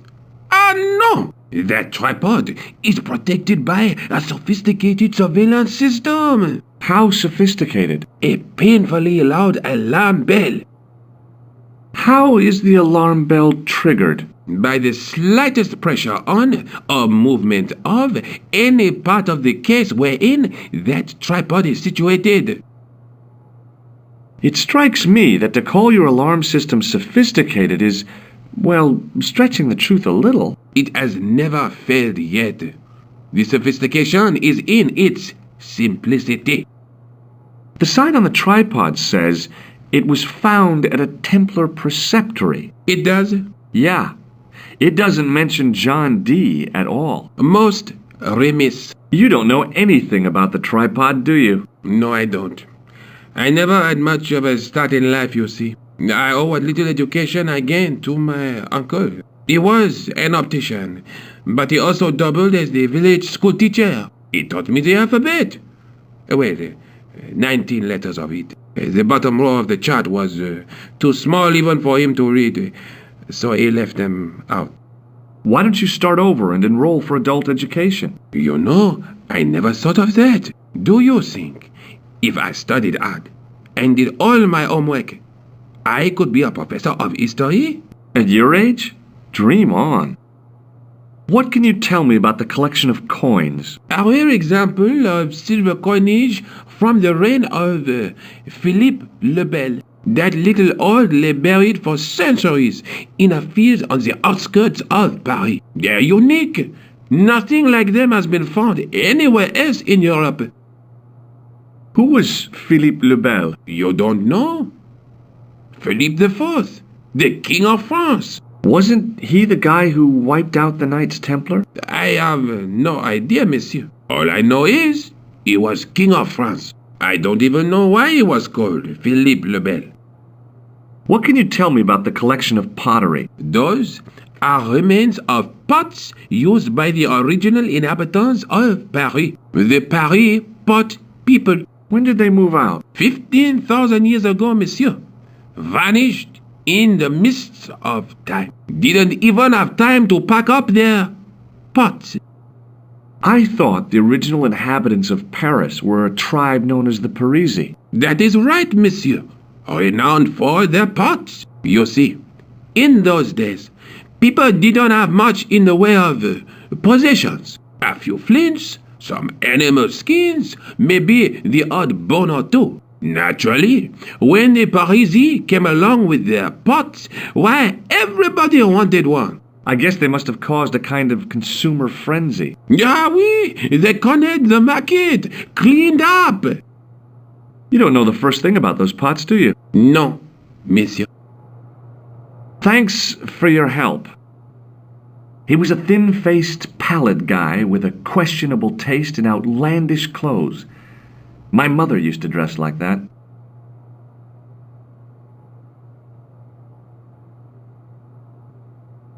I beg your pardon. Are you André Lobineau? That's me. You want my autograph? No. I was told you may be able to help me. Help? My name is George Stobbart. I'd like your professional opinion. Well, okay. Shoot. Have you ever heard of the Hashashin? Why, yes. It was a radical Muslim sect whose name became synonymous with murder. It was formed in 11th century Persia, shortly before the Crusades. At roughly the same time as the Templars. Yes, they gave a new word to our language, assassini, the assassins. How did the assassins get their name? From the legends surrounding the secrets of their initiation rites. A young man who sought to join the sect was given hashish until he drifted into dreams. He awoke to find himself in a fabulous garden with everything he could wish for. The freshest water, the most delicious food, the choicest hash, and the most delectable women imaginable. Cool. Do you have the address? I haven't finished the story. There was a price to pay for this taste of paradise. Wouldn't you just know it? The young man would wake the next day to find himself back in the real world. He was told that he'd been given a glimpse of the heaven reserved for holy martyrs. A heaven he would enjoy for eternity if he was willing to join the Hashashin. How did the assassins operate? Well, as I explained, the new recruits would be only too willing to die for the cause. They'd be instructed in the use of the dagger, poisons, and disguise. Then, the Grand Master of the sect would name an enemy of Allah. And they'd stop at nothing to eliminate that enemy. You got it. They were fearless and deadly. Does the cult of the assassins still exist? Take a look around at the world today. You tell me. Does the name Montfaucon mean anything to you? Sure. It was the most grisly spectacle in Paris until the Revolution. A public toilet? Montfaucon was the place of execution for many thousands. A dark temple of death, with row upon row of arches, each one framing a grim exhibit. Scores of rotting corpses swung on creaking rope, while the crows devoured their flesh. That explains the image of the hanged man. I found a reference to Montfaucon in Ireland, in a village called Lochmarn. Lochmarn? That's where Pegram was digging. That's right. He'd left the excavation before I arrived. Do you know Pegram well? Not really. I met him at a conference. I would have liked to talk to him in depth, but I didn't have time. When was this? Oh, back in the summer, July, I think. The second week of July? Maybe. Yes, it was, just before Bastille Day. So Pegram was in Paris at the same time as the other victims. Pardon? Victims of what? Nothing. Just thinking aloud. Where was the site of Montfaucon? To the northeast, near the Canal Saint-Martin, but there's nothing there now. The old gibbet was torn down during the Revolution. What can you tell me about Philippe le Bel? He was responsible for the extermination of the Knights Templar. I know that, but why was Philip so hot to get rid of them? Mostly because he wanted to get his hands on their treasure. He had an enormous debt and a lifelong war with England to fund. The trouble was, the Templars were a highly respected holy order. If the Templars were so powerful, how did this Philippe dude wipe them out? By underhanded, dishonorable means, of course. The Pope was Clement V, a Frenchman. French, huh? Handy for Philippe. Fate had nothing to do with it. He was Philippe's puppet, planted to further his political ambitions. Philippe wanted the wealth of the Templars and used Clement to get it. So what was Philippe's plan? What happened? Sealed orders were sent out all over France, not to be opened until the appointed day. That day was Friday, July 13th. That's the origin of our superstition regarding that date. At dawn, throughout the whole of France, the Templars were arrested. It was the biggest bust in the history of the world. What happened to the Templars after their arrest? Philippe was out for blood, so he handed the Templars over to the Inquisition. Not surprisingly, they confessed to a sensational and sordid list of blasphemies. Like what? Oh, the sort of things you read about in the gutter press. Devil worship, lewd sexual practices, spitting on the Holy Cross, that kind of thing. Well, that must have given their lawyers some headaches. Whether or not the accusations were true, this was not good publicity. Most of the charges were probably cooked up, but so were the Templars, literally. Hundreds of them were found guilty of heresy and flamed grilled at the stake. They died protesting their innocence. But surely Philippe had no proof of his charges against the Templars. A man will admit anything under torture. The Inquisition fabricated some nonsensical demon called Baphomet, and then suggested to their victims that this was what they worshipped. But they didn't have to agree. The records show a Templar coming to trial with both feet burnt off. Fragments of flesh and charred bone falling from the stumps. What would you not admit to stop such torment? So there was no truth at all in the Baphomet accusations? Not a shred. Almost every victim described the idol differently. No, Baphomet never existed outside the sick minds of the Inquisitors. So Philippe stole the Templars' riches, huh? Oh no, they weren't stupid. The king's troops marched first on the temple in Paris, then to the Templar home port at La Rochelle. There was no trace of the treasure, and the fleet of the Knights Templar had set sail. I'd like your opinion on a medieval manuscript. Vraiment? Do you have it with you? No, it's too fragile. And besides, there are certain people who'd stop at nothing to get their hands on it. Intriguing. Do you have a copy of the text? There isn't much. Only a few Latin phrases. I was kind of hoping you'd help decipher the pictures. Without seeing the manuscript, that's a tall order. Just tell me one thing. What does the image of two men riding on the same horse suggest to you? The Knights Templar. Does the Templar seal appear on this manuscript? I'd love to see that for myself. Can you tell me anything about the Knights Templar? I sure can, Georgie. Soldiers, diplomats, mercenaries, monks, bankers, you name it, the Templars fit the bill. The greatest fighting force in Christendom, the militia of Christ. Jeez.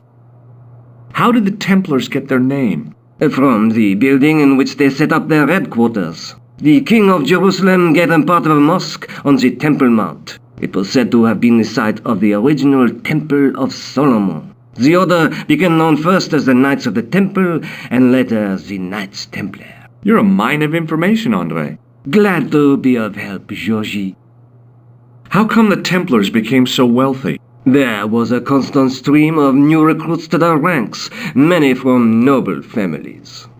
They were required to swear a sacred oath of poverty, chastity, and obedience. So, their money, goods, and lands were donated to the order. The Templars soon held land in France, Scotland, England, Spain, most of Europe, in fact.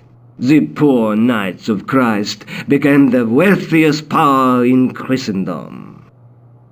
Is it true the treasure of the Knights Templar was never found? Who knows? So little knowledge of what really happened remains. Or, if it does, the truth has never been made public. What do you mean by that? The Templars have attained mythological status, like the King Arthur of the Britons. There are people even now who say the Templars still exist. Do you think that's likely? No, not for a minute.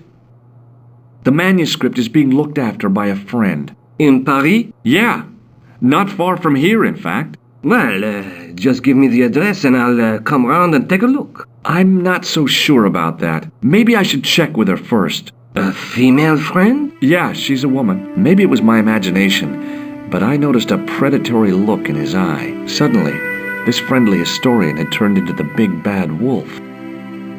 This friend who has the manuscript? Oui, the anonymous girlfriend. She lives at 361 Rue Jarry. Ah, I know it well. I'll drop by. Just as soon as I can.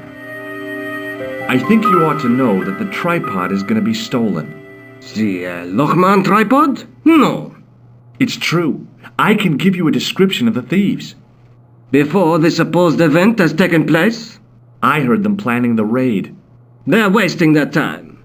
The tripod is protected by a state-of-the-art alarm system. Well, don't say I didn't warn you. Why don't you loan the tripod to me for safekeeping? Because I'd never see it again. Well, don't you trust me? It's not a question of trust, George. That tripod is hundreds of years old and extremely fragile. I get your point. Take a look at this nose, Lobineau. It really doesn't interest me, Georgie. Does the guy in this photograph look familiar to you? No. What do you make of this? It's the biggest gemstone I've ever seen. Where did you get it? From Professor Pegram's messenger boy. Did Pegram find this on his dig? Yeah, the site where this was found was a Templar castle. Do you think it could be part of the Templar treasure? No, I shouldn't think so. What do you make of this ID card? Nothing. What do you make of this tool? Interesting. Where did you get it? From a dig in Paris. Vraiment? I didn't realize there were any excavations in progress in the city. Does this matchbook mean anything to you? Alamut is the name of the place where the Hashashin were based.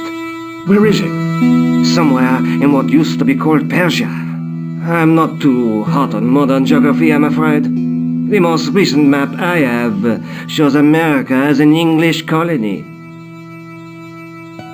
Do you recognize this white powder, Andre? No. Do you have any use for this, Andre? Shouldn't think so, Georgie. Do you have any use for this, Andre? Shouldn't think so, Georgie. What does this tissue mean to you? Nothing. Thanks for your help, Andre. You're welcome.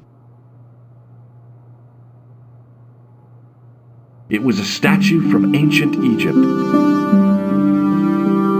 It was a tapestry of a lady, a lion, and a unicorn. If I'd had more time, I could have stared at it all day.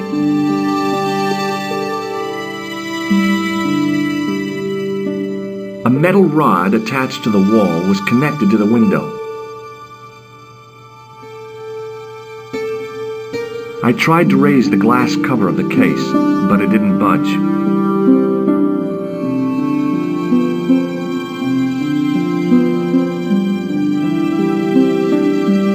The rod turned smoothly, and the window above me opened.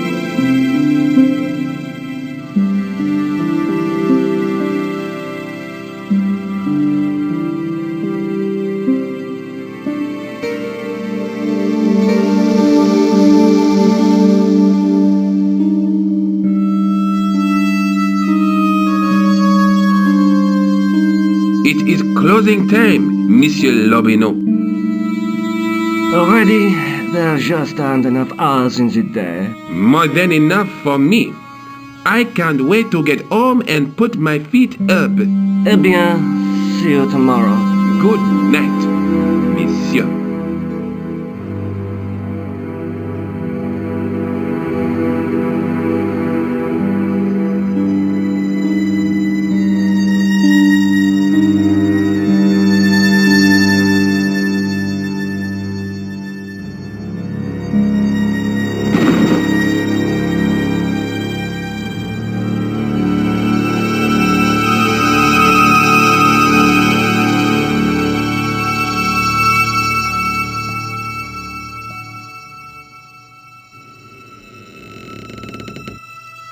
Hey, Guido! Look at this! Quit fooling around, you moron! Get your ass over here and bring that flashlight.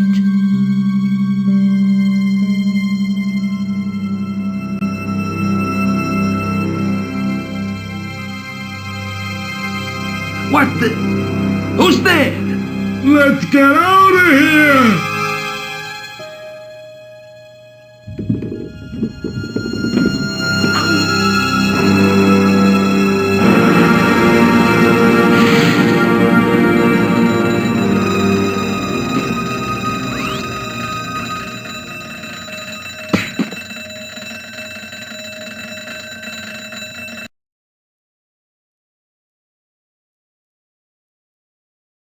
And when I woke up, I was at the police station. Luckily, I managed to persuade Rosso I was innocent. Poor George. What a mess. I bungled the whole thing. I don't think so. You made a pretty good job of distracting those two crooks. Yeah, but the killer got away with the tripod. No, he didn't. He's not the only one who can dress up in costume. You mean... it was you who stole the tripod? Oh, hell, Nico. I could have been shot. Those dogs are more likely to shoot their own feet. I just wish you'd told me your plans. We're supposed to be in this together. And how come you dressed up like a pantomime cat? Don't sulk, Georgie, please. Oh, rats. And don't call me Georgie. Oh, I really thought you'd be pleased. After all, we've got the tripod. Aren't you going to try putting the gem on the tripod? I guess so.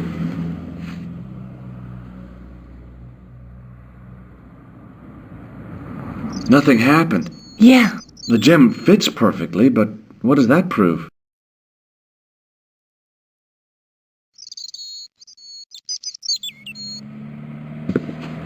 Maybe the tripod has to be in a certain location. There's nothing on the manuscript to indicate where, though, is there? Oh, by the way, I had a visit from André Lobineau. Oh, yeah. I hope you didn't mind me giving him your address. Not at all. It was lovely to see him again. He was over the moon when I showed him the manuscript. It's not often he gets that excited. He made a sketch of the Knight's crest to take back to the museum. I believe he's identified the family who bear that crest. I sure hope so. Lobineau explained who the Hashashin were. Yeah? The cult of the assassins. Oh, boy! Have you found out any more about the Knights Templar? Yes, I have. The guy responsible for their downfall was Philip IV, the King of France, otherwise known as Philippe le Bel. I've heard of him. I saw some coins from his realm at the Musée Krune. Well, he is known to history as Philippe the Fair, but I doubt if the Templars called him that. I'm sure André will tell you all about him. What do you think the purpose of this tripod is? On the manuscript, the gem is shown mounted on top of it. So, we risked a criminal charge to steal a display stand? Don't ask me. Maybe it's intended to hold the gem in a specific position. Let's take another look at the manuscript.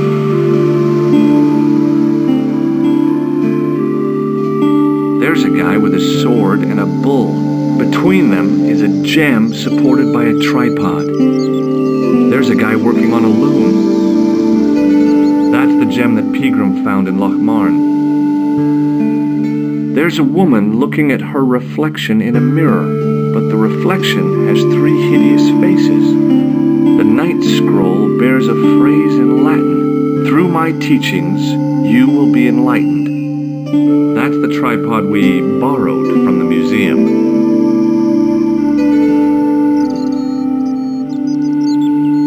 I have to go. Already? You only just arrived. Time and tide wait for no man. Okay, I'll see you later.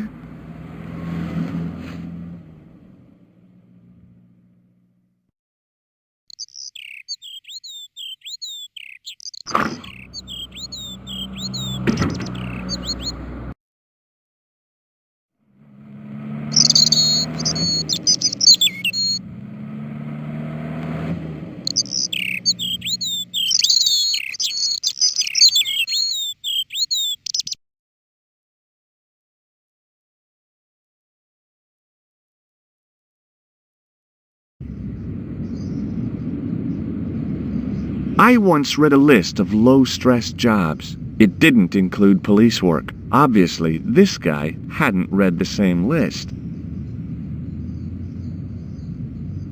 A typically Parisian sidewalk cafe. Last time I visited one of those, it blew up. I decided I was happy enough right where I was. Excuse me, officer. And how may I help you? What do you know about the Knights Templar? Les Templars. Only that they were excommunicated in 1312 and hanged in their dozens within this very square. Boy, what they teach in the police academy these days. No, monsieur. I read it on that board over there. Shouldn't you be off directing traffic or something? You have seen the Parisian traffic, no? Yeah, so? I could direct the traffic, the most dangerous, the east side of Rome. Or I can sit here and enjoy the sun, the architecture, and the Sauvignon. Which would you choose? Yeah, but I'm not a policeman. What happened to duty? An excellent question, monsieur. Does this red nose mean anything to you? Aha! A prosthetic nose. Very significant. It is? No. I am just having a little joke. Have you seen this man before? No. Who is it? I believe him to be an international assassin. Oh. Is that all you can say? Oh. I did wonder if I should say that I believe you to be an international paranoiac, but it didn't seem polite. Look at this gem. What do you think? Cut glass. No, it's not. It's for real. What kind of madman would go around waving a priceless gem under people's noses? So either it's glass or I'm mad? I didn't like to think about that for too long. Take a look at this. Ah! An electrician.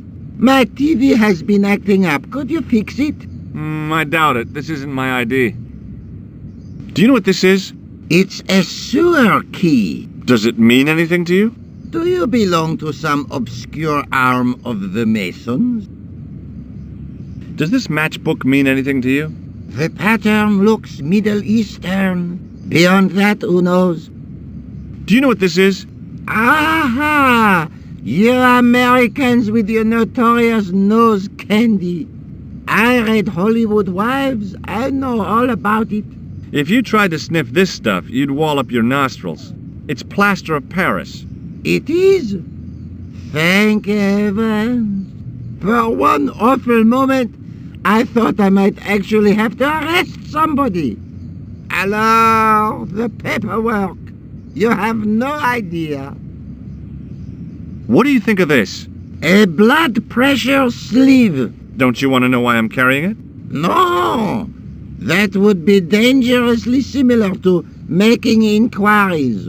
I might get a reputation for taking my job seriously. Would you like to shake? I stopped myself barely in time. Electrocuting a cop would not have been smart. They'd rebuild the Bastille just so they could throw me in and throw away the key. What do you make of this grease paint-stained tissue? Delightful. Would you like to see some of my used tissues? Hell no! Then please put yours away. What do you know about medieval ironmongery? Have a look at this little baby. A tripod. What is it for? You mean you don't know? No, monsieur. Nor do you, I think. I'll see you around. Oui, monsieur. I'll be there. There was a small crowd of 5 sightseers. It's a weird thing, but you can take the most intelligent people in the world, put them in their vacation duds, and hey presto, they look like morons. Why is that? I had no desire to talk to the crowd. The juggler was good. Why he couldn't put that kind of application into getting a real job, I had no idea. Maybe he just liked dressing up like a horse's ass.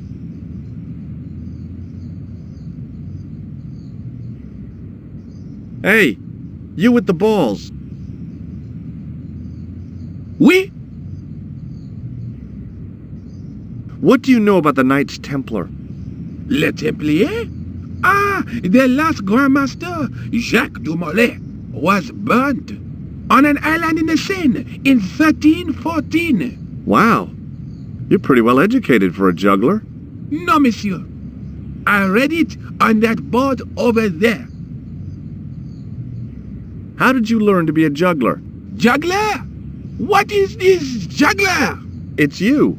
You juggle, that makes you a juggler. No, I am a jongleur. A jongler? What's that?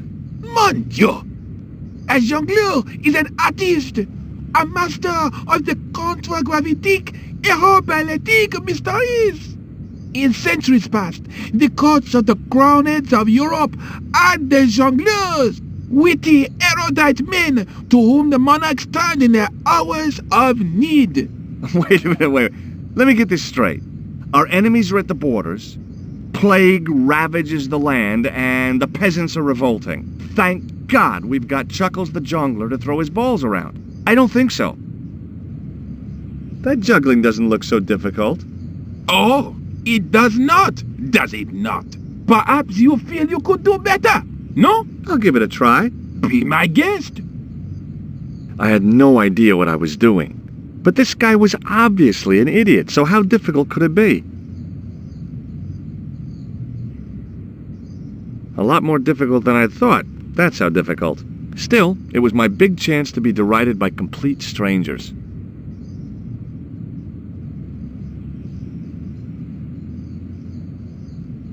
Not so easy after all, is it?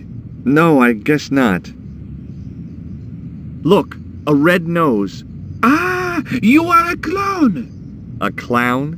No, if so, you would be a much better jongleur. For a moment, an idea capered around near the spotlight of my attention, but fell down the pothole of abstraction before I could focus on it. Have you seen this man before?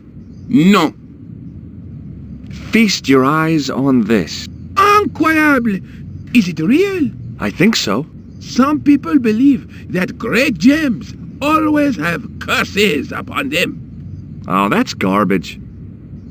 Although, now that I think about it, both of the people who had this before me disappeared in mysterious circumstances.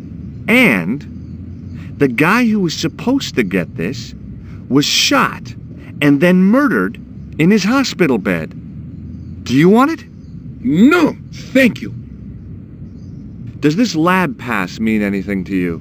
You work in a lab. No, try again. You steal lab passes? No. Well, not as a habit. This was a special case. This gadget is a sewer key. I do not want it, thank you. Well, I'm not selling it, I just wanted your opinion. It is hardly my area of expertise. Does this matchbook mean anything to you? You smoke? No, I don't. In that case, it means nothing to me. Does this plaster interest you? Well... Forget it. Forget that I asked. What do you think of this? It is a medical device, oui? Oui, yes. It didn't seem right to fry somebody's palm when they make their living with their hands. Does this grease paint mean anything to you? A red nose, and now grease paint? You are sure you are not a clown? Well, I was distracted by the idea again. Caper, caper, caper, plummet. No, gone again. I've got a medieval tripod. And my Uncle Claude has hemorrhoids! So what? Catch you later. Au revoir, monsieur.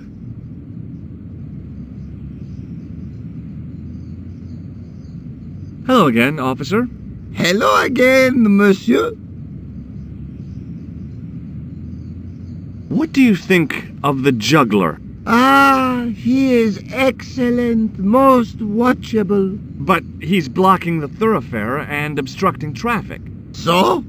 He is amusing. The traffic isn't. If he wants to block it, who am I to say no? You're a cop.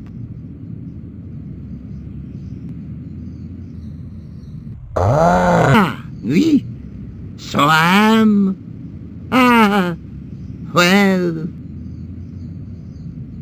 So you're not going to do anything about this guy? No. He probably doesn't even have a license. Ah, a license. This I had not considered. So what are you going to do? The instant I return to the station, I shall check. Return to the station? Why not just ask him? And spoil his concentration? What kind of a barbarian do you take me for? Ah, you are a clown. Do I look like a clown? No, although you juggle like one. Now, if I'd known you were a clown, it would have been amusing, and not a humiliation for you. What do you mean? Who ever heard of a plainclothes clown? He had a point. So you're saying that if I juggle badly with a red nose, I'd be the king of comedy. But if I juggle badly without it... You look like a pathetic loon. Oui, monsieur. You have it. I'll see you around. Oui, monsieur. I'll be there.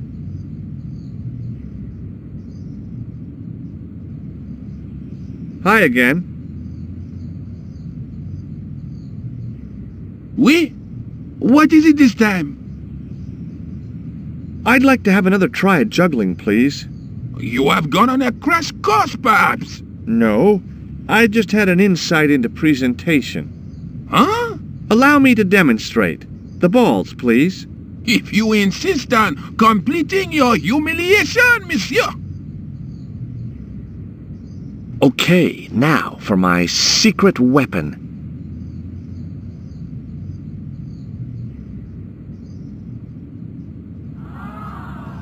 The juggler was speechless with rage. You could have mistaken him for a mime, and without a word he collected his balls and left in a fury. Hey! You forgot one of your balls! Hey! But he didn't hear. Better still, deprived of his entertainment, the gendarme decided maybe he ought to do some policing for a change.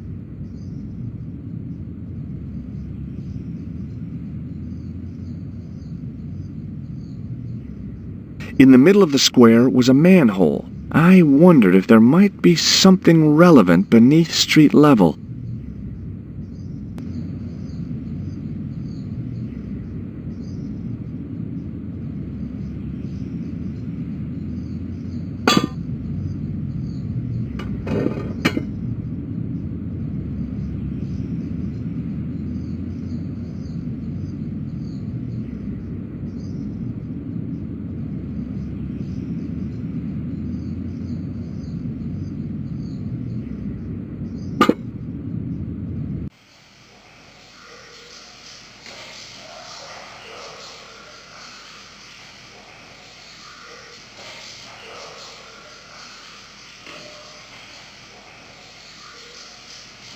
There were 3 arches, each with an inscription.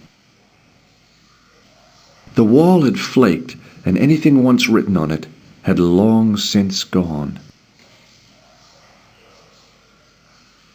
The inscription was hard to read, but I made out Templier, and something about innocence. Close up, I could see a faded inscription. My medieval French isn't much, but the few words I understood seemed to say, "This is where the gallows used to stand." Maybe.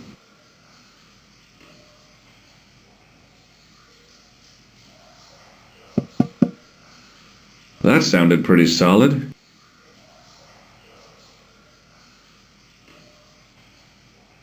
The inscription was hard to read, but I made out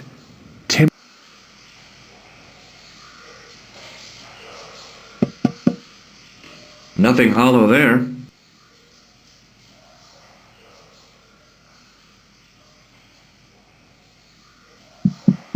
Hey! That's hollow! It was time for some brutal destruction.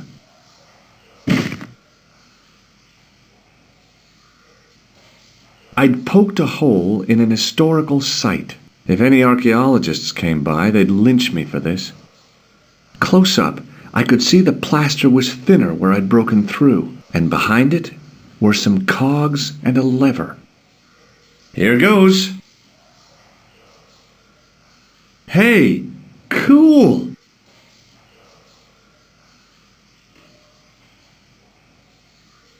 A weird little boat lay tied up. I guess they used it to get maintenance crews around. Either that or the Phantom of the Opera was somewhere near.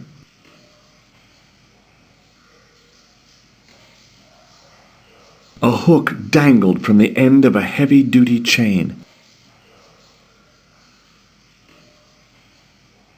There was a handle in the boat that fed out chain with a hook on the end.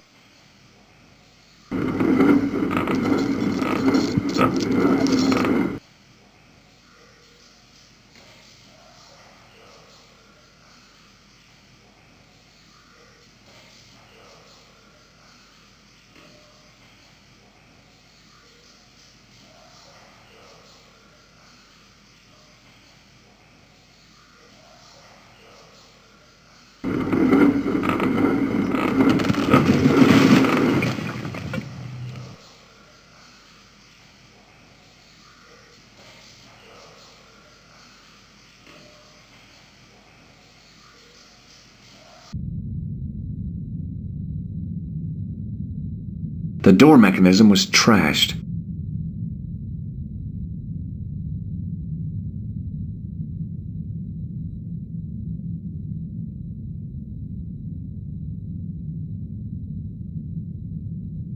I could hear voices from the lit area.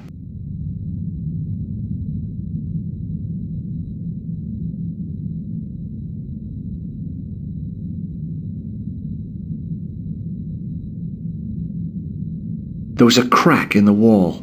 Through it, I could see a glimmer of natural light. In the beginning was the end. An end wrought by our enemies began our darkness. In the end will be a beginning. An end to our enemies heralds our new day.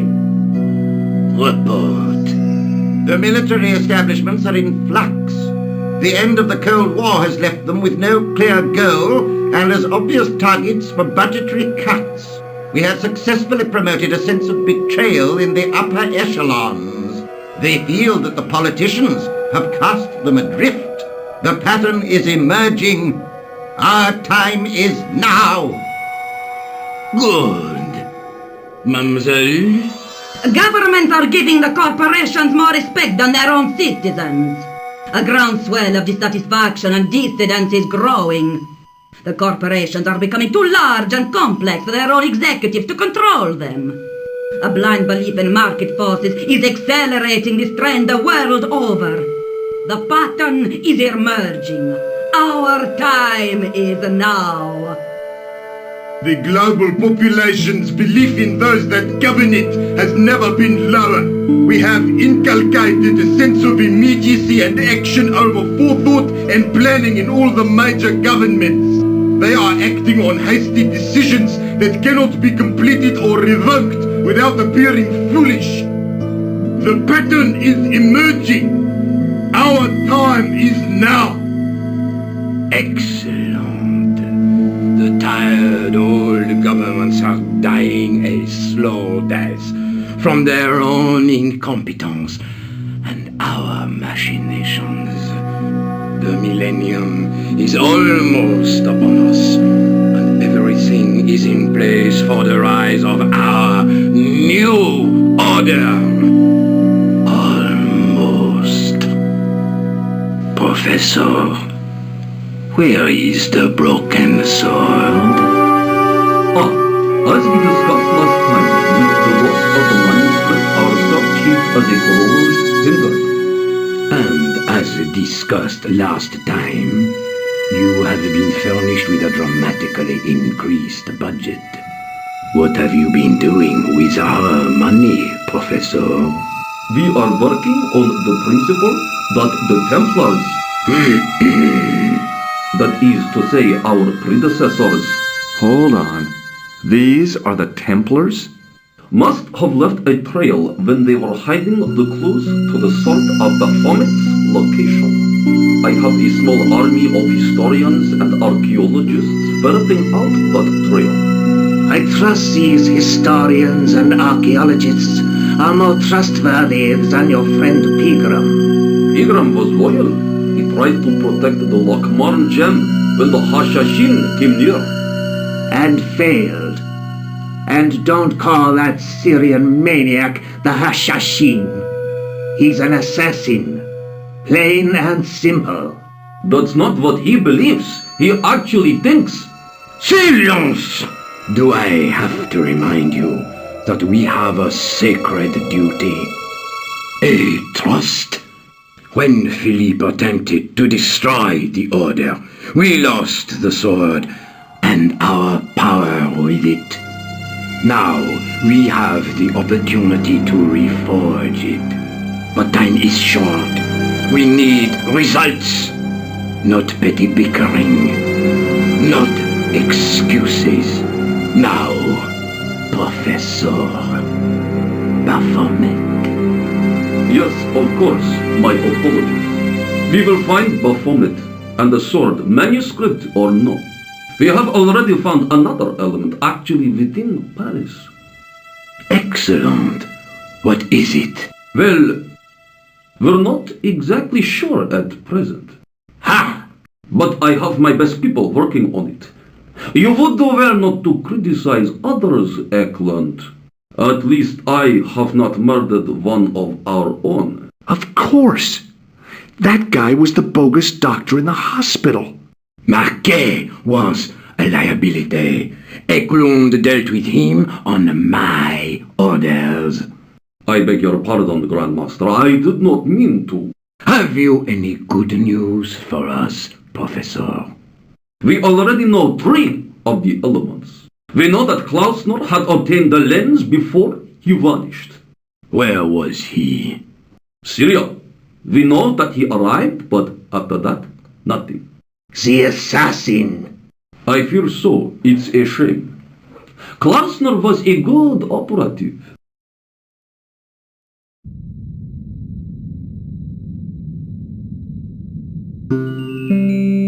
This will be our last meeting in person until we locate the sword of Baphomet.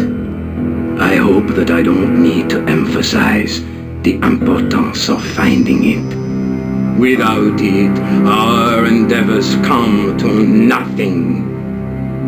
With the sword reforged, we will have the power to sweep the stage of all opposition. The new millennium will belong to us.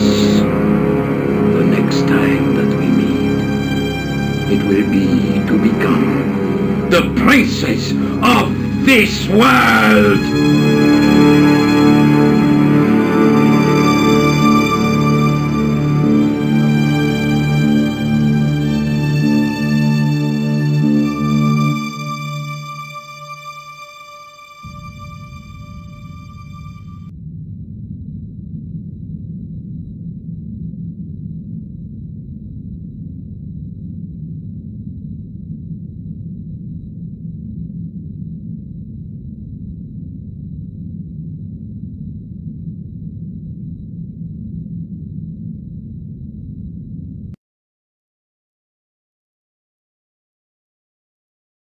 The water seemed to belong to an underground river or something.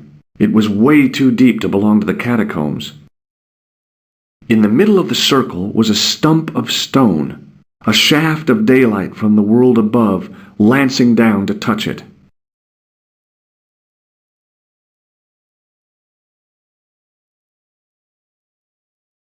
I noticed 3 small notches around the edge of the stump's top.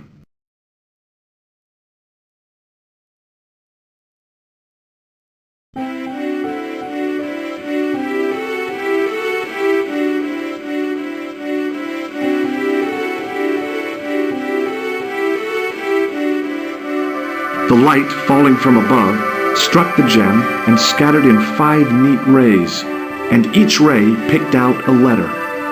Starting from the seal, I could read M-A-R-I-B,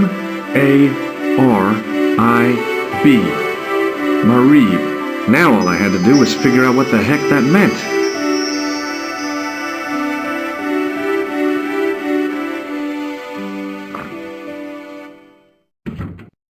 Nico, I've seen them. Who? The Templars. I spied on their meeting in the catacombs. And you saw the Knights Templar? I saw a bunch of guys masquerading as Templars.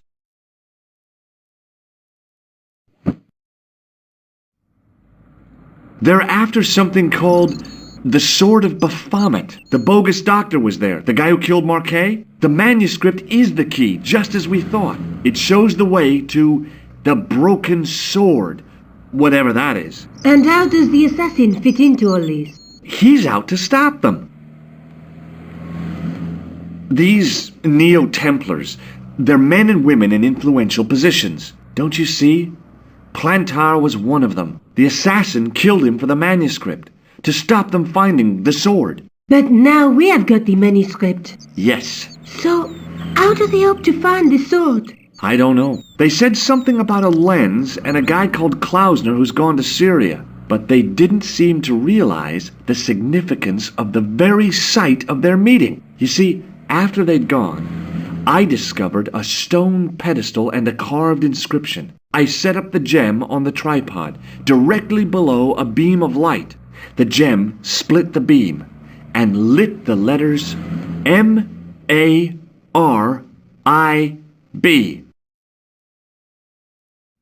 Marib is a village in Syria. Then the Neo-Templars are ahead of us. Klausner beat me to it. You're not thinking of going there yourself, are you? Why not? These guys are crazy and dangerous. That reminds me, you should leave the gem here. Okay. What about the tripod? I'll send it back to Andre, anonymously. Would you like this juggling ball? Have you been drinking, Georges? No, why? Because you're talking crap. Let's take another look at the manuscript.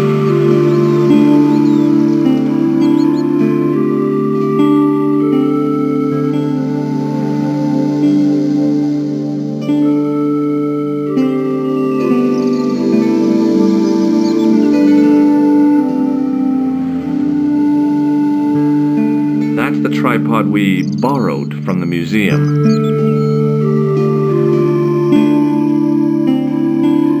Do you think I should go to Marib? Syria is a long way, Georges.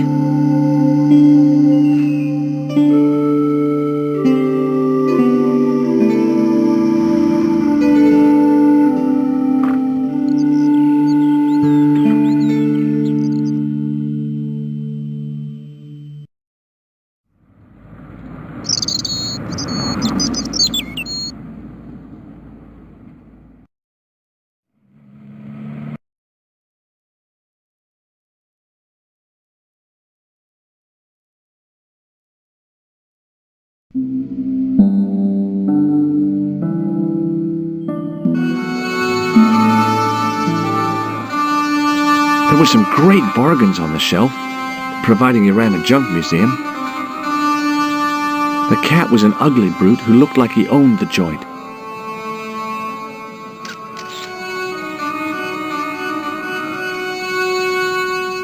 The stand was being watched by a young boy, maybe 12 years old. Hey there, young fella. Speak ye you the English? Speak you the Anglese? Parlez-vous anglais? Yes, si, and indeed oui, and rather better than you by the sound of it. My name is Nijo. Welcome to my grand emporium of quality merchandise.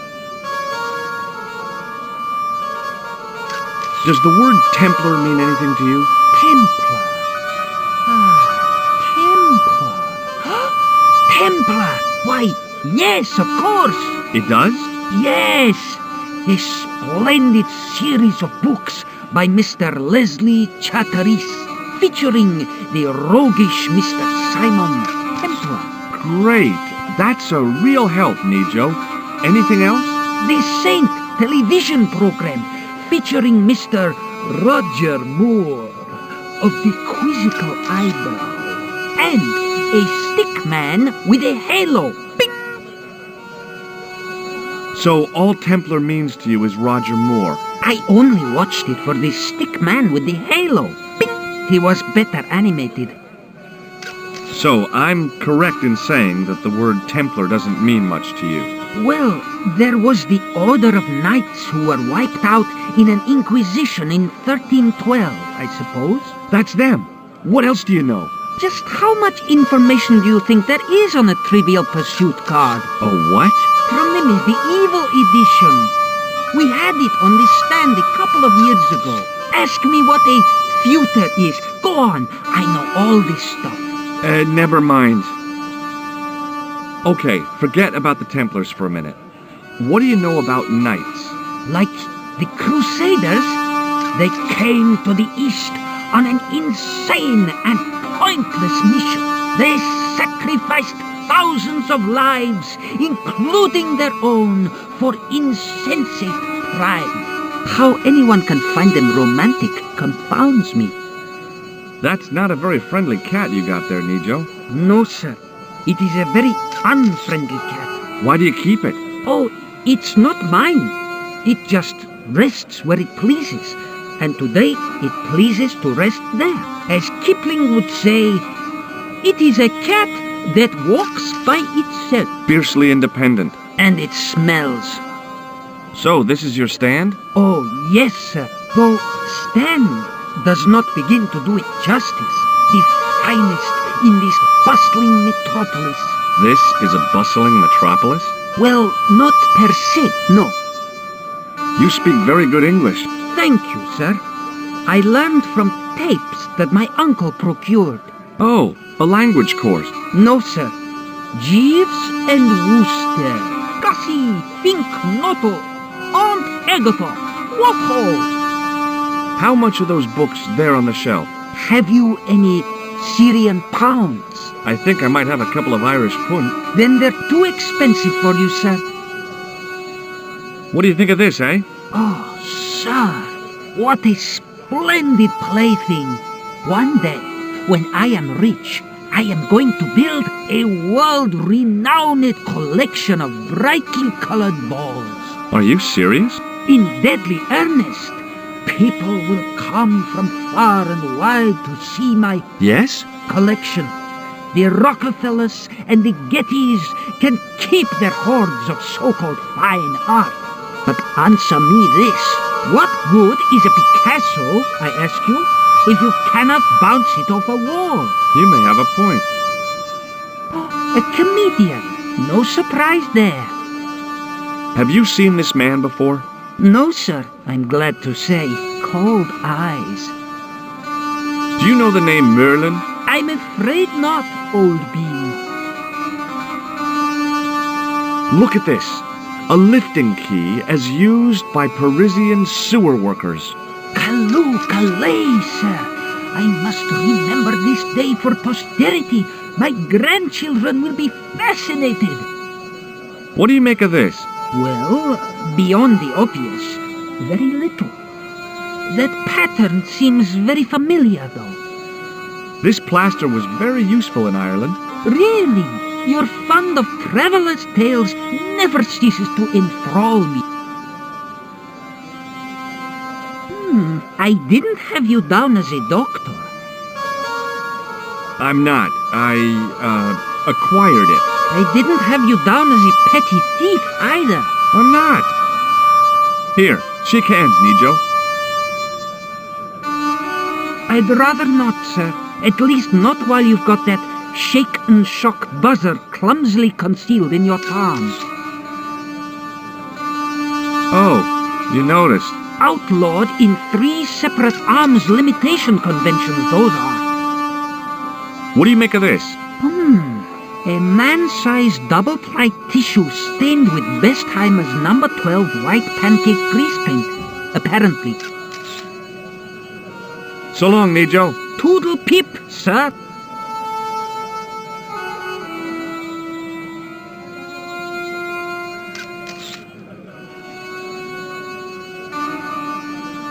Embarrassed as I am to admit it, you can spot an American tourist a mile off. Hi, I was wondering whether you could help me. Why, sure, son. Always got time for a fellow American. The name's Henderson. Dwayne Henderson. Pleased to meet you, Mr. Henderson. Hell, boy, I'm not in the office. Call me Dwayne. Oh, okay. Dwayne? My name's George Stobbart.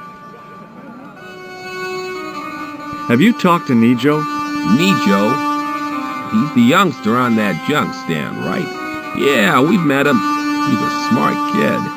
Speaks 4 languages, and he's never had a day's formal education.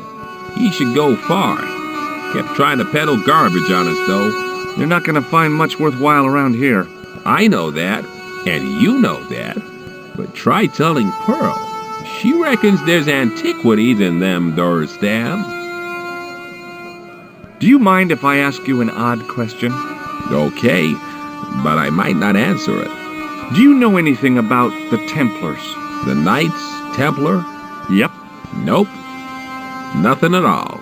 Well, you knew they were an order of knights. What I know and what I say are 2 different things, boy. I haven't lasted as long as I have in this business without knowing that. In this business? Sure. The greetings card business. Oh, please. I saw a medieval picture of a woman, royalty or nobility, something like that. She was looking in a mirror, but the reflection was of a man with 3 faces. What do you think of that? I think you should be in therapy. Does the image of a knight holding a crystal ball mean anything to you? Hell no. What would a knight want with a hunk of glass? I don't know. That's the problem. What's wrong, boy? It's not a crystal ball. It all came together in my head. What the conspirators had mentioned losing. The strange perspective of the manuscript. It's a lens. Do you think bulls have any significance around here? Weird question, George. Nope, I don't think they have. You're a long way from home, Dwayne. Could say the same about you, George. Me? Well, I'm just sightseeing, that's all. Without a camera? Kinda lax to come all this way and not take pictures. Mind if I take a picture of you, George? What? Why? Ow! You could have warned me. You don't mind, do you, George? The folks back home will be real interested. What exactly do you do, Dwayne? Didn't I say? Oh, I run a greeting card company. Yep, we're based in Cleveland, Ohio. Pearl writes the poems for him. You ought to ask her to recite some. Where is your wife, Dwayne? Pearl? Oh, she's around, looking for bargains. How long have you been married, Dwayne? Hell, must be 30 years now. What do you think of this? It's a ball. Big deal. Recognize this? A clown's red nose. Have you seen this man before? Maybe. Where'd you get it? I just picked it up somewhere. Sure. I'm always picking up photos of complete strangers and then asking around. Ow! Damn it! There. I've got another picture of a complete stranger. Maybe I'll ask around about this one. Do you know the name Merlin? Nope. What do you make of this? A manhole lifting key. So? Hey, how come you recognize it? Hey, how come you're carrying it? Yeah, well, let's just drop the subject, shall we? Does this matchbook mean anything to you? Nothing. Nothing at all. Look, I've got some plaster of Paris.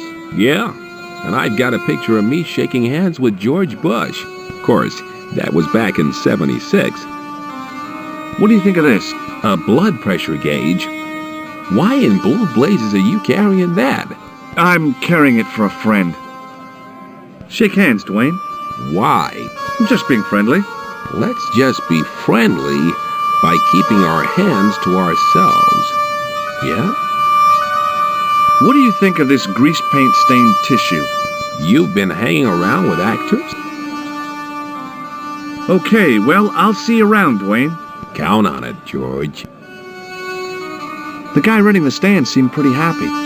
People always want fruit.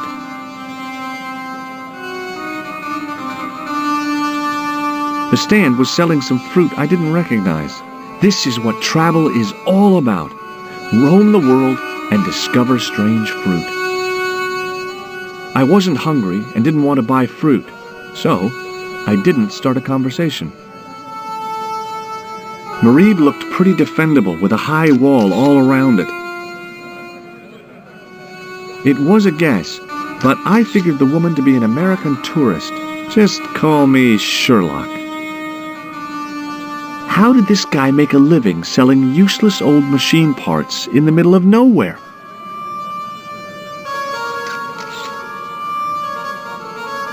Hello. I was wondering whether you could help me. Why, hi there, handsome. What can I do for you? Hi, my name's George. I was just... Well, it certainly is delightful to meet you, George. I was... My name's Mrs. Henderson, but you can call me Pearl, I'm sure. Okay, Pearl. I was...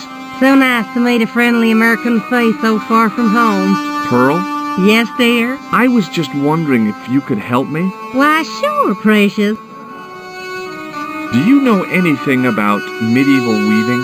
I do a little needlework, but gosh. It's okay. It was a long shot. Have you talked to the boy on the bric-a-brac stand? Oh, you've met him? His name's Nejo, you know. Oh, he's just so cute, I could die. I'd love to bundle him up and take him back to Ohio. He might not thank you. I'm looking for something ancient, you know. Something to impress the folks back home. The poor boy was trying to do his best, but we still haven't found anything. Have you ever heard of a group of knights called the Templars? Sounds familiar. I remember. Dwayne had a book. The Holy Something and the Holy Something Else, I can't quite recall. I read a little of it. And? Seemed like a lot of hooey to me. I've been talking to your husband, Dwayne. Oh. Yeah, he tells me that he runs a greeting card company and you write the poems that go in them. Oh, yes, indeed. I consider myself the artiste of the family. Tell me, George, would you like to hear one of my poems? Yes, go on then. Okay then, darling, here we go. Our sympathy upon this time, when your heart doth break. I like the doth. Classy, isn't it? We know the grief that must entail when your schnauzer gets bitten by a snake. Ah, it still touches me. What do you think, George? It's very specific, isn't it? You think so? We sell a lot of those, dear. So, tell me a little about yourself, Pearl. Me? Oh, a gentleman's interest is always so flattering. Well, my husband and I run a greetings card company in a cute little place called Akron in Ohio. Akron? Cute? Little? Hold on. Didn't Dwayne say they were from Cleveland? What was that, sweetness? Oh, nothing. I was just thinking out loud. I met your husband earlier. He's an interesting man. That's why I married him. You said that your company is based in Akron. And Dwayne said it's in Cleveland, no doubt. Well, yes, he did. Dwayne was in the Marines in Vietnam, you know. Anyway, he got a medical discharge. Thing is, he gets confused. We moved away from Cleveland 5 years ago. Oh, I'm sorry. I didn't mean... He also gets a little paranoid. Thinks he's a spy or something. I'm so sorry, Pearl. Don't worry yourself, George. We live with it. What does this mean to you? Gosh, is this some sort of psychological test? No. Oh, well in that case it's a red ball. Does this red nose mean anything to you? Reminds me of my late Uncle Abner. Oh? Is he a clown? No, he was a drunk. Have you seen this man before? No. A friend of yours? No, not really.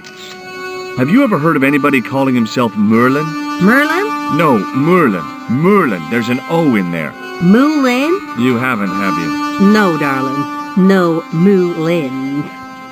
Do you know what this is? Lord, no. It looks painful, though. It's a sewer key.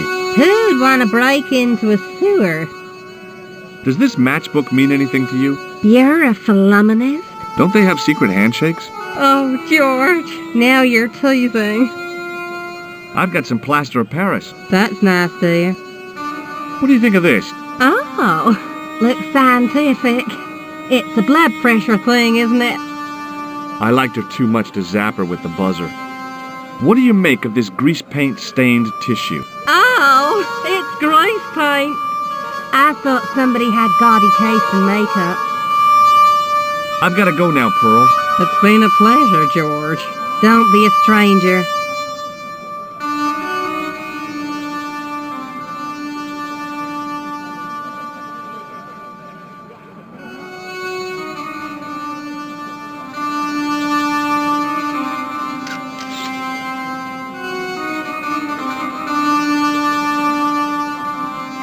The stallholder's face wasn't a great ad for running a kebab stand.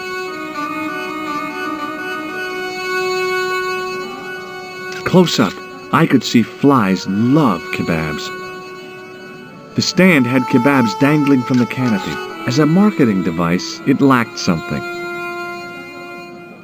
In the still air, the smell hung around like bad smells do.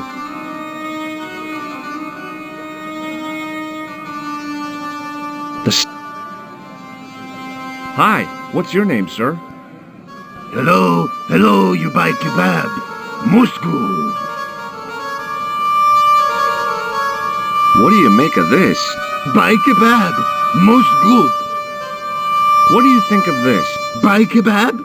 Come to eat. Does this mean anything to you? No, you buy kebab. I'd value your opinion on this, sir. Nah, you buy kebab. None? What do you make of this, sir? You buy kebab. You buy kebab. Yum, most good.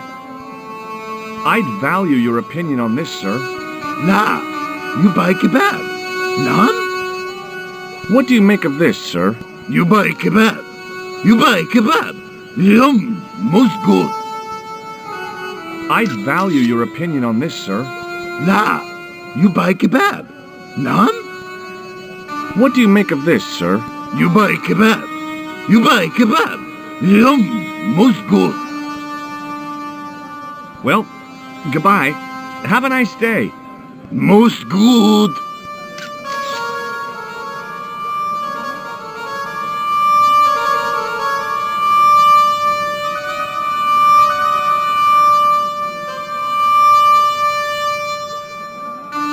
The carpet seller had an impressive collection of wares.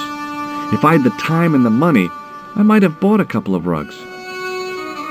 The carpet in the middle looked familiar somehow.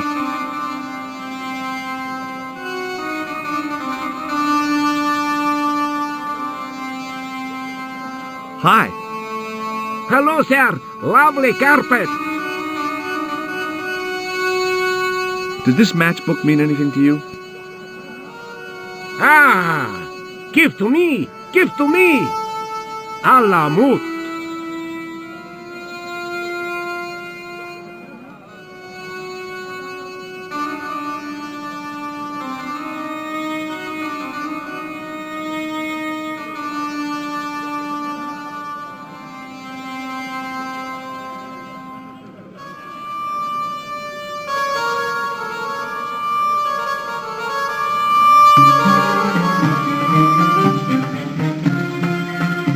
Many beneficent greetings, my most fortunate possible friend.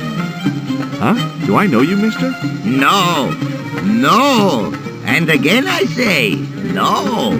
But, my friend, do you not see our mutual good fortune in this meeting? How frank do you want me to be? You are a traveler, yes? Boy, you must be the world's greatest detective. No, I am told that is Sherlock Holmes of the big forehead and slipper full of shag. I, as contrast, am world's greatest luxury taxi driver. I can see where this is going.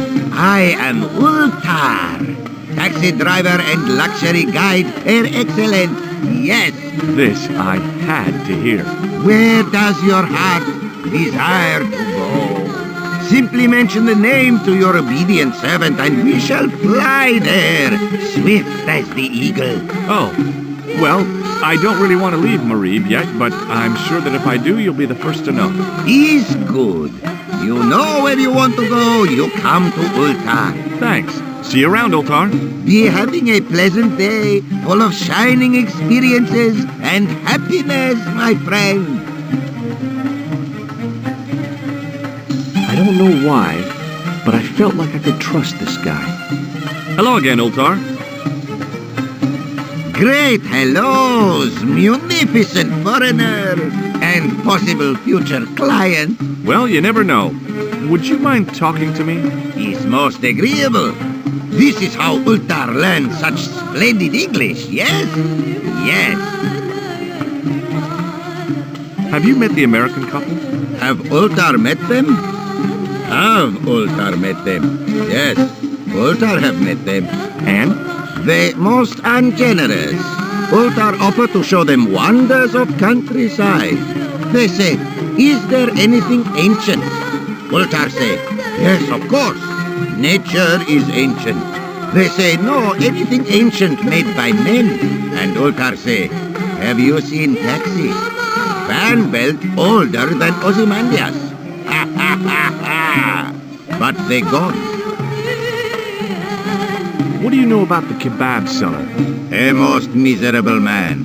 Ultar say, cheery up, matey mate, it might never happen. And he say, shut up, Ultar. Fancy that. Not at all. Arto has face like the drizzle that falls on the midweek afternoon. Whatever that is. Do you know anything about the Templars? Of course. Yes? What can you tell me? Great she-bop band of the 60s. No, that's not really... Who put the bop in the bop, bop, bop, bop, bop? Yeah, eternal questions. What do you make of that boy in the market, Nejo? Nejo? Ha! Ayub's boy is too big for sandals. I speak splendid English and he laugh. He say, Ultar, you big ox, you split infinitive. I say, I split your head if you stay still long enough. Ha ha ha ha ha! Ho ho ho ho ho ho! Pretty funny, yes? Hilarious. You should be on cable. This place is certainly hard to find. Oh yes, it is most exclusive. The membership can be no more than... Guide, sir, what would you guess the population of the village to be? Gee, I don't know, a couple of thousand? Then I would estimate the membership to be no more than a couple of thousand. What do you think of this ball? Is most splendid, mister. Look at this. Is a red ball with a hole in it. No, it's a clown's nose. Does clown know you have his nose? I really hope not. Look at this. Is... No. Does... Have you seen this man before? Oh, most certainly. Was here only yesterday. Here? Yesterday? My God, he's close.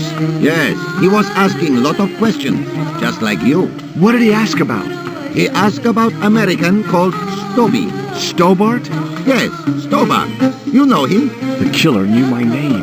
What else did he ask about? He asked about German man called Klobner. I tried to remember the name of the man the conspiracy had lost in Syria. Was his name Klausner? Sure, that is what Ultar said. Klausner. I told this man in the picture, Klausner wanted to go up to Bull's Head. Hold on, he wanted to go where? Bull's Head. Big hill, 10 miles out of town. Maybe 60. When was that? Oh, maybe a week ago. Have a look at this. Shiny. This is a key for lifting manhole covers. You carry some strange stuff with you, mister. What do you think of this plaster? Not much there. Not enough to make tasteful garden gnome, for example. What do you think of this? Is gadget. It's a blood pressure gauge. Blood pressure gauge. Is what Ultar said. Shake my hand, Ultar.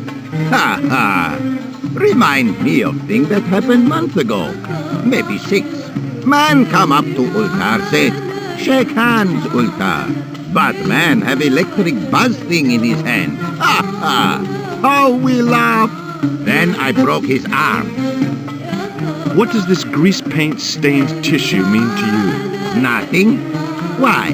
What does grease paint stained tissue mean to you? What can you tell me about this Bull's Head Hill? It's most magnificent. Lovely views. Worth visiting. Yes, by indeedity. How do I get there? No. Let me guess. You need fine luxury guide to take you there in air-conditioned taxi. Woe is me. Where can I find such a guide? And Ultar is most luxurious guide for most literally some way, in any direction. Gee willikers, lucky old me. Are you desirous of my pleasant and luxuriant service? All right, let's go. First, I regret the formalities. A trip to the Bull's Head. 50 Yankee dollars, please. $50? I don't have $50. Oh, most unhappy event. Ultar then sorry, but he cannot take you on ride of lifetime. Hold on, Ultar. Is there nothing I could barter with you? Word that it was so beloved friend. But my taxi needs gas, and its muffler needs the muffler doctor. Trading for these things is not possible. My heart weeps for the injustice, but it's bucks for zip, for unfortunate American. About Bull's Head Hill. Are you desirous of seeing this most splendid place? Well, maybe. A terrific bargain. Only 50 of your Yankee bucks. 50, huh? Well, I still don't have any cash on me, American or otherwise. Oh, unfortunate, most extreme. The delights of the Bull's Head Hill then must wait, I fear. See you around, Ultar. Fare you most splendid, good sir.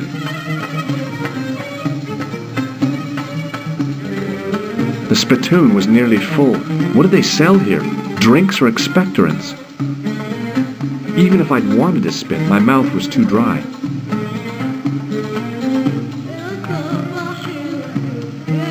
Damn, the door's locked.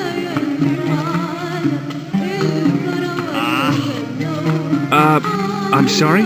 Did you say something? He say you not to go in toilet. Read sign, matey. Matey? It lose something in translation.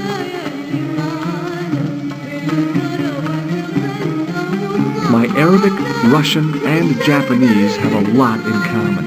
I can't read a word of any of them. The notice didn't mean anything to me. By staring hard at the notice and squinting, I discovered I couldn't understand a word of it.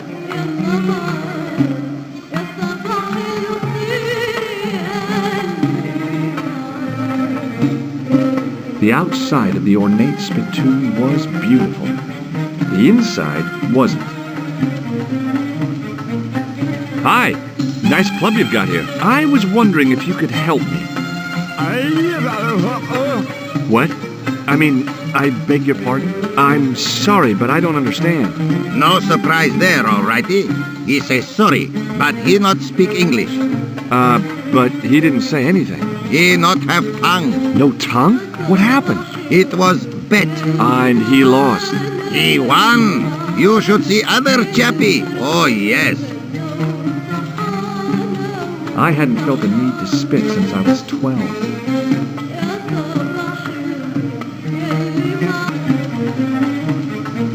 Hello again, Ultar. Praise be to Allah. I am blessed with your bountiful presence once more. Could you tell me what that sign means? It's a door stay shut until brush come back. Signed, the management. Oh, What does that mean? Manager buy lovely new toilet brush, leaves it by wash basin for 10 minutes, come back, it been stolen. Not even out of wrapper. He damn cross. Lock up toilet and say, nobody use fine pristine toilet until brush given back. We say, what we do till then, eh? He say, cross legs and use superior willpower. And that's what you've been doing? No, Ultar use bucket. Bye for now, Ultar. May good fortune follow you, mister.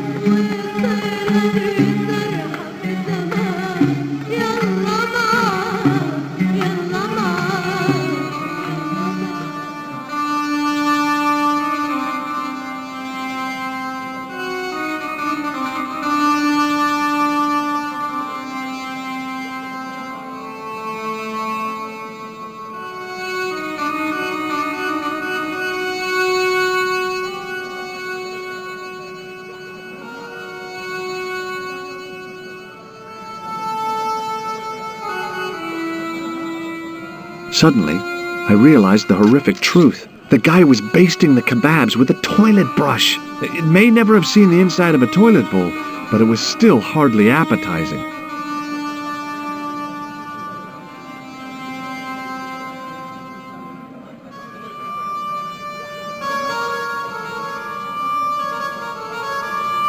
Hi, Nijo. Hello again, sir. And how may I help you this time? What do you know about that couple? Oh, they're American. Is that all? The chap's a little odd. As for the lady, it's a funny thing. But I get the impression she's a lot cleverer than she's letting on. I met an interesting guy earlier, a cab driver. Ah, that would have to be Ultar, a barbaric sort of chap. Oh, he's not that bad. You know how he speaks in Pidgin English? That's how he speaks in Arabic too. Who's the guy selling the kebabs? Oh, that's Arto. A miserable blighter to be sure, sir. He doesn't seem very happy. He never is. Day in, day out, a face like a wet Wednesday. Whatever one of those is. Does he speak any English? Not cogently, no. Look, this is going to sound a bit strange, but I need Arto's brush. What? The brush he bastes the kebabs with? Yes. Let me find some dirty postcards for you instead. Nijo, this is serious. Arto stole that brush he's using from a friend, and I want to get it back. Perhaps I could help you, old chap. Maybe? Perhaps? Maybe what? Perhaps what? I do not wish to seem mercenary, sir, but I am a merchant, and merchants trade. Merchant? This isn't Sears and Roebuck here. Well, if you're going to be disagreeable... No, you're right. What would you like? I seem to recall that you have something that might alleviate my boredom. A globe of delight. A Rubicon spheroid of heavenly pleasure. You mean the ball, don't you? A tiny spherule of form that barely spans my hand, yet promises hours of amusement. If you mean the ball, why don't you just say so? Can I have the ball back, mister? All right, here you go. People say bad things about Americans, but you're okay in my book. What people? What bad things? Never mind that now. Remember the brush? Right, yes, the brush. All you have to do with Arto is be polite. It lightens his day, makes it all worthwhile for him again. How can I be polite to the guy when I can't speak a word of Syrian? Arabic. That's what I meant. Simply memorize this phrase. Il-ach il-kalb. Il-ach il-kalb. Close enough. Now, go over to Arto and deliver those honeyed words even unto his delicate ear. He won't be able to do enough for you. Really? Really. What exactly does il-akul kalb mean? A polite but subtly complimentary greeting. He won't be able to do enough for you. See you around, Nijo. Ta-ta for now, sir.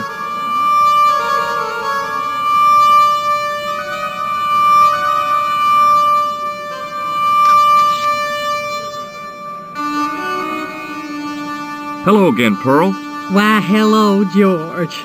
It's such a pleasure to see you again. Do you know what Il Akal Kalb means? My, sounds romantic. Have you ever heard of a hill called the Bull's Head? No. No, I haven't. Is it nearby? I'm not sure. Sounds awful romantic. The Bull's Head Hill. Have you met the taxi man, Ultar? Heavens, yes. What a big man. Very muscular. But you didn't go for a ride. Why, George, you're absolutely the most... Oh, you mean a taxi ride? No, Dwayne wasn't interested, so it didn't happen. Have you had anything from the kebab stand? Heavens, no, with my digestion. I've got to go now, Pearl. It's been a pleasure, George. Don't be a stranger. Hi there, Dwayne. Hi there, George. How can I help you, young fella? Have you ever heard of a hill called the Bull's Head? Can't say as I have. Where's that? I don't know. I'm trying to find out. Bull's Head, huh? I must remember that. Sounds scenic. Have you met Ultar? Almost luxurious air-conditioned taxi ride, mister. Yeah, the cabbie. Tried to pull a bunco on us. Take us on a wild goose chase off into nowhere. Have you had any dealings with the kebab seller? Absolutely not. Pearl's already had one attack of Montezuma's revenge. Do you know what Il Akal Kalb means? Sorry, I don't speak Arabic. Okay, well, I'll see you around, Dwayne. Count on it, George.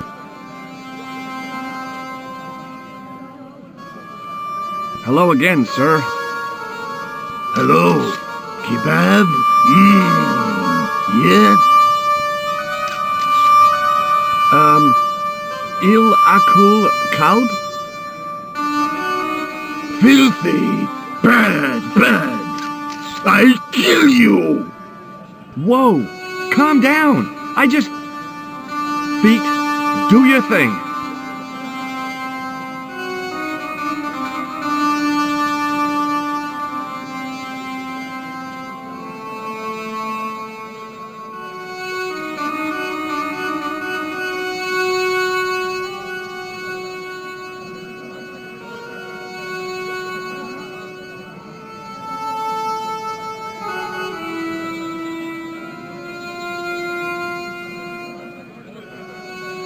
Hi, Nijo. What the heck did you tell me to tell him? Patience, sir. Patience?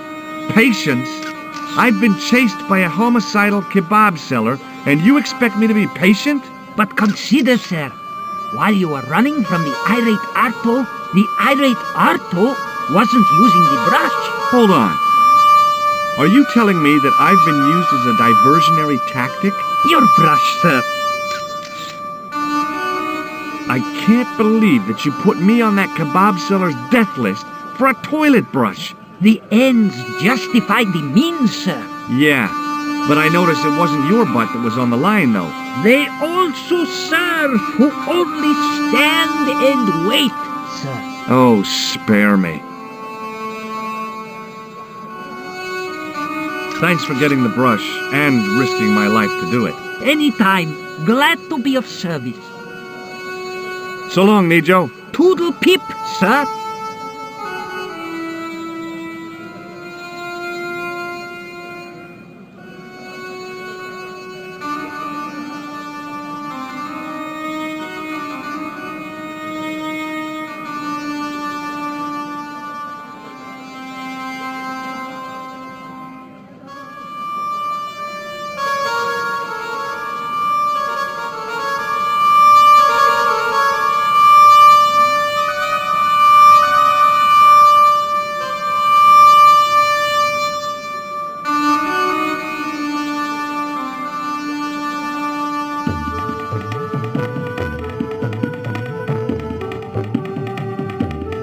Hello again, Ultar. Praise be to Allah. I am blessed with your bountiful presence once more. What does Il Akal Kalb mean? Who teach you that? Nejo told me to say it to Arto. And Arto come after you with big knife, yes? Yeah, how did you know? I know Arto. You tell him in bad Arabic that his kebab's made from dog meat. I said he was using dog food? No wonder he went crazy. No. Ultar not mean meat for dog. Ultar mean meat of dog. Oh. Ugh. Look, I've got the toilet brush back. You man of action, alrighty. Don't just wave at me. Give to manager. See you around, Ultar. Fare you most splendid, good sir. Hello again, friend. There wasn't much point in trying to launch an in-depth conversation when I couldn't speak Arabic and he couldn't speak. Period. Well, I did know a few words of Arabic, but doubted the wisdom of using them. Hello again, friend. There wasn't much point in trying to launch an in-depth conversation when I couldn't speak Arabic and he couldn't speak. Period. Well, I did know a few words of Arabic, but doubted the wisdom of using them. Here's your brush, sir. It wasn't easy getting it back.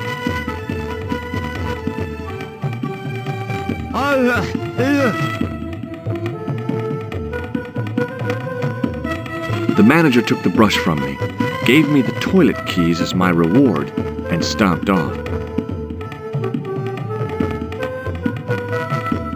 What was all that about? Manager, he say, bah, look at state of this. Need much cleaning and detergent before go around my, you bend. He said all that? Body language account for much, you know. Oh, yes, indeedy.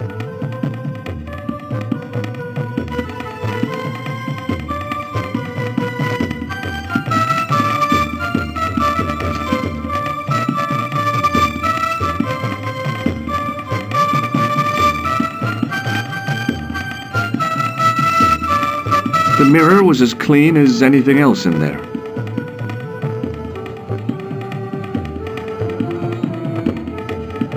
The sink was clean, but there didn't seem to be a plug.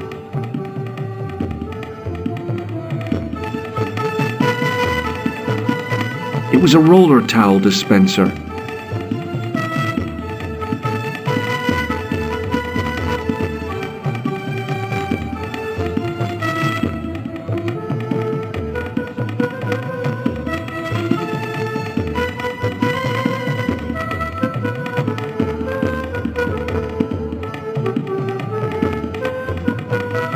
Hello? Anybody in there? No answer, so I gave it a push.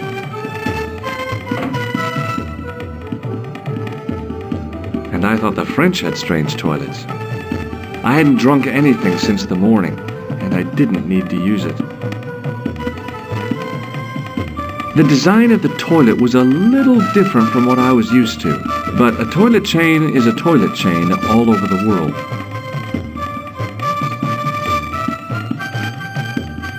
Oops.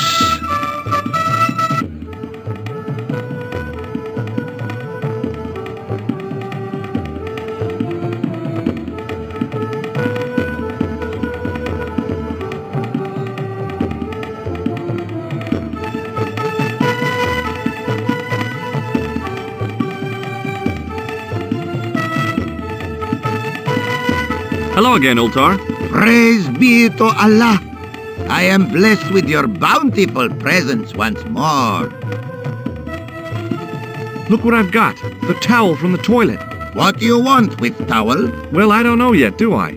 You sure a funny bod. Run around, collect things. What does this toilet chain mean to you? You got brush back so you could steal chain? You sure strange cookie, mister, yes?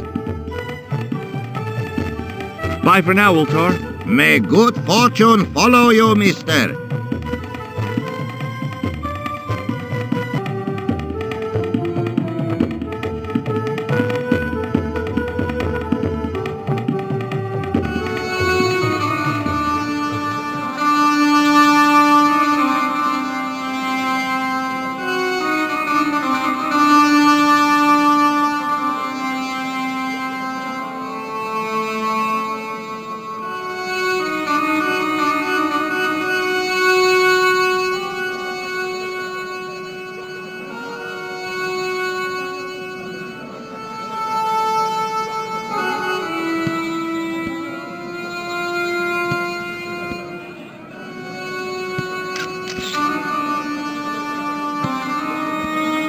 Hi, Nijo.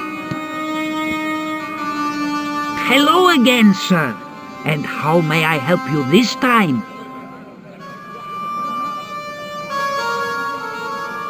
I borrowed this from the Club Alamus. How nice for you. What does this toilet chain mean to you? Are you building a bathroom in easy installments? See you around, Nijo. Ta-ta for now, sir.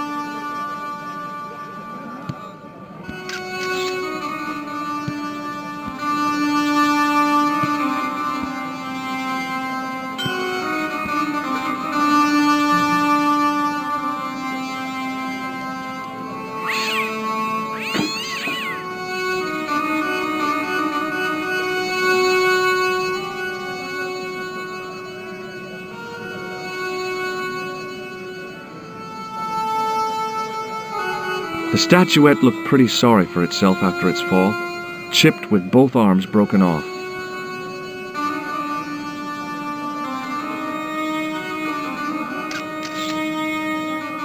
The plaster seemed to soak up the grease paint until it began to look like stone.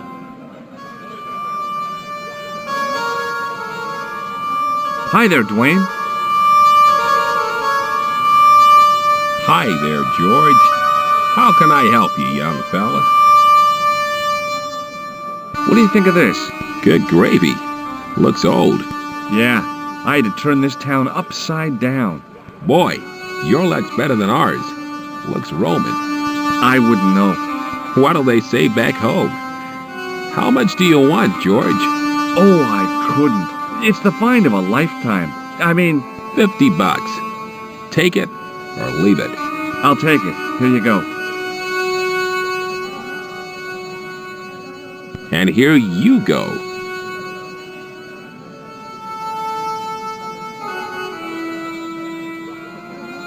Thanks for the money, Dwayne. This'll come in real handy. I ought to be thanking you for finding this Roman statuette. Okay, well, I'll see you around, Dwayne. Count on it, George.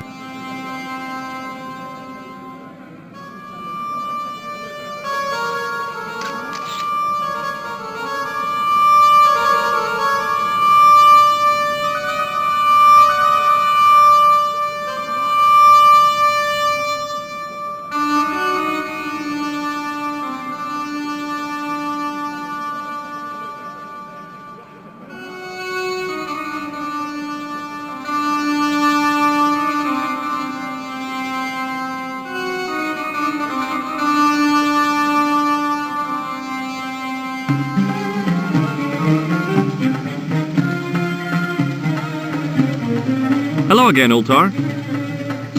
Praise be to Allah.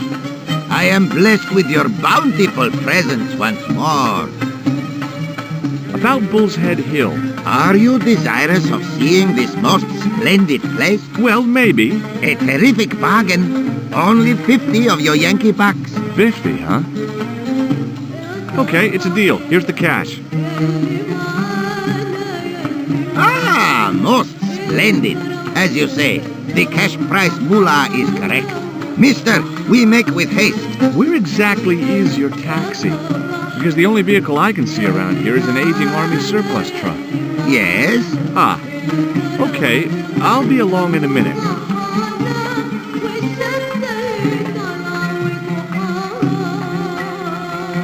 It didn't seem right to take off with the toilet keys, so I left them on the bar.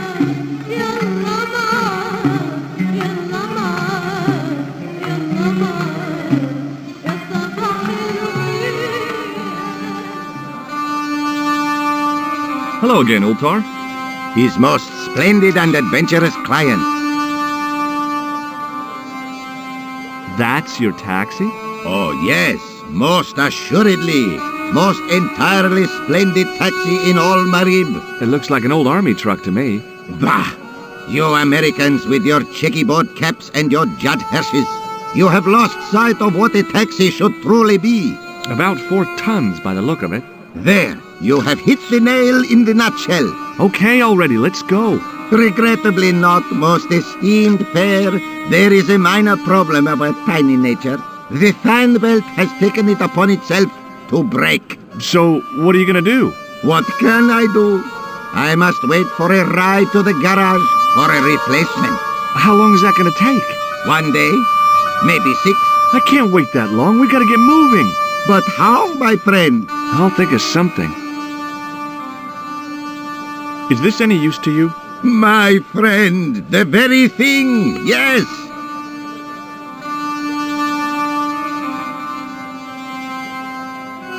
Ultar took the towel from me, cut it in 2 lengthways, and gave me half back. With his half, he did the kind of fan belt replacement that's normally done with stockings.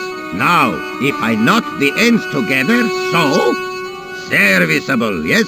Very serviceable indeed. Stockings might work on a Bentley, but on a truck, the coarse toweling did the job nicely. Come along, my friend. You want to see the bull's head? Yes!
A young tree grew at the edge of the drop.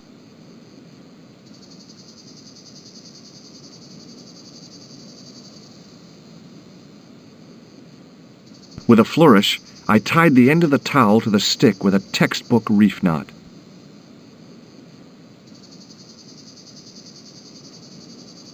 Centuries of hot days and cold nights had opened a crack in the cliff edge, deep into the living rock.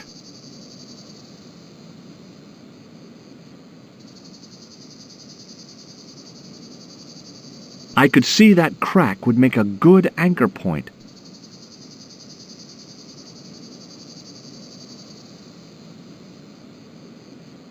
Well, that looked really safe, but I had no choice. I hadn't anticipated going mountaineering when I'd come to Syria.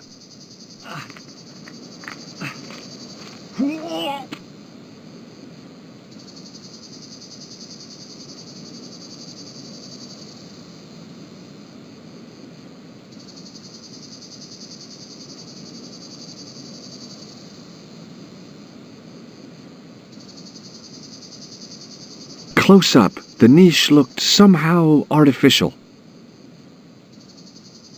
I didn't like the idea of putting my hand in there.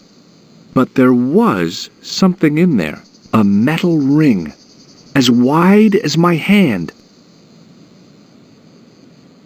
I took a firm hold of the ring and pulled. Whoa there!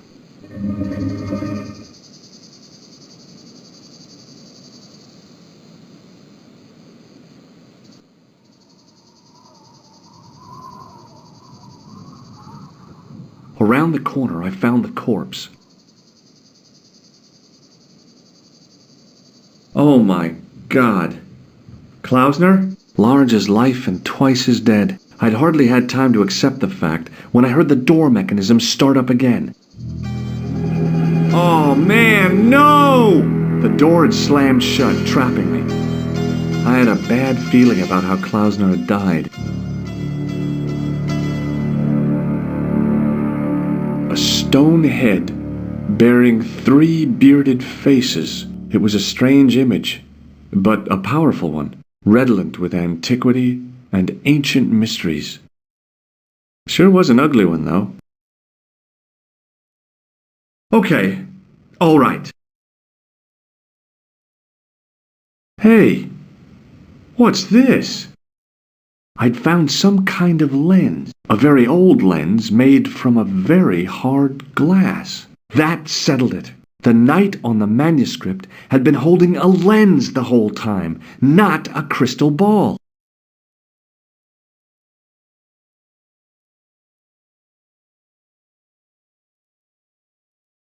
Up on the wall was an inscription, partially eroded by the ages.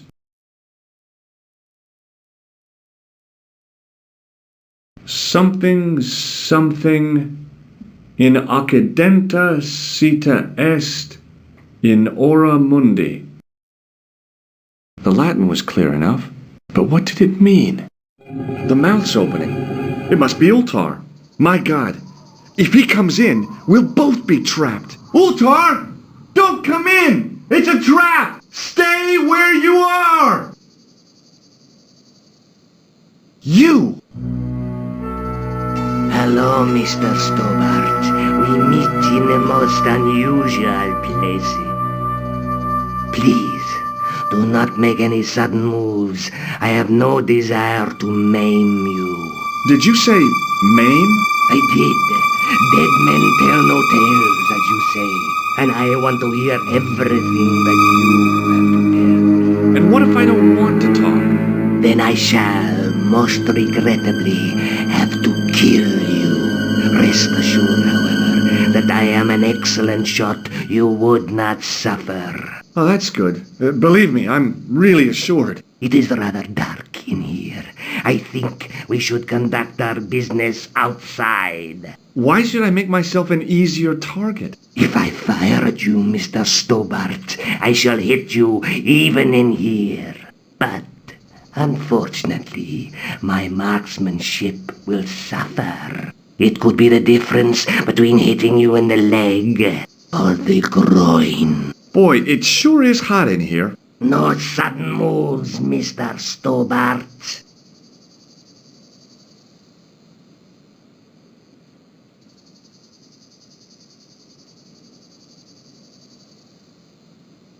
Now then, where shall we start? How about being bosom buddies and you putting that gun away? Klausner, do you know where he is?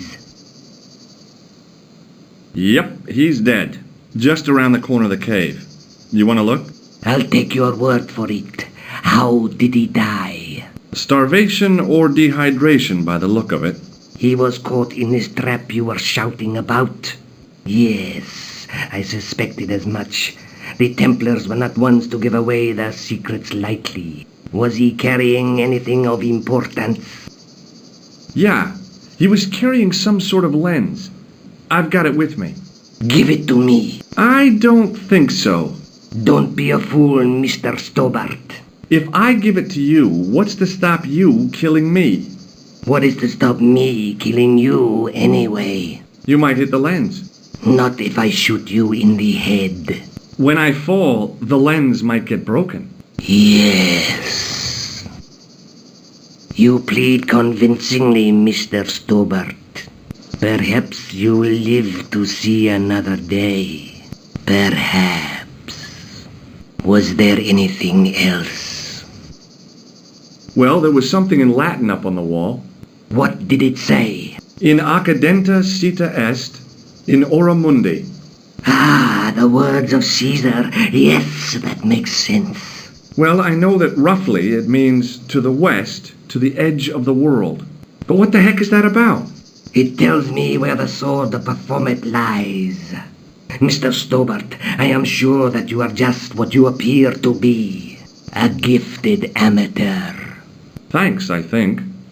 But I can no longer tolerate your interference. There is far more at stake than you realize. I cannot risk you inadvertently helping my enemies. So what are you going to do? I regret that we must end this here and now. What exactly do you mean? I am a professional.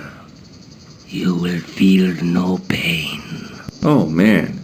You're gonna kill me? Your only choice now is whether you die like a man or like a dog. Okay, you're the boss. I'll take my medicine. You are an honorable man, Mr. Stobbart, a rare breed. I should like to shake your hand. Yeah. Well, what the heck? It was a long way down. Below, I could see Ultar's truck.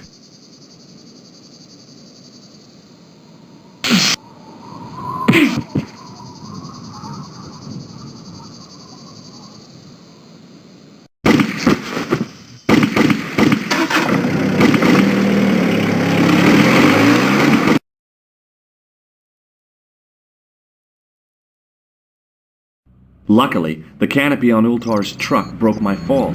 Thank goodness for that. The worst part of the experience was Ultar's driving. What about the lens? Is it still in one piece? Oh, yeah. Well, it's good to see you again, George. Really? Well, I have to say, I'd have enjoyed Syria a lot more if you'd been there. I wouldn't have been much help. Anyway, you did just fine on your own. Let's take another look at the manuscript.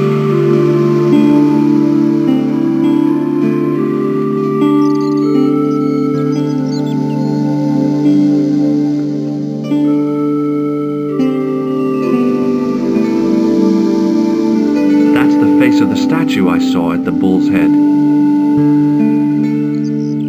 That's the tripod we borrowed from the museum.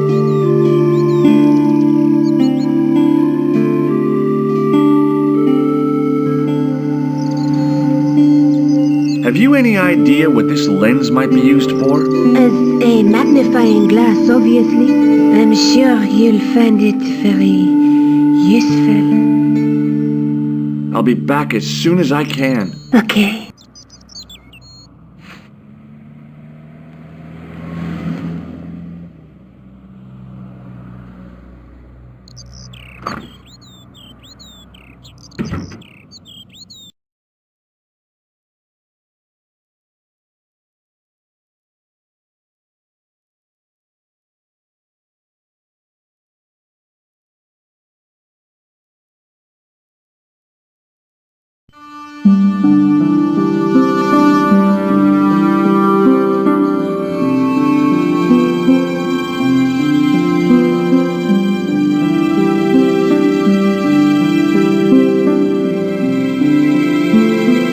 Pardon me? Oui, monsieur? Oh, it's you. Well, what do you want now? You're not going to try to hide in that closet again, are you? I hear your tripod was stolen. Nothing travels faster than bad news. It is true. It happened last night. I always said that alarm was no good. What can you tell me about the collection of coins? A rare example of silver coinage from the reign of Philippe le Bel. That little old lay buried for centuries in a field on the outskirts of Paris. They're unique. Nothing like them has been found anywhere else in Europe. What can you tell me about the collection of coins? A rare example of silver coinage from the reign of Philippe le Bel. That little old lay buried for centuries in a field on the outskirts of Paris. They're unique. Nothing like them has been found anywhere else in Europe. What can you tell me about the collection of coins? A rare example of silver coinage from the reign of Philippe le Bel. That little old lay buried for centuries in a field on the outskirts of Paris. They're unique. Nothing like them has been found anywhere else in Europe. Thanks for your help.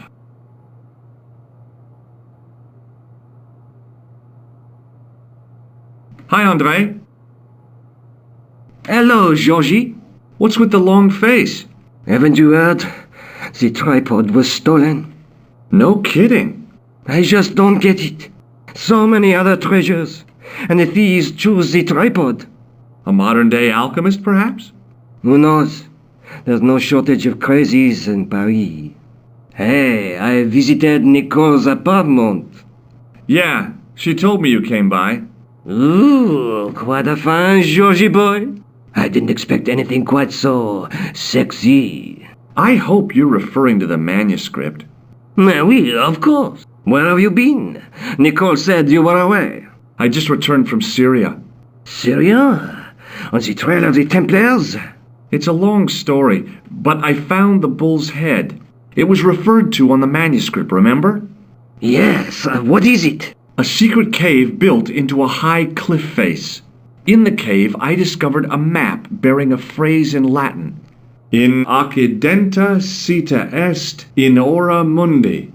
The island of Britain. Lies at the edge of the world, to the west. Strange. That map seems to contain a series of pointers. Like I said, it's a treasure map. What did you make of the manuscript? It dates from the time of the Crusades. We guessed that from the Templar seal. It's a story and pictures like a modern-day comic book. What story does the manuscript tell? I don't know. It was probably produced for the tourist market. Tourists? Oh oui, pilgrims in their thousands on their way to Jerusalem. The tourist trade is nothing new, you know. It's been around for centuries. Ever since Joshua made a packet selling souvenir bricks from the walls of Jericho.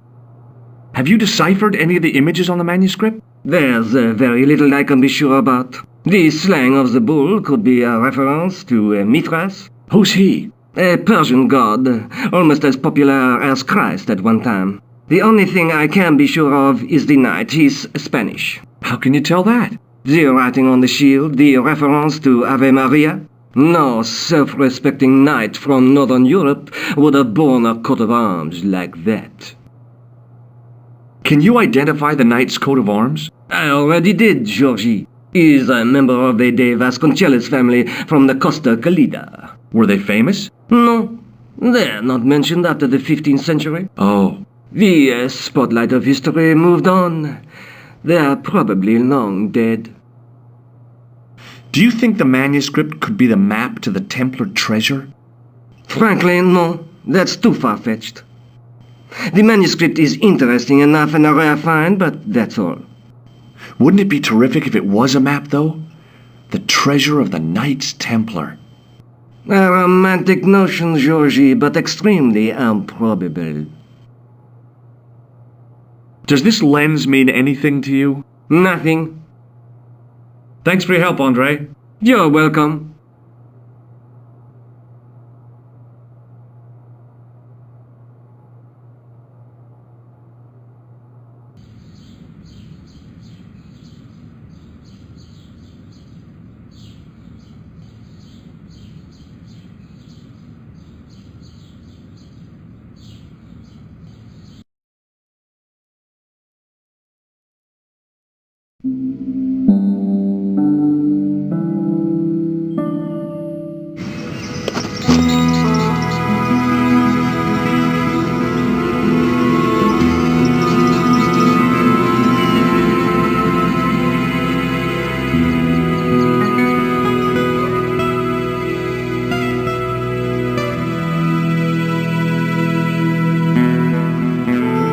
I'm no student of architecture, but the little building looked old.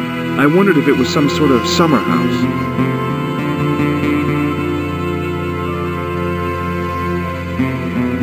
There was a crotchety old guy watering the lawn. If this garden was all his own work, he was more capable than he looked. Hi, is this the De Vasconcelos house? Who wants to know? I could tell the old coot was going to be trouble. My name's George Stobbart. I was wondering whether... The house is not open to the public. This is the De Vasconcelos house. And what business is that of yours, senor? Look, all I want is to speak to the head of the household. There is no household. Only the Countess and myself. What do you know about the Templars? Who wants to know? Are you angling for a bribe or something? You have nothing that I want, senor, except the pleasure of your absence. The guy was obviously protecting the Countess against the whole world. But why? Tell me about the Countess de Vasconcelos. She doesn't receive guests. That's all you need to know. You don't even know what I have to talk to her about. She hasn't won the lottery, has she? Yeah. That's it. The Countess has won the lottery, and I'm here to give her the check. Marvelous. May I see it? No. No, I have to deliver it to her in person. The Countess doesn't do the lottery. Oh, for crying out loud, why'd you lead me on then? To amuse myself. To make you look a fool. To make you go away. I don't suppose this red nose means anything to you, does it? Ha! El Flojo! El who? El Flojo! He is a clown on state television. Oh. Is he any good? He is as funny as scabies. Without the laughs. Do you recognize this man? No. This lab pass mean anything to you? Nothing. Do you know what this is? See, I have a similar tool for opening culverts on the estate. Have you got any use for a fistful of plaster? No. What do you make of this? So that's it. You're a salesman. If I was hawking medical supplies, I can think of better places to hawk them. Would you like to shake hands? I do not think so, senor. Look at this tissue. It's a tissue with some greasy muck on it. Yes, that's right. Have you ever seen a lens like this before? No, senor. Never. Okay. Well, I'll see you around. Adios.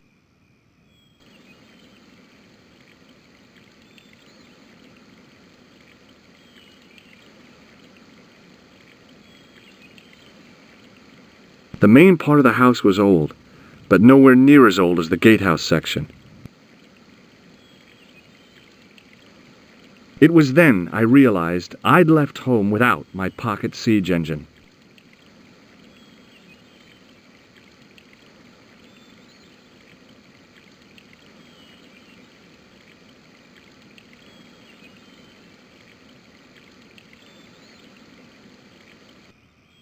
Hey, you.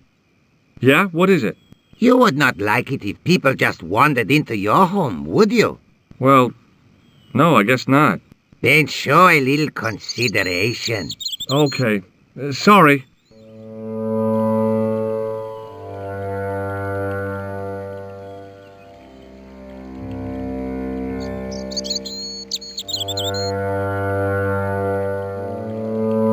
The hose ran from some sort of utility room all the way to the lawn.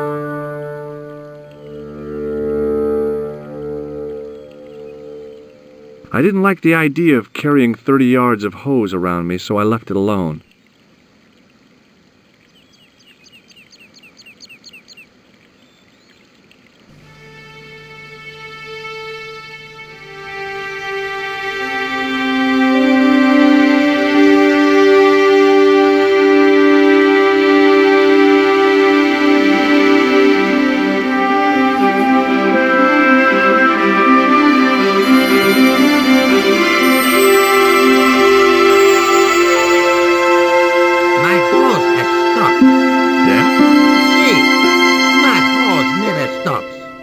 I'm sorry to hear it.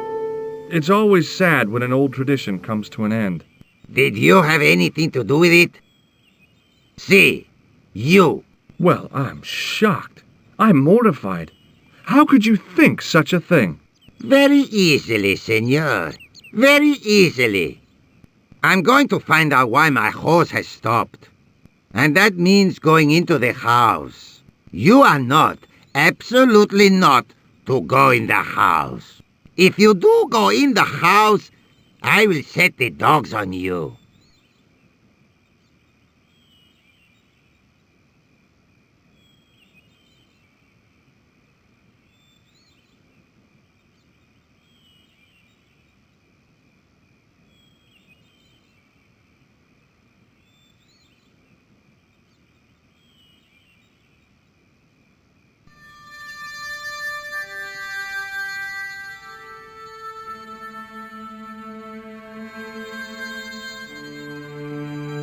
I love suits of armor. Who doesn't?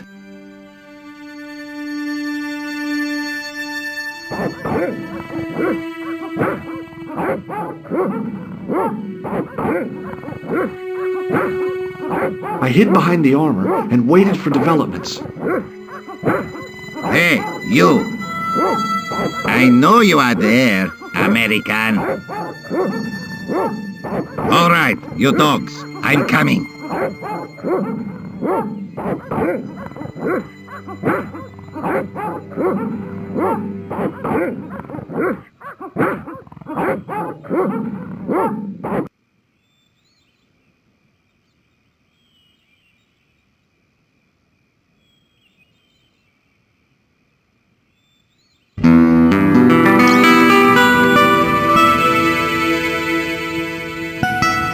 Madre Dios, who are you? My name's George Stobbart.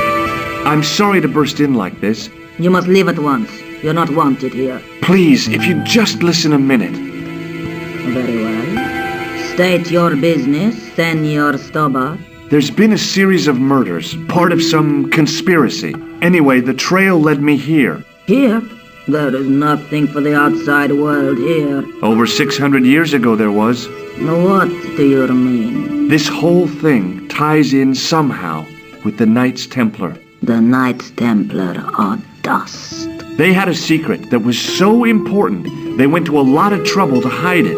I do not see what this has to do with my family. Your family had a strong connection with the Templars, right? I believe that they have planted some clues here. Why should I believe a complete stranger who barges into my home? Just let me have a look around.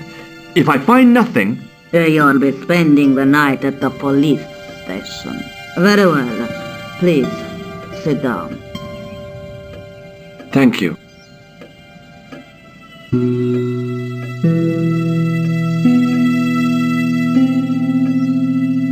I know your family is involved with the Templars, but I don't know how. You should be asking how my family were involved, Senor Stobbart. The Templars ceased to exist centuries ago, and as for De Vasconcelos, the line died with me. I'm sorry. Don't be. Okay, whatever happened almost 700 years ago. So, if the Templars left any clues, they're going to be in stuff that dates back to the early 14th century. Obviously. So, what do you have around here that's early medieval? Early medieval. Let me think. Well, the house is relatively modern, a scant 3 centuries old. Or, of course, the chess set. That chess set is over 600 years old? It must be worth a fortune. Indeed it is. Not that I would part with it, of course. No, I wouldn't either. That's the sort of thing that gets handed down to your children. Sorry. Its value is less than you might think. The set is not complete. One of the pieces is a modern replacement. As to the original, it was lost a long time ago. Nobody has any idea where it is? No. The children had it when they were taken. Children? What children? All in good time, Senor Stobbart. May I examine the chess set? Certainly. But do not move any of the pieces. Okay, thanks. Close up, the modern piece stood out like a sore thumb. There was something else odd about the set. All of the original pieces had irregular bases. My lady, I have to warn you, there's a... You! Why, I'll feed you to the dogs. Lopez, what have I told you about feeding intruders to the dogs? But, my lady... Never without my permission. Senor Stobbart, if I find that you're wasting my time, you will be fed to the dogs. Now, I want to show you something interesting. Follow me.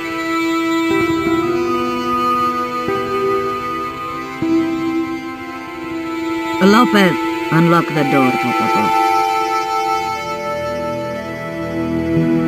This is the only remaining structure on the estate contemporary with the Templars. Nice. What is it, a summer house? A mausoleum, Senor Stobbart. Oh. Come with me. Hey, senor. Yeah? I do not know what you have told my lady to be shown these favors, but I do not trust you. You've got nothing to worry about. Aren't you coming in? No, the dead do not interest me. My garden is a living thing. I will be there.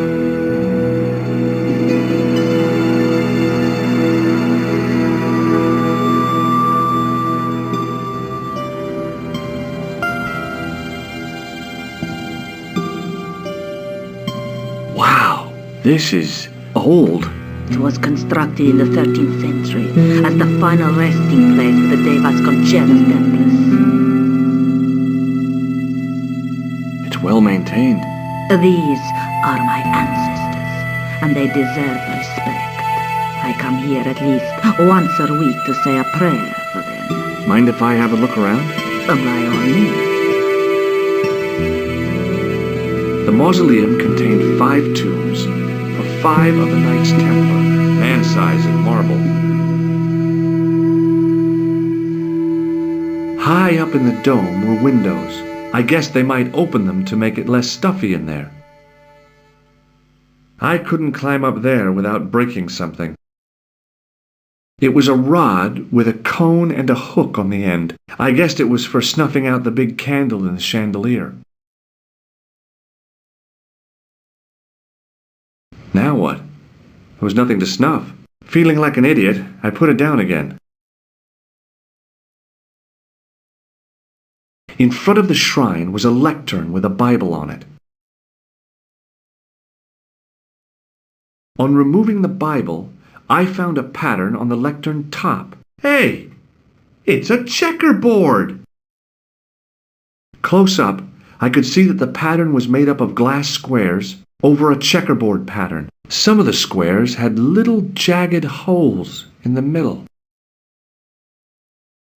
Close up, over some of the... May I ask you something? You may ask.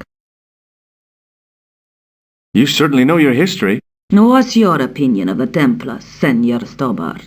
The Templars? Well, they seem no worse than a lot of the knightly orders.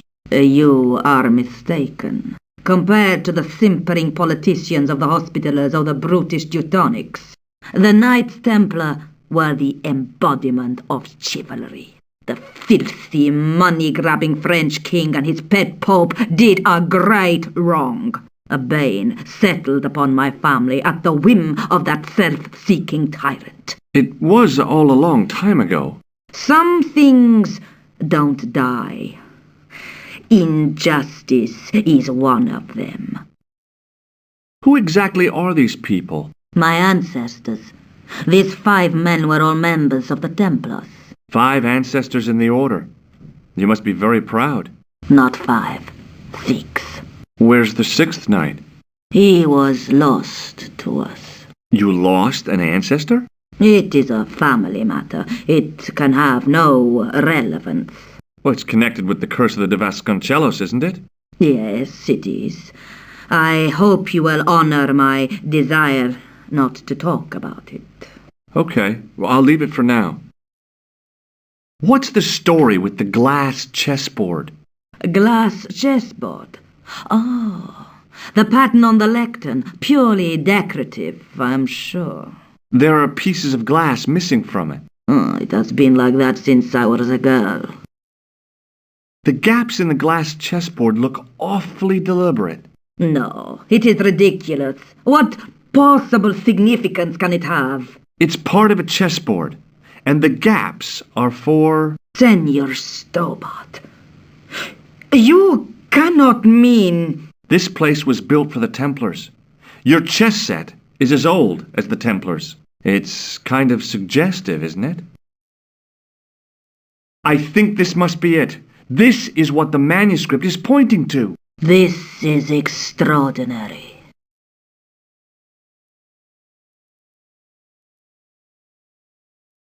Am I to understand that the Templars left a puzzle here? And in all of this time we failed to realize that there was a puzzle? It was wonderful to watch the Countess change before my eyes. Right. Well, no time for wallowing in self-pity, eh, Senor Stobbart? This mystery has had a good long run, but it ends here and now. All those years of fatalism were falling away from her. Lopez! Lopez! Put that hose down and listen! Go to the house and get my chess set. Yes, the old chess set! Oh, damn the game! Now hurry!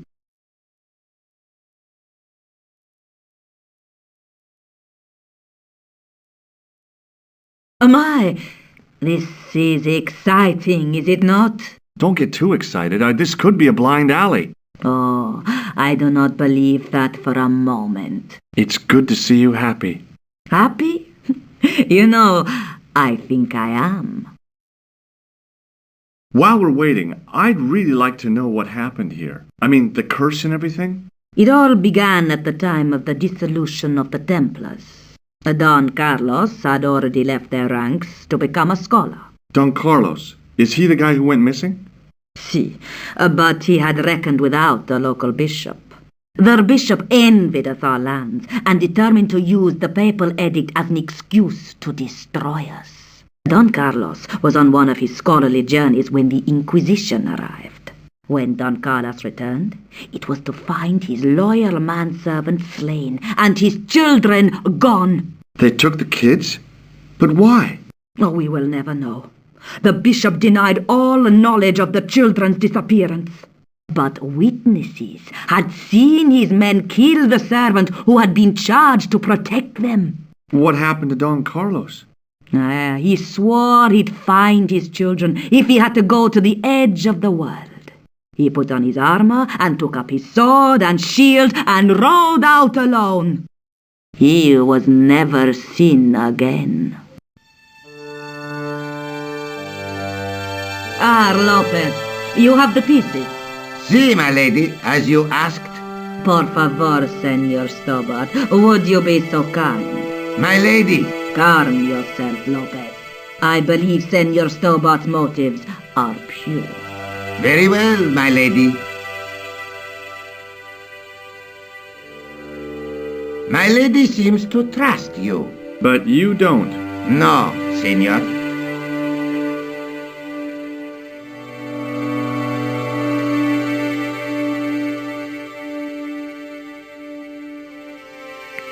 It fits, Senor Stobbart.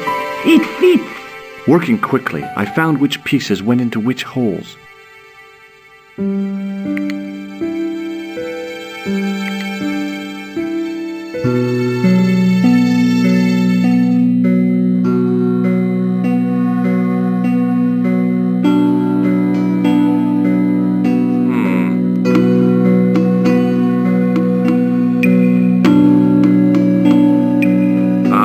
That is not a good idea.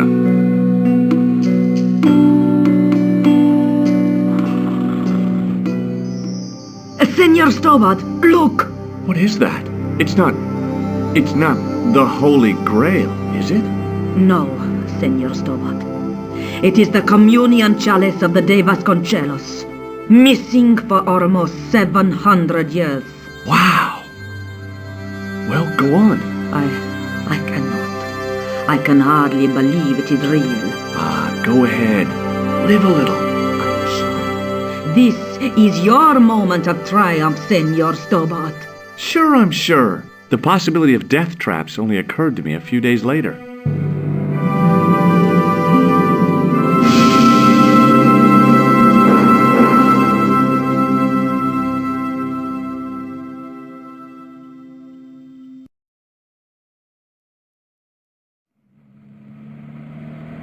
So the curse of the De Vasconcelos is lifted? Oh no.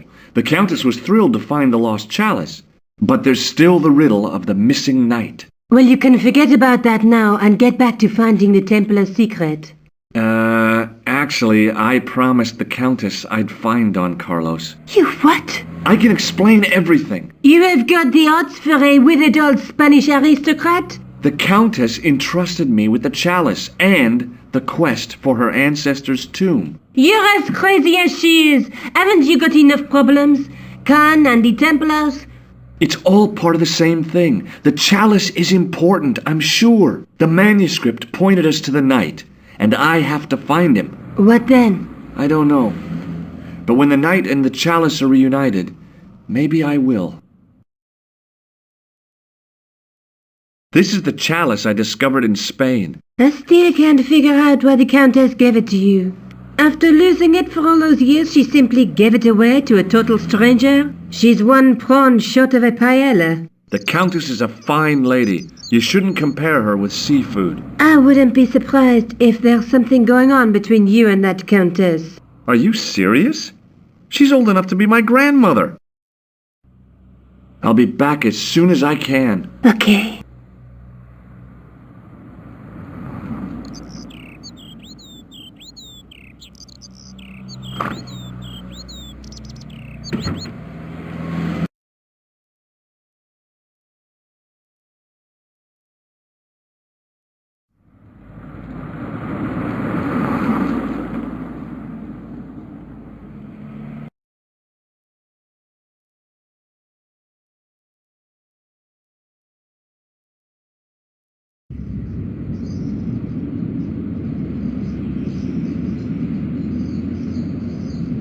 You're back. Oui, I have returned. Hello again. Hello again, monsieur. Well, I wasn't expecting to see you back here again. No? Well, it is a strange thing, but I am here on duty. On duty? But you're just sitting there drinking wine. No, I am not just drinking wine. I am undercover. I must be missing something. You're in uniform. Precisely, monsieur. My cover is that of an indolent, wine-guzzling police officer. You've got me convinced. Merci. But in reality, my every muscle is poised, every nerve honed.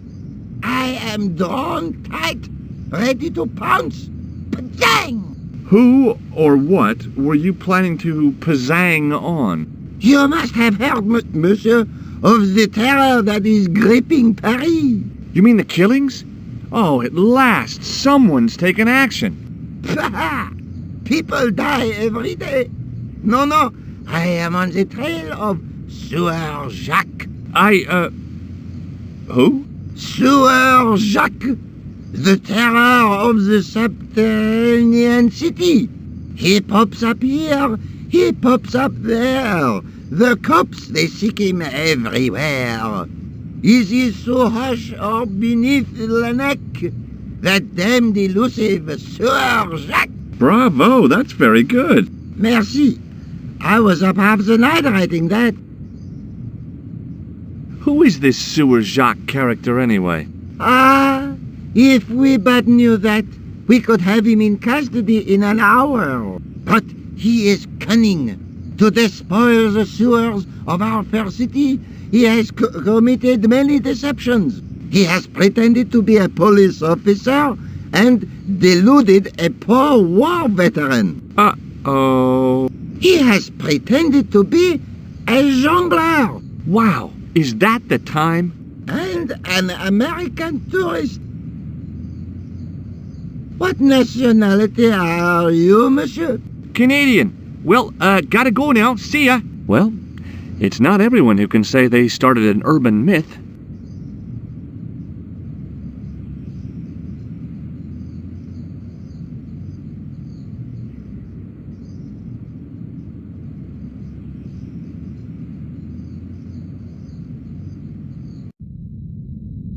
I didn't have time to sit around.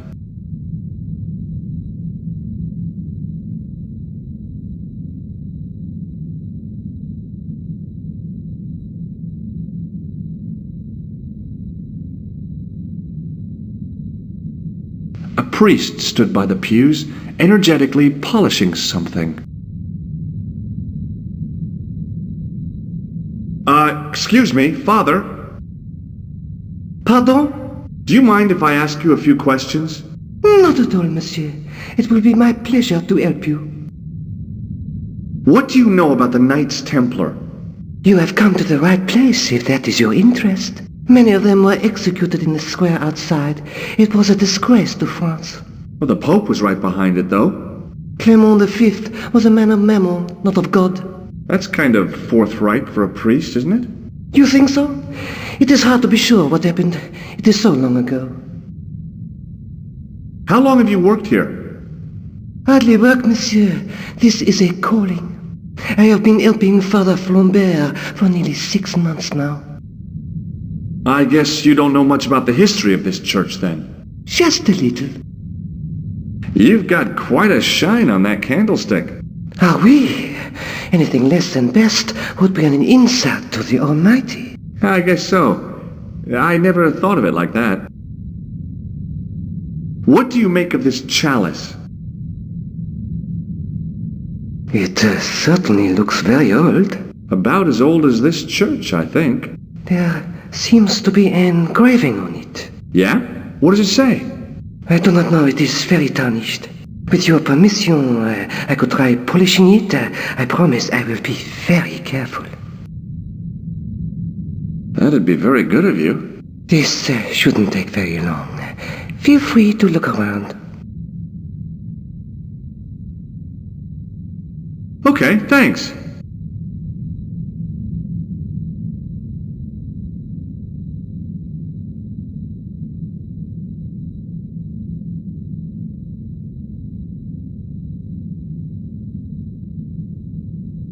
A stone knight lay in full stone armor, blank eyes looking at the ceiling.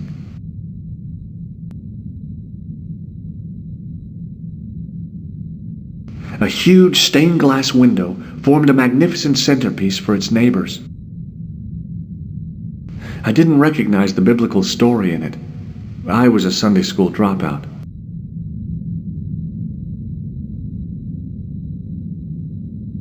An enormous window. In comparison to its neighbor, it looked pretty plain.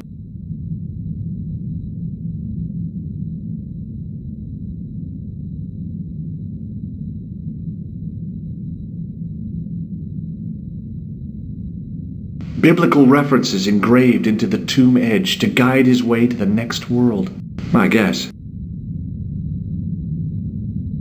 A knight there in the company of his fellows.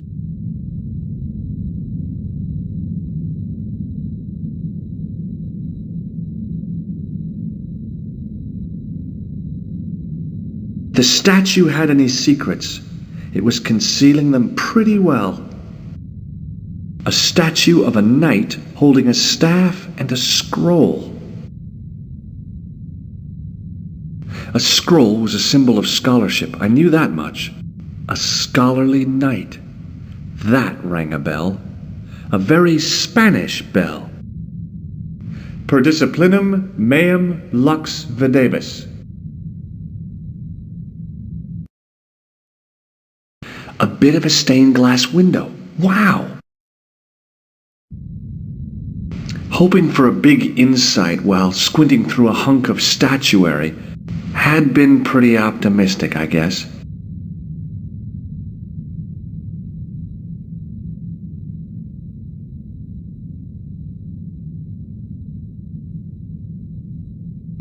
The lens fitted into the end of the scroll like a hand into a glove.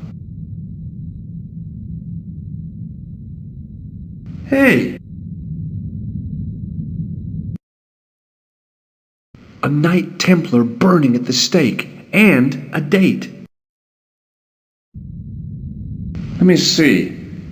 MCCC-XIV. That's 1314.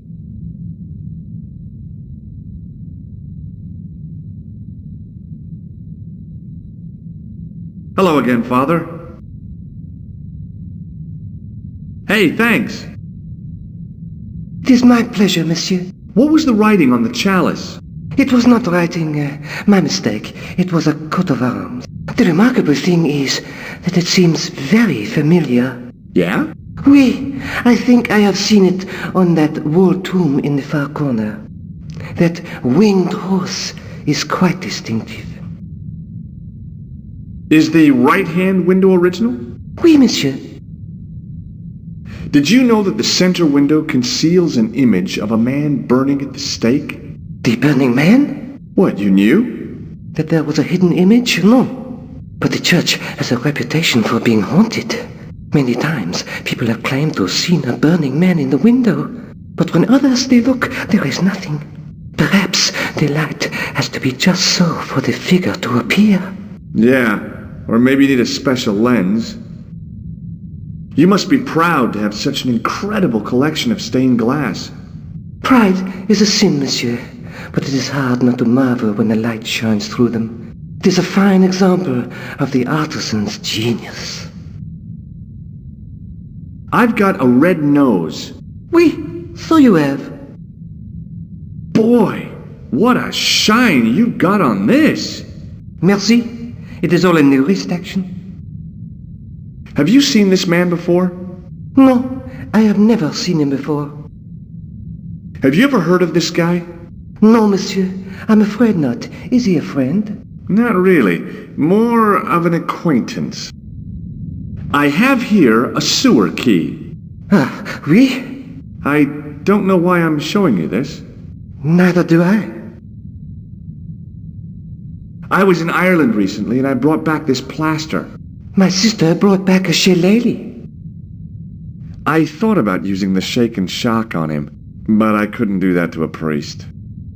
There's grease paint on this tissue. Oui, you are correct. Catch you later. Au revoir, monsieur.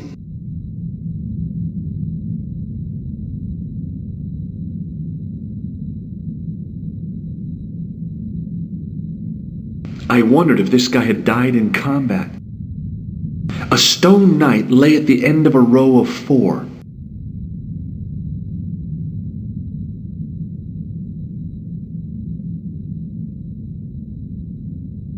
I was surprised Philip le Bel had left this place alone. Just think, there's a dead guy under there.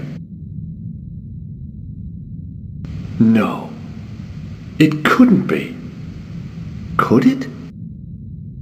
Now that my attention had been drawn to it, there was no mistake. There was no name on it, but the coat of arms was undeniably the Pegasus of the de Vasconcelos family. I'd found the last resting place of Don Carlos. My eye was drawn to the biblical references carved into the edge of the tomb. Hey, maybe these biblical references mean something. Psalms 32:7, John 4:11, Corinthians 1:4-5, and just one more, Psalms 22:21. I may not be perfect, but I've got a memory like a steel trap.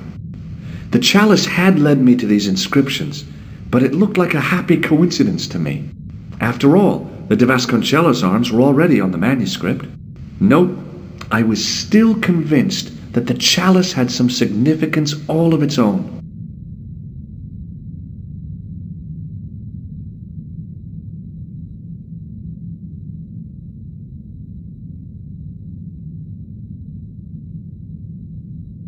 Waiting in prayer for the judgment day. A knight's tomb, his effigy in marble lying in perpetual state.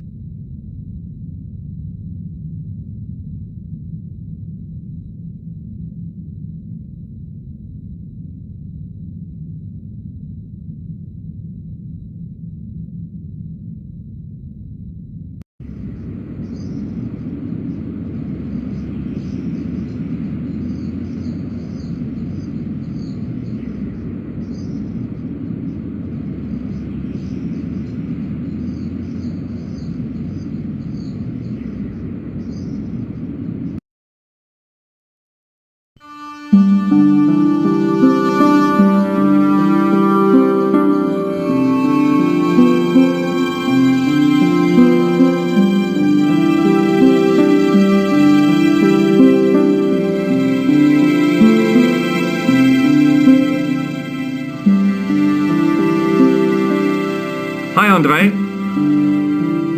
Hello, Georgie. While I was in Syria, I discovered a strange pagan statue. It was like a head with 3 bearded faces. Horrible. That sounds as if it could be Baphomet, the idol described by the Templars. The poor Knights of Christ had an idol that looked like that? Allegedly. The description of the idol came from the evidence extracted by the Inquisition. Mind you, not one statue or idol was ever found on Templar property. Until now, that is. Just last month, a statue of Baphomet was unearthed right here in Paris. Where? At the Institut Hermétique de Naval. The statue is beneath the foundations. It was discovered by some workmen while renovating the building. Can you tell me any more about the statue of Baphomet? It's a fearful image, even now. A bearded head. The base of the statue is carved with Templar symbols. One of the workmen noticed a curious stain at the base. He claimed it looked like blood. Blood? That's right. What do you make of this cup, Andre? It's a 14th century communion vessel. Spanish, probably. You sure know your onions. Thanks for your help, Andre. You're welcome.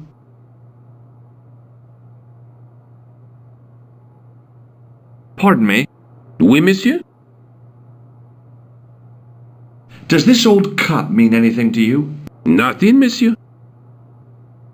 What can you tell me about the collection of coins? A rare example of silver coinage from the reign of Philippe le Bel. That little old lay buried for centuries in a field on the outskirts of Paris. They're unique.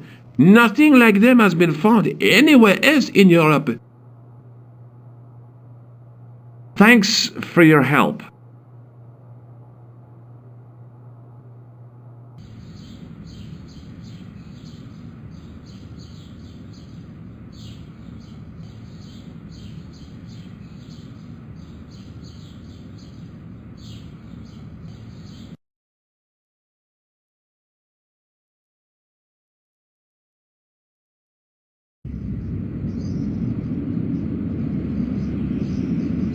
There was a dumpster full of debris, from the excavation, I guessed. The painter didn't seem to regard the painting as too important. Not as important as a cigarette break, anyway. Excuse me, could you help me? What is it? I've got a few questions.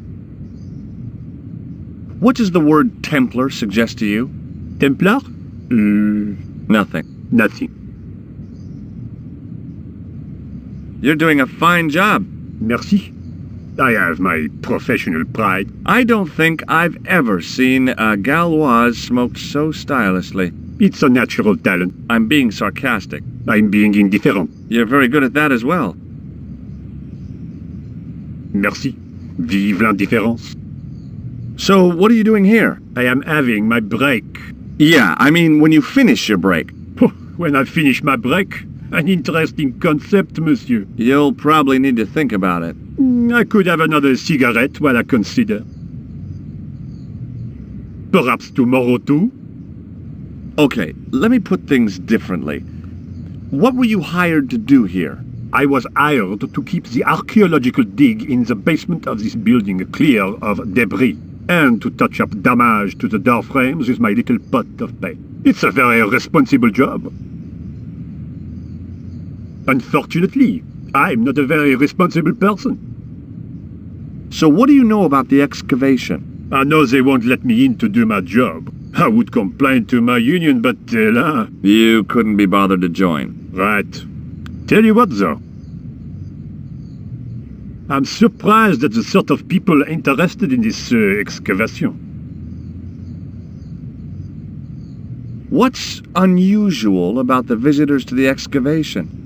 None of them look like archaeologists to me. Do you know what an archaeologist looks like? Three-piece suits, crocodile-eyed attaché cases, Rolex oyster. But no archaeologist dresses like that. Quite right, monsieur, quite right. So, who are they? Who cares as long as they pay me? I have a red nose. Imagine. Have you ever seen anything like this? Yes, it's a communion chalice. I know, I used to be an altar boy. You? Yes, me. What's so funny about that? Nothing. Have you seen this man before? Yes, he asked me a lot of questions, just like you. Has a guy calling himself Merlin been nosing around? Was he wearing a t-shirt with "My name is Merlin" on it? I doubt it. Then how the hell am I supposed to know his name just by looking at him? Huh? I've got a sewer key. I used to work in the sewer. Oh? What happened? I had a cigarette break in a pocket of methane. A manhole cover landed on the other side of the Seine and I was sacked. I have some plaster of Paris. Amazing. I was pretty sure the shaken shock had shot its bolt in Syria.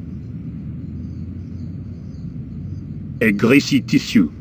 Don't get it too close to my cigarette, monsieur, or there'll be a conflagration. Be seeing you. Au revoir, monsieur. The gate was surrounded by some pretty fancy ironwork.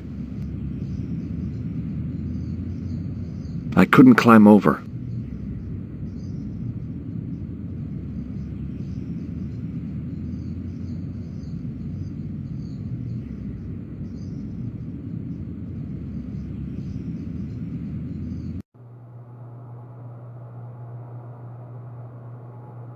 A guard stood by a door I guessed led to the excavation. He looked pretty pompous. Well, not so much pretty, just pompous. Hi?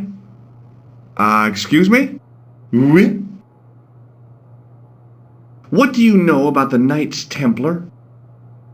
There was a long pause during which the guard said nothing. Then he said, Nothing. Nothing at all? Is this a test? What, like a history pop test? No, like a test. Okay, yes, it's a test. Then I know absolutely nothing about the Templars. The guard was being amazingly evasive. It was going to take more than goodwill to get past him. So, what exactly are you doing here? I'm guarding. You expect to find me shearing sheep? Take it easy, I just didn't realize you were a guard. I'd like to know what you're guarding, please. That's a secret. It wouldn't happen to be an archaeological site, would it?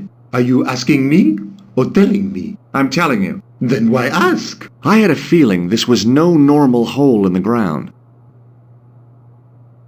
I've got a red nose. Oh. I thought better of showing him the chalice. He might be on the conspiracy's payroll, and I didn't want to risk it. Oui? You have... a sudden urge to sing. Care to join me? No, no singing in here. Have you seen this man before? Oh. You have? No. Do you recognize this name? Merlin. No. This gadget is a sewer key. So it is. I got this plaster from Ireland. Not an exciting souvenir. I was going to have to get rid of this thing. It was dead. Look, a tissue stained with grease paint. Ah, just what I've always wanted. If you give me that, you can enter through the door. Really? Of course not. What would I want with an old tissue? Talk to you later. Au revoir, monsieur. There was a telephone on the far wall. There was a closed door with toilet scratched into the cheap veneer. That door's locked, monsieur. I didn't think that the guard would just let me waltz past. Besides, I had a hunch that door was locked.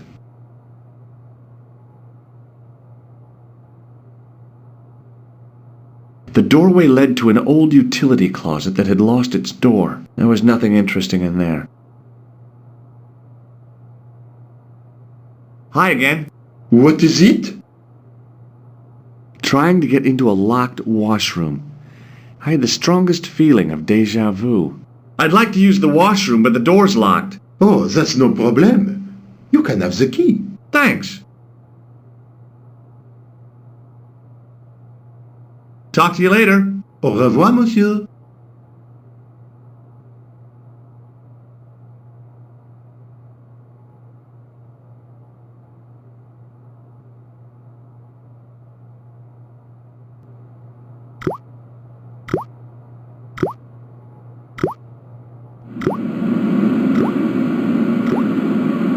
A hand dryer was mounted on the wall. If the club Alamat had used one of these instead of a roller towel, I'd probably still be stuck in Marib. A bin stood in the corner. It didn't look like it had been emptied for a while. I wasn't that interested in what might go into a restroom's garbage to investigate. Being in a charming comfort station like this made me think fondly of the toilet in Syria. That place was kept in pretty good order. At least, it had been until I vandalized it. Still, it was all for a good cause. I didn't need to get near to tell the toilet needed cleaning. Being in a charming comfort station like this, that place was, at least... The thing felt really hot. Big demands seemed to be being made on it. Capacious as my pockets were, I didn't figure I could cram a shovel in them.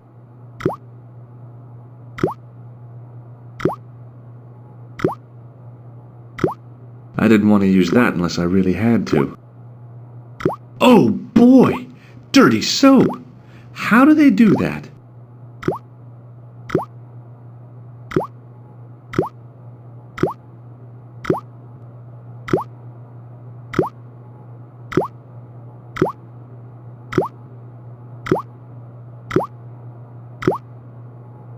I made an impression of the big key in the cake of soap.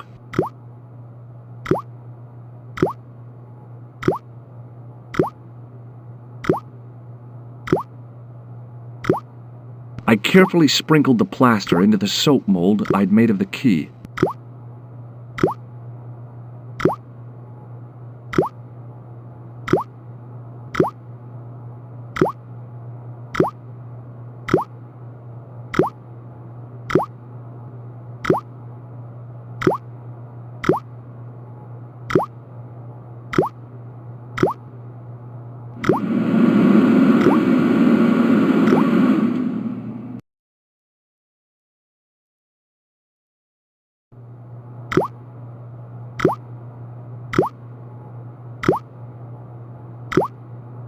Well, it had taken a while, but I had made myself a completely unconvincing plaster key, way too fragile to use in a lock.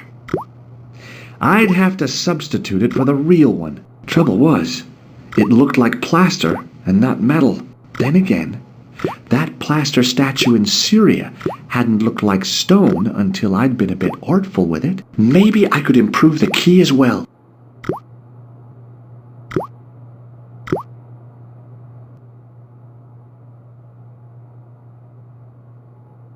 What is it? Here's the keys. Thanks. Merci, monsieur.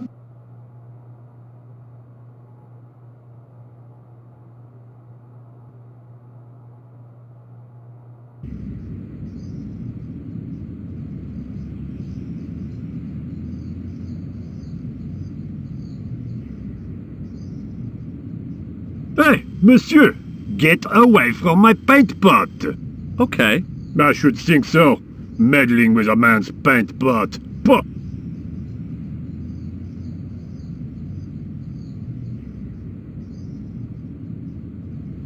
Hey, monsieur!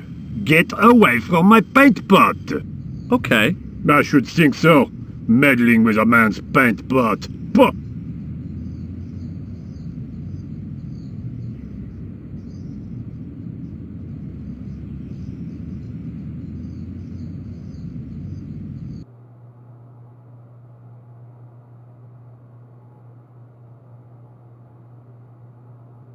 Do you mind if I use the phone? Be my guest. I'm paid to guard this door. The phone can look after itself. Kular! Hi, Nico. It's me. I'm at the excavation site. Hi, George. What's happening? I'm at the excavation, but they won't let me in. Damn! We need to know what's in there. Don't worry. I've got a scheme. I'm going to need your help, though. Okay, what do you want me to do? I want you to keep somebody on the phone for a while. Who? A painter. I need to get at his pot. Oh, okay. Stay on the line. I'll go and get him.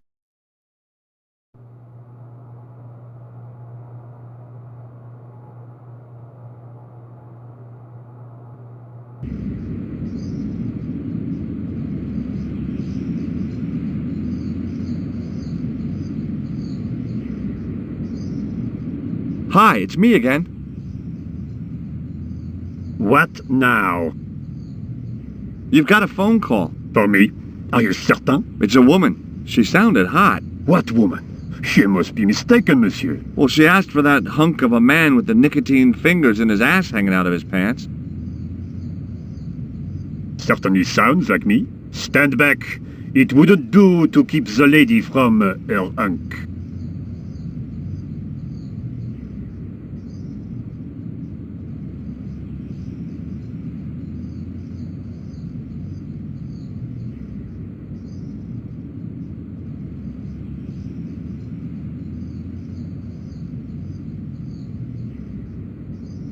The plaster key had soaked up the paint nicely, and now looked pretty convincing. Still felt like plaster, though.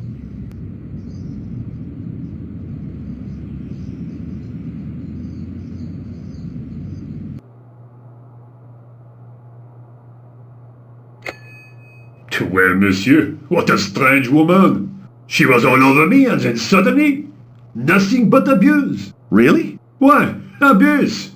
Ah well, I have a cigarette to finish. And monsieur, if she calls again, I am not available.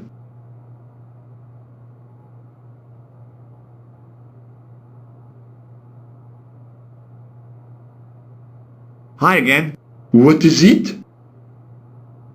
I need to use the toilet again. Again? Already? I have this problem. How technical do you want me to get? Never mind. Here's the key. Talk to you later.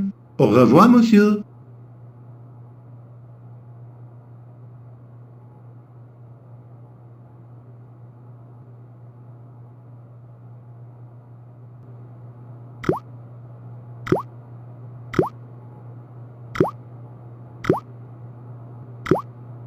Quickly and without fuss, I swapped the fake key for the real thing.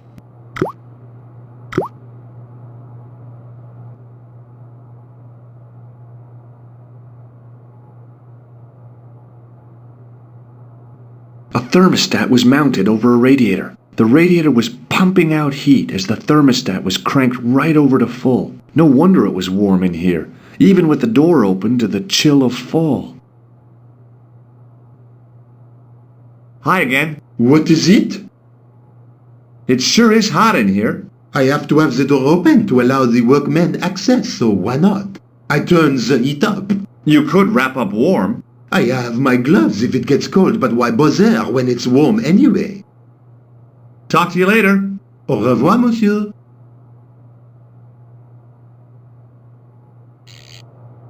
I turned the heating off. A thermostat was mounted over a radiator. I'd turned the thermostat all the way down. It was getting pretty chilly.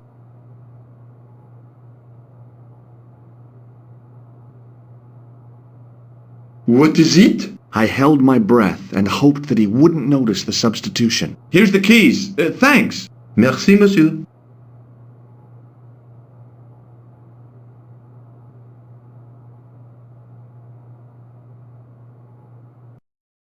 Hi, Nico. It's me again. I'd guessed. What do you want this time? What did you say to the painter? I shan't repeat it, George. Look, I need to get the guard out of the way. Could you call back and ask him to get the painter again? Okay, I'll call back soon.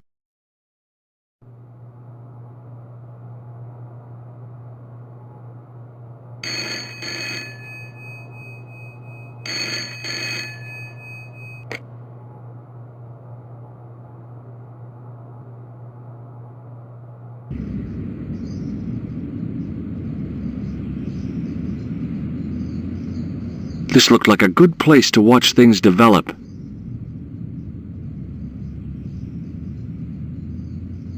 Hey, you! It's the phone. Yeah? Who is it? How should I know? What am I, your social secretary? It's not a chick, is it? Yes, it's a woman. Are you going to answer it? Does she have a warm, sensual voice like molten chocolate? Yes, she has a really sexy voice. Now get a move on. I'm not talking to her. I can see that. You're wasting time talking to me. No, you don't understand. I refuse to talk to her. You refuse? You refuse? I'm wasting valuable time. Don't make me laugh. Your time valuable? You just stand around all day. I have a highly responsible job. Pah, don't pah me, you elephantine oaf. My job is important. Impossible. They would have hired somebody competent in that case. Meaning what? Instead of which they hired a dismal rent-a-cop like you. All epaulettes and no brains. Why, you... This looked set to carry on for some time. It was too good an opportunity to miss.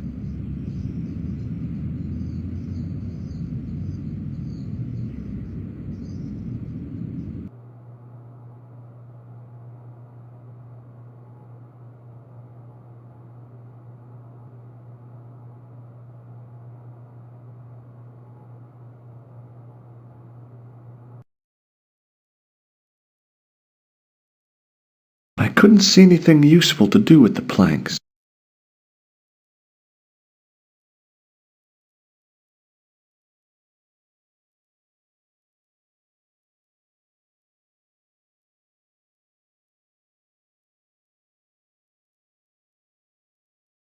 Close up, the pattern didn't make any sort of sense.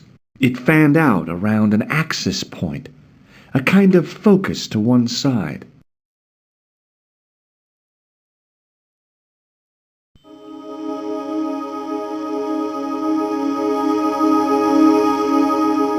And there it was, decoded by the curves of the chalice, the image of a church.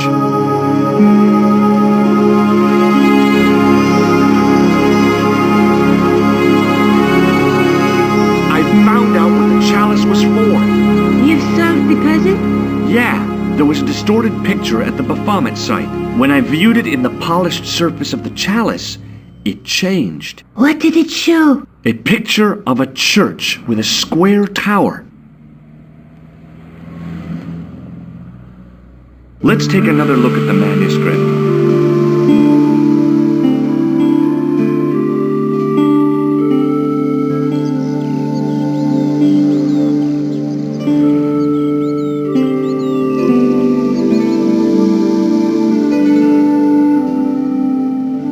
That's the face of the statue I saw at the bull's head.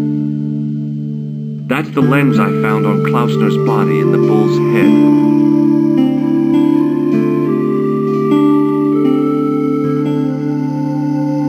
Look at the chalice now, Nico. What happened? It's shiny. The priest at Montfaucon buffed it up for me. That's incredible. Yeah, looks as good as new. No, you found a use for a priest. That's incredible. I guess I'd better return the chalice to the Countess. Hurry back, George.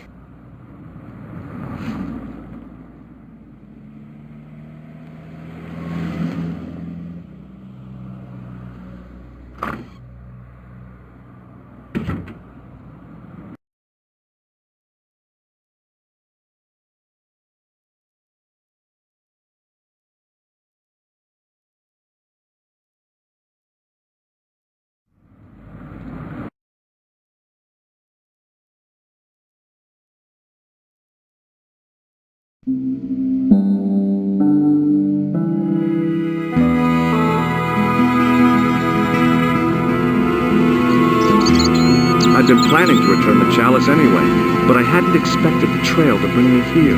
The Villa de Vasconcelos was as picturesque as ever. The weather was still clear, and Lopez was still watering the damn lawn. I was beginning to suspect that he was surgically attached to that hose.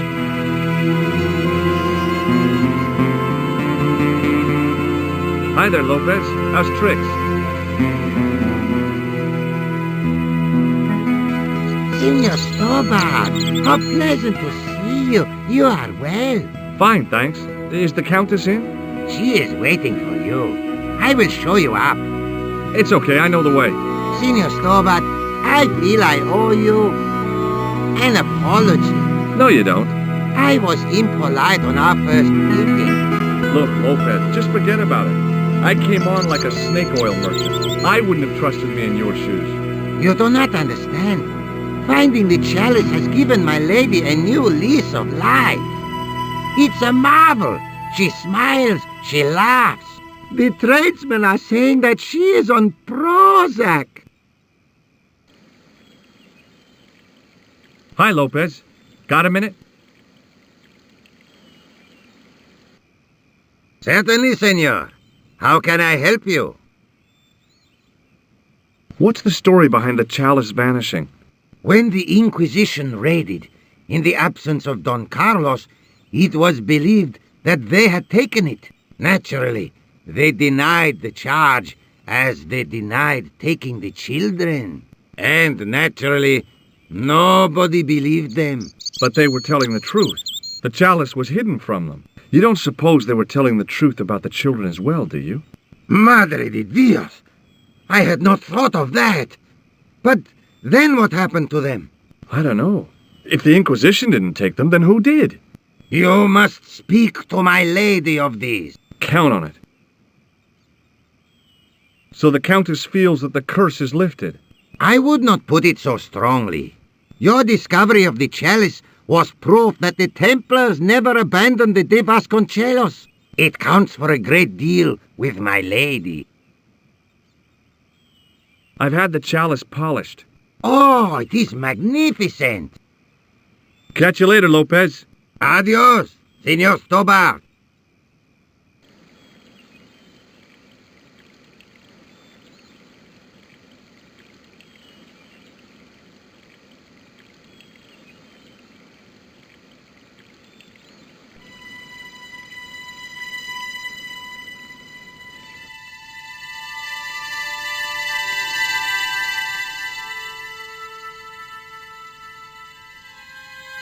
It was just a little utility room with no exit, unless you counted the window, and I didn't.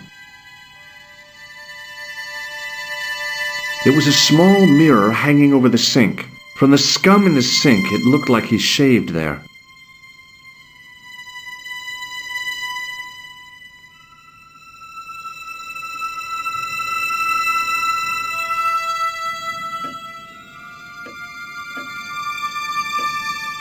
Senor Stobbart, oh, what a pleasure. Please, sit down. Hi, Countess. The pleasure's all mine. I've brought back your chalice.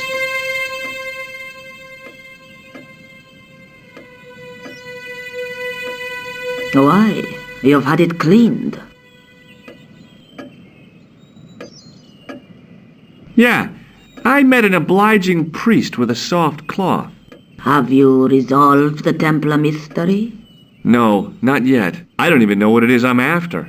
There are many stories of the Knights secreting great wealth away. Whatever. All I know is I don't want the bad guys to get it. Ah, to be young and live in a world of moral absolutes. There's still the mystery of the missing chess piece. I do not think that it will ever be discovered unless the fate of the children is revealed. The Inquisition were suspected of taking the chalice and the kids, right? We know now they were innocent of the first crime. What if... They did not take the children either. Then what happened to them? The Inquisition admitted to killing Don Carlos's manservant. Now this guy had been told to protect the kids at all costs, right?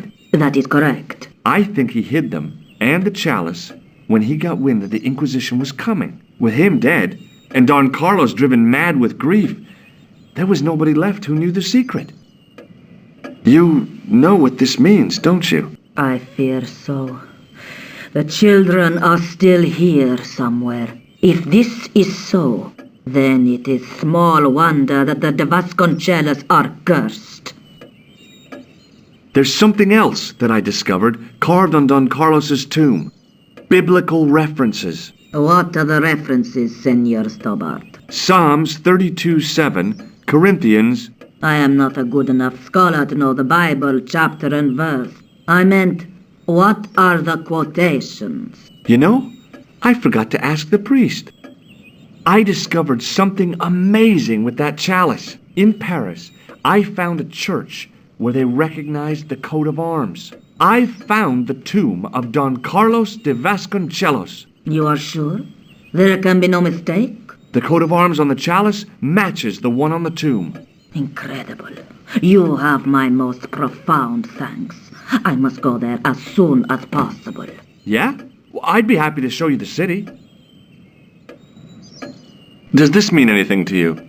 Nothing at all. I'll have a look around if that's okay. My home is your home. I shall remain here.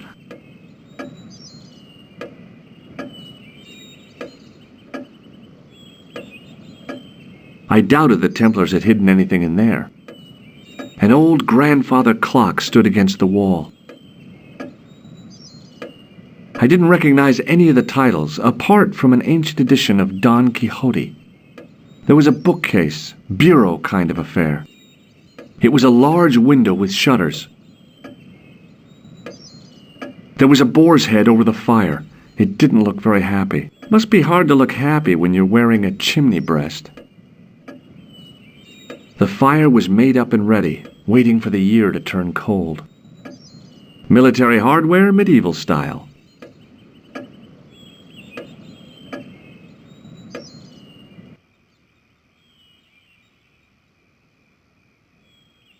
Must have been traveling pretty fast when he hit the wall.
Hello again. Mind if I sit?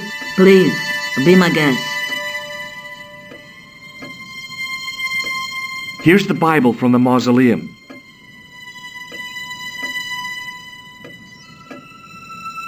Very well. Let us begin. The first reference. Psalms 32:7. Thou art my hiding place. Thou shalt preserve me from trouble. Thou shalt compass me about with songs of deliverance. My hiding place. Don't get your hopes up too high. This might just be leading us to where we found the chalice. You are right, of course. The next. Okay, John 4:11. John 4:11. Here. The well is deep. The next. Quickly. Okay. Corinthians 4:5. Here it is. Will bring to light the hidden things. Any more? Just one. Psalms again. 22:21. Save me from the lion's mouth, For thou hast heard me from the horns of the unicorns. The last is confusing. Lions, unicorns, what's it mean? I can't guess. Salient points seem to be a hiding place and a deep well. In no sense is their mausoleum a well, Senor Stobbart. Is there a well in the grounds? I do not know. I suppose that there must have been once upon a time. Lopez is the man to ask about anything pertaining to the estate. I'll just have another look around. Very well.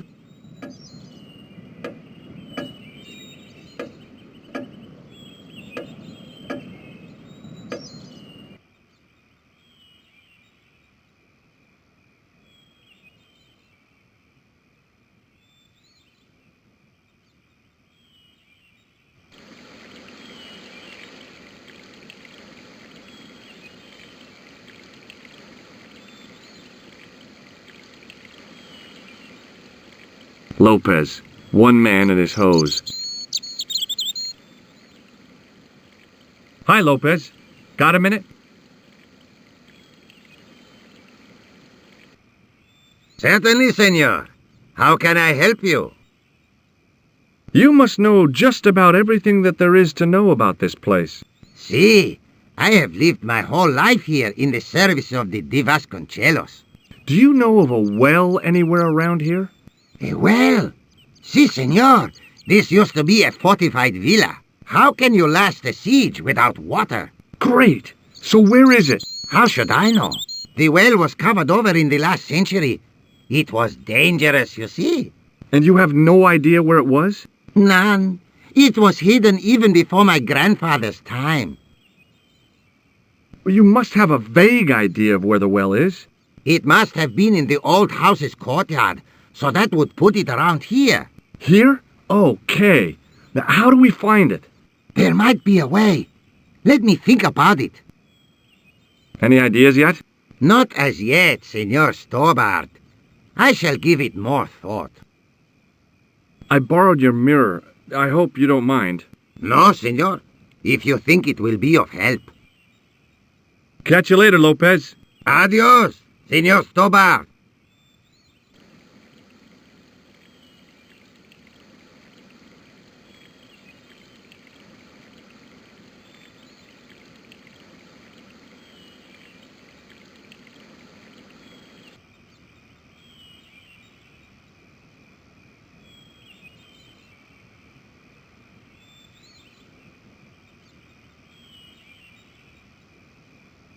I didn't want to mess with the building.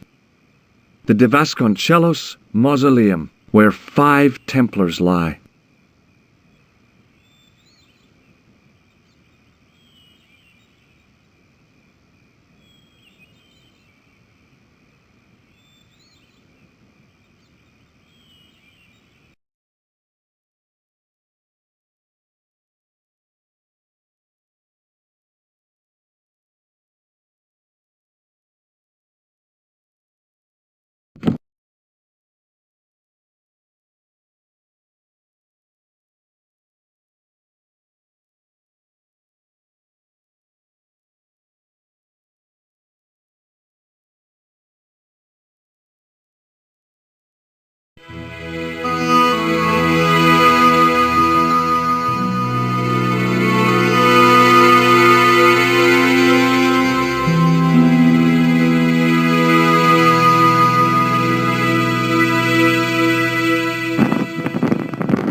The candle had burnt brilliantly, but only for a couple of minutes.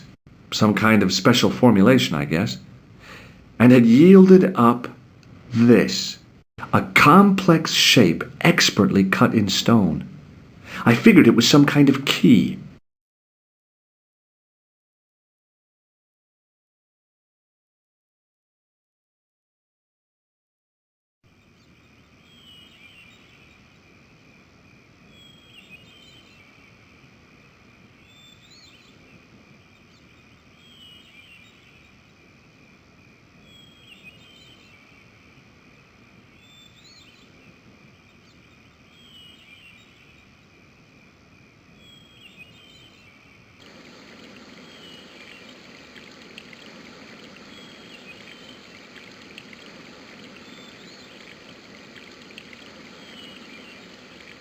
Hi, Lopez. Got a minute? Certainly, senor. How can I help you? Any ideas yet? We are looking for a source of water, see? Yes? For generations, the Spanish country folk have had a secret way of locating water, even if it is meters beneath the ground. Ah, you're not talking about water dousing, are you? Eh? You know, you get a stick and walk around until the stick twitches and dig there. Oh, you've heard of it. Yeah, I think most of the planet has. Okay, let's get a stick. Uno momento. It must be a special stick. A Y of hazel. Right. Do you have any hazel trees?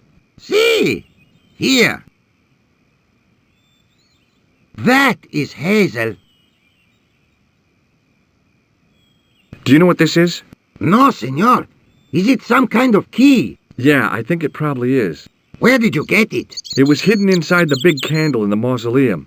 And you burnt it? I wondered what the light was I saw through the window. My lady will be furious. The candle was centuries old. Ah. Catch you later, Lopez. Adios, Senor Stobbart.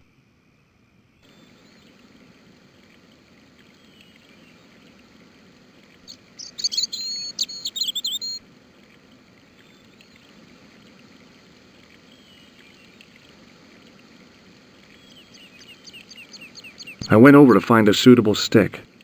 Aha!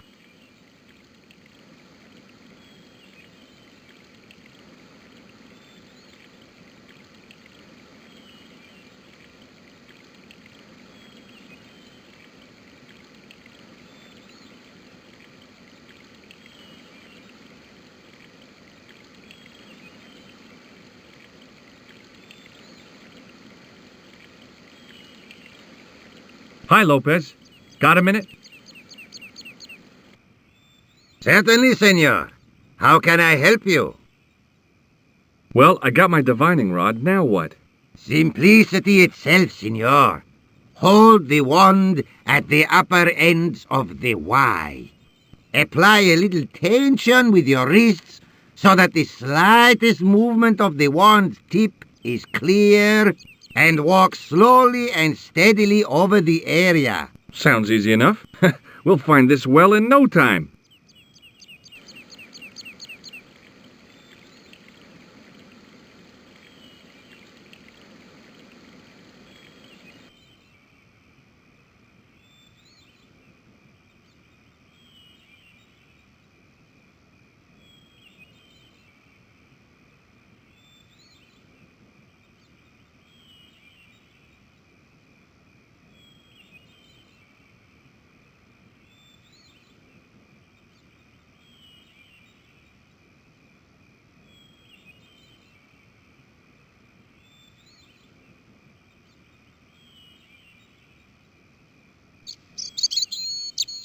Senor Stobbart, you've found something.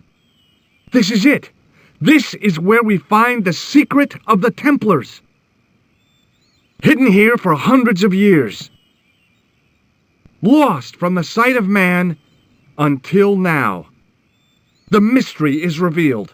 It's a tin can. I've been walking up and down with a twig in my hands, looking for a tin can. It had water in it. That's what the dowsing stick must have detected. I'd have to check with an archaeologist, but I don't think the Templars left that. In truth, Senor Stobbart, the loan was laid many, many years ago. This can could date back to the Napoleonic Wars. Get rid of it and I'll try it again. Lopez threw the can away. It seemed to fall an awfully long way.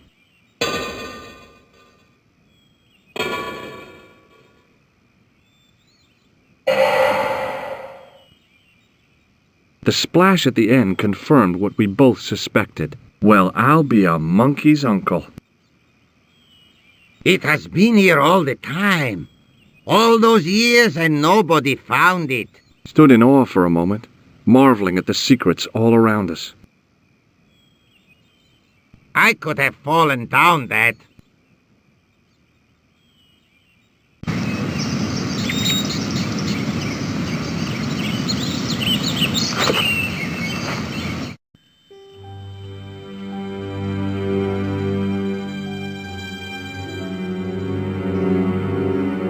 The well had been lost for decades at least. The air was cool after the noon sun, but that's not what gave me goosebumps. I have a really, really bad feeling about this.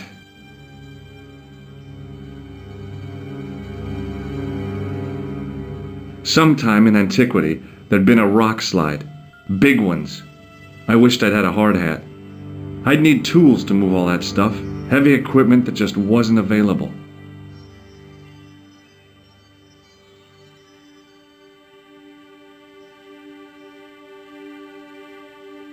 A great stone lion's head with a gaping maw full of fangs.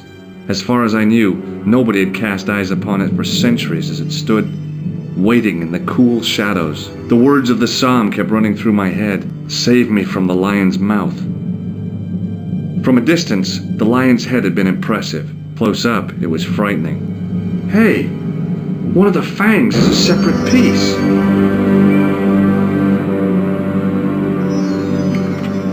I could hear the sound of a lot of stone moving, and I knew I was in danger.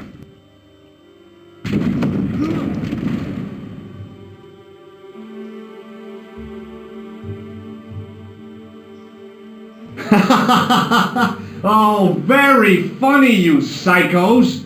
Senior Stobbart! Senior Stobbart! Are you all right?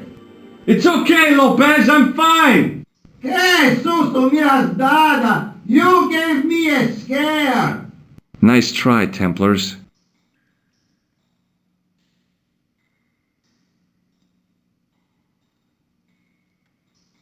In the deep shadows, it was hard to make anything out.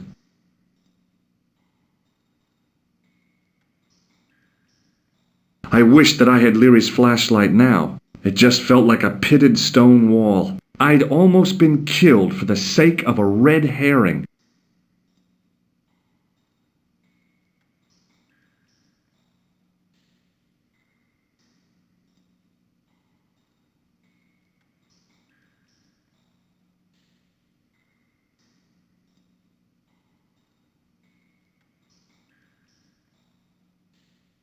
There, in the middle of the door, I could see some kind of socket. It looked like this wasn't quite the dead end it had seemed.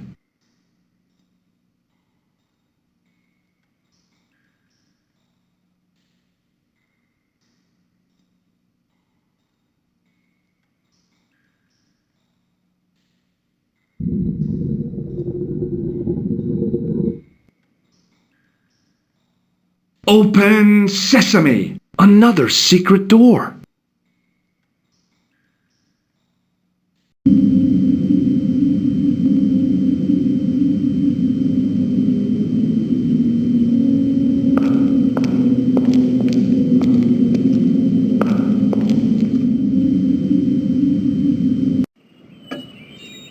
Before I left, though, there was one last thing to do.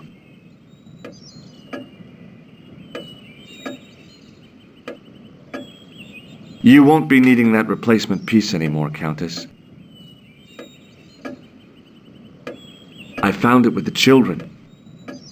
You'll probably want to be alone for a while. I'll be out in the garden with Lopez.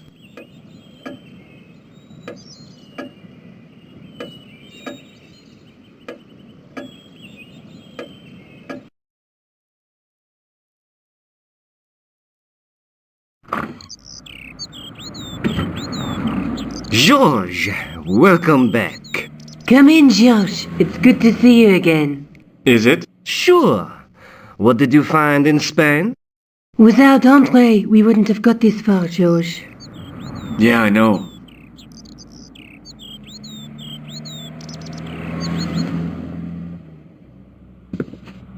The clues led to an underground chamber at the bottom of a well. The Templars had left a tapestry showing a chessboard. The white pieces were vastly outnumbered. There was a stream running across the board, and a Templar knight on a horse. Does it mean anything to you, Andre? No, nothing. Maybe we should tell Andre what else you found, George. There's a map and a Latin inscription to the west at the edge of the world. George found that in a cave in Syria. Yeah, where the assassin almost killed me. Then we've got the burning of Jacques de Molay and the date, 1314. From the window of the church in Montfaucon Square, one of the few places where nobody tried to kill me. Then we have the image of a church that George found at the excavation. I don't recall anyone trying to kill you there either, George. And finally we have the tapestry in Spain. Did I mention I almost got killed there? Not yet, but I'm sure you're about to. It was only my cat-like reflexes that saved me from certain death. Cat-like reflexes, eh? And while I was risking life and limb, where were you, Andre? Getting your glasses fogged up over an Etruscan vase? That's enough, boys. Can we get back to saving the world? Of course. My apologies. He started it. Well, the Latin phrase are the words of Julius Caesar.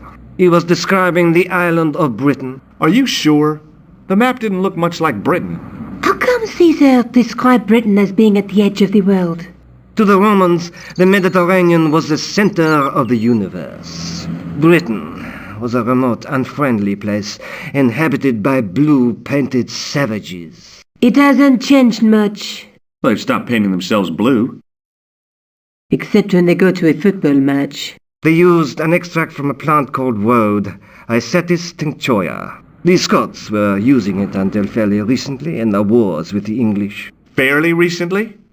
I don't recall the Scots being at war with the English. How recently are you talking about? I believe William Wallace's men used it in the 13th century. They might well have been using it as late as... You can't remember, can you? 1314. Ah, we're back onto that, are we? Andre, what is it? What do you mean? 1314 in Scotland. The Battle of Bannockburn. That would explain the stream on the chessboard. That's what a burn is. Right, Andre? As in Bannockburn? Right, George. And it gets better. Tradition has it that the Scots were helped by a shock force of, well, can't you guess? Knights Templar? Yes, a group of outlawed Templars. They are said to have turned the tide for the Scots. And it all ends at a church in the Isle of Britain at Bannockburn in a church. What are we waiting for? I'll call a cab.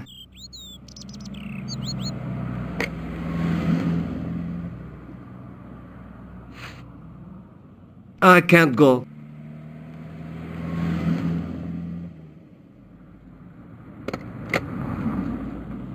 Andre, you've been loads of help, but... What George is trying to say is that you shouldn't feel guilty. I was? We understand you've got commitments. But listen, we have to hurry. Let's go, George. We'll see it through. Oh, and, don't worry about us.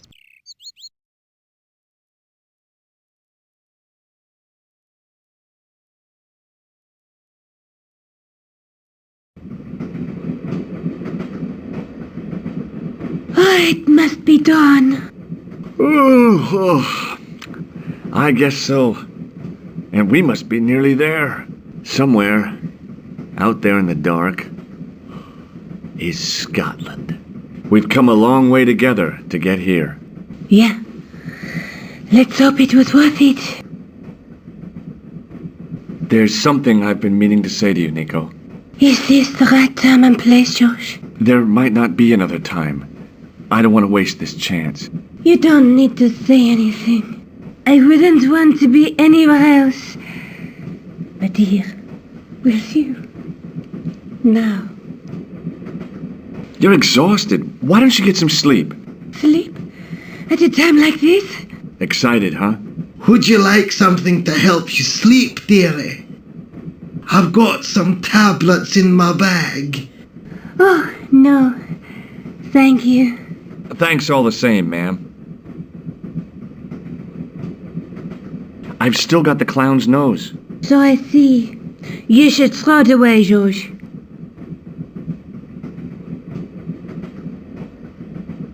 The old lady reminded me of my grandmother, except, of course, that this old lady was still alive. Pardon me? Yes, my dear. Do you know what time we're due in Stirling? 6:15, but we're running 8 minutes late. What's the book you're reading? Oh, it's something I picked up at the station. A medieval detective story. Quite well written for that kind of thing. It's been out of print for years. What's the title of the book? The Crooked Crusader Caper by Molly Pegram. I assumed the author was a woman, but apparently not. His real name is... Professor Nigel Pegram. That's right. Do you know him? No, I never met him. George is a great fan of his, though. Do you know Sterling well? Yes, I do. Is that where you two lovebirds abound? Yeah, It's one of the places we thought we'd stay on our holiday. Be sure to visit the castle, won't you? Oh, I'm sure it's a neat place, but we are not really interested in history, are we, George? No.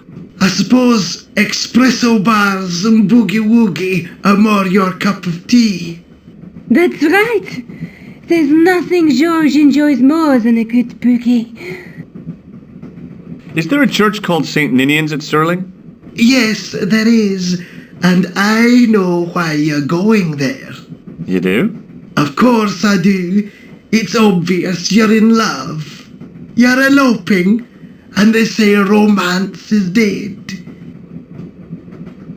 Would you believe that this clown's nose led us to being on this train tonight? I would indeed. No, honestly, You would? Certainly.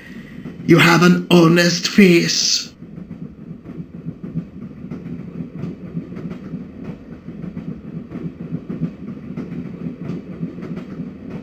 Where are you going, George? Do I need to spell it out? Don't snap at me. If you're going to take a leak, why don't you say so? Okay, I'm going to take a leak.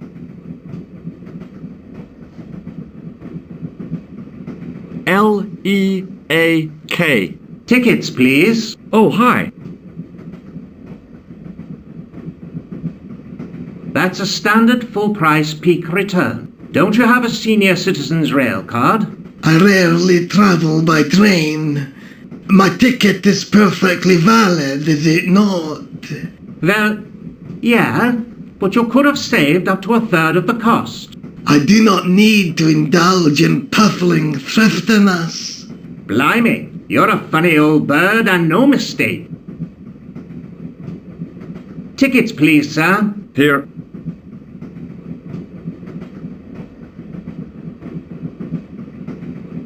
Off to Stirling, eh? Yes, we are. Well, I hope you won't be disappointed. It's a miserable place this time of year. Still, there's plenty of pubs and a lovely view from the castle. Thank you.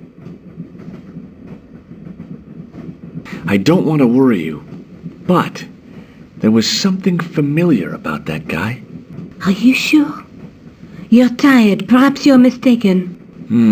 Maybe. But I didn't like the look in his eyes when he spoke to you.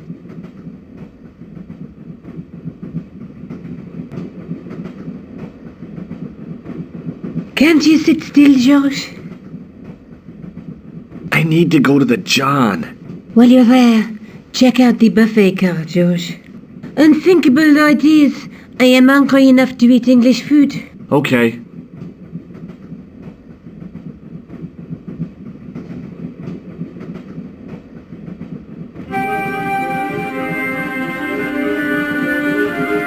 The door was locked.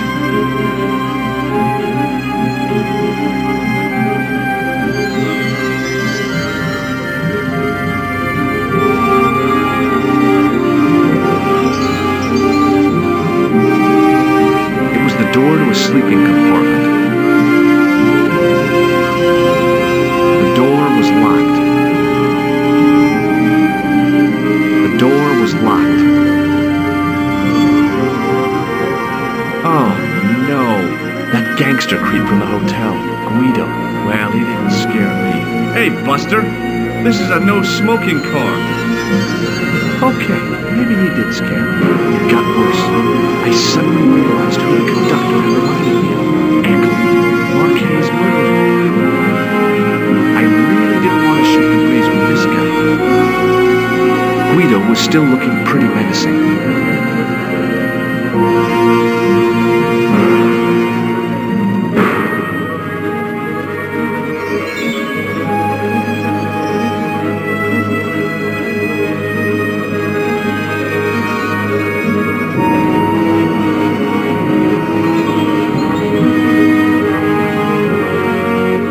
I should have known better than to leave Nico and the old lady alone. Suddenly, the Sword of Baphomet took second place to finding the girl I loved.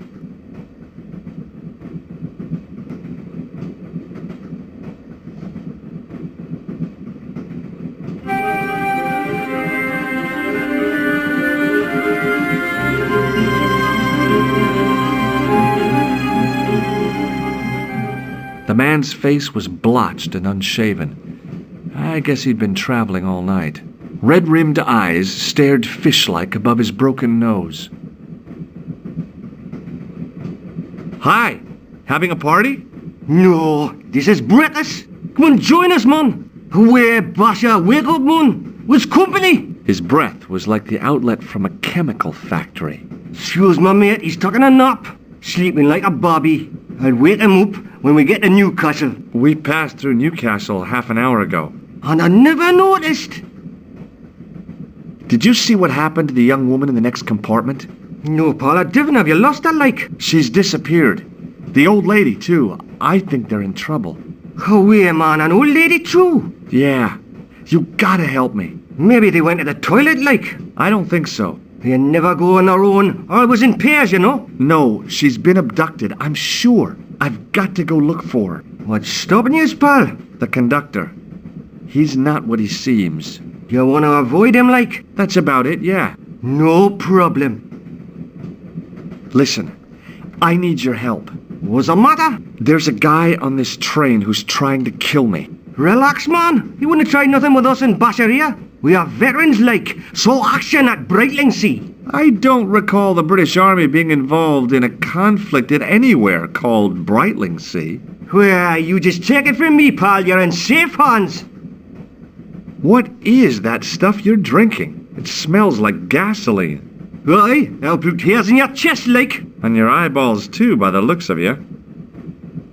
Would you like a red nose? No, thanks, pal. I got one of my own. See you later.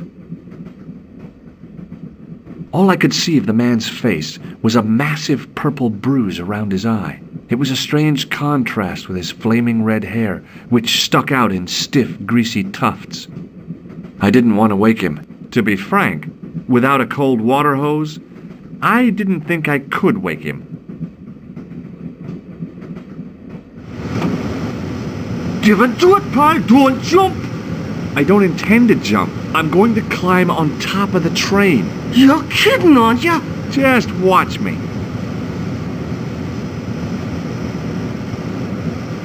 Hold on now, pal. I'll give you a hand, like.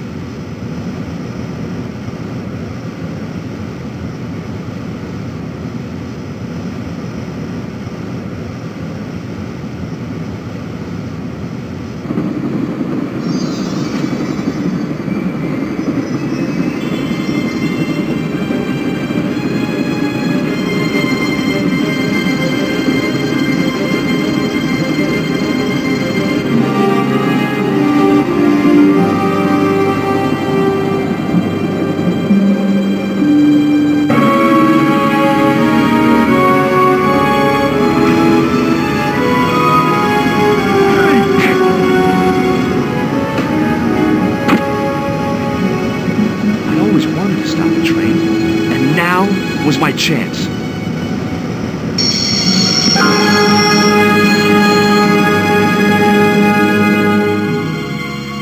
You saved our lives, but why?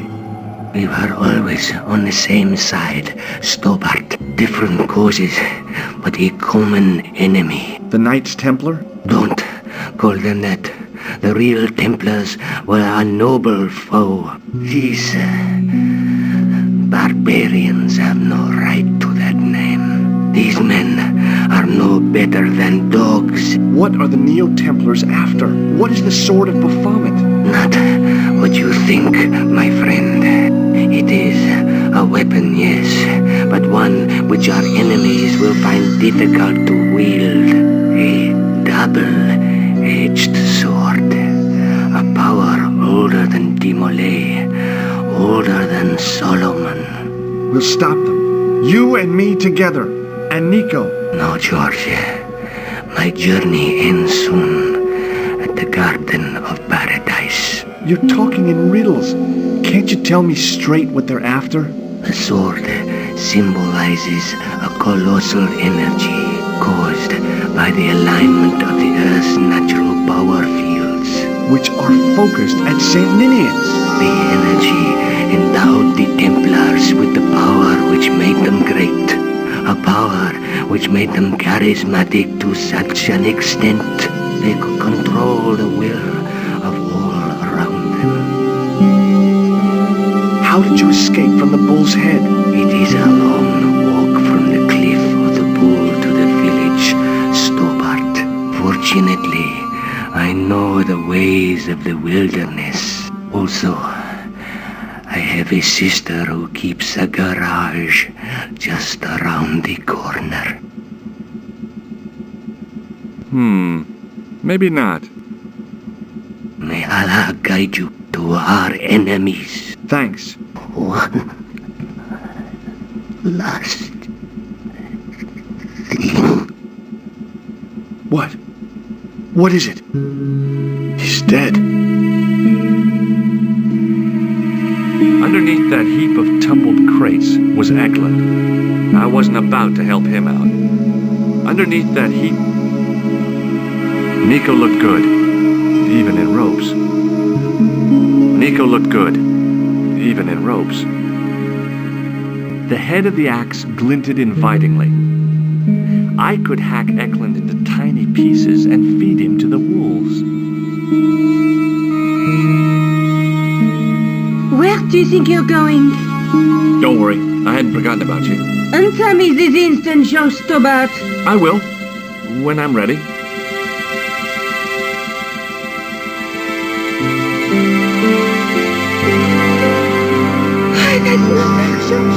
No. You took advantage while my hands were tied. When Eklund pointed that gun at me, I thought I was gonna die. I thought of all the things I'd never get to do, and kissing you was at the top of my list. George? Uh-huh? George, we've got to get off the train. Eklund could recover at any time. So what are we waiting for? Don't even think about it, George. What? Who? Look me straight in the eye and tell me you weren't thinking of using that axe on Eklund. Oh, come on. You think I'd kill a man in cold blood? Of course not. I just don't trust you not to cut your own stupid foot off.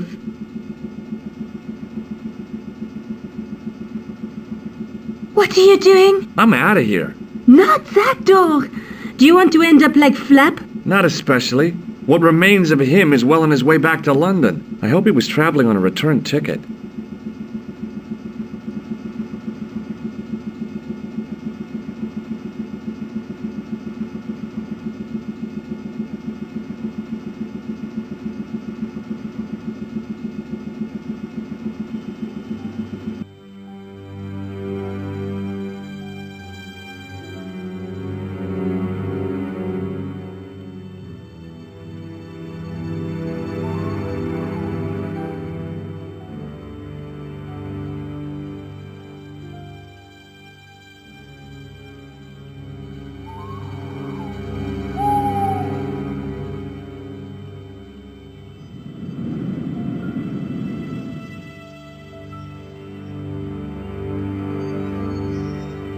I'd feel happier if we had a gun or something. Khan gave me something. What? His handbag. Oh, great.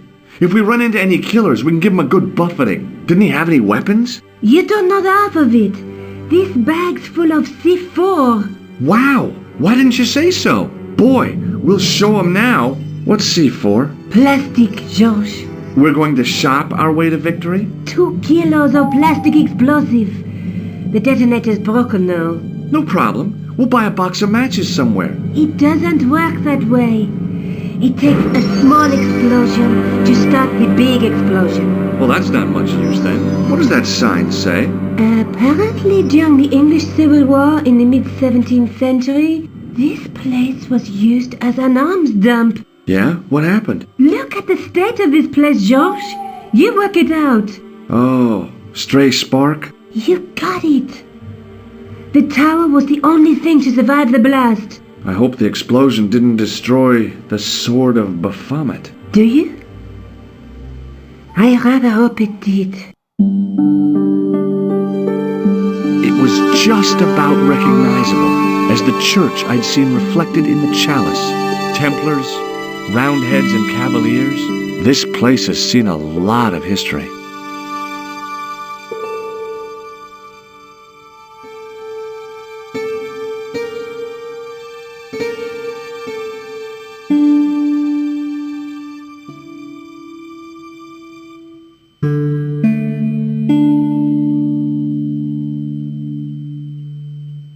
I tried pushing the panel, but wasn't surprised when it failed to move. Above the carved cross was an indecipherable inscription. For all I knew, it could have been scribed in Gaelic. The stone face of the demon grinned with a horribly lifelike expression. It was so realistic, I could imagine the sculptor carving it from a live model. Examining the demon more closely, I realized something about its face. It was a clever illusion. No matter where I stood, the eyes weren't looking at me. There was a simple reason. The demon didn't have any eyes. It was a simple cog arrangement with a handle to turn the larger wheel. The handle turned easily and the larger wheel began to revolve.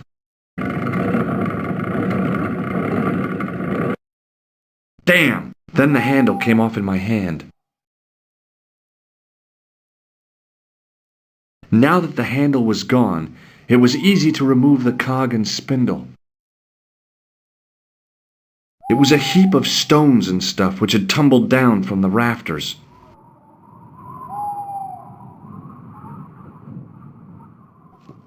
I scrabbled around in the rubble and found an old clay pipe with a broken stem. Under one of the stones, I found a metal coin which was green with age.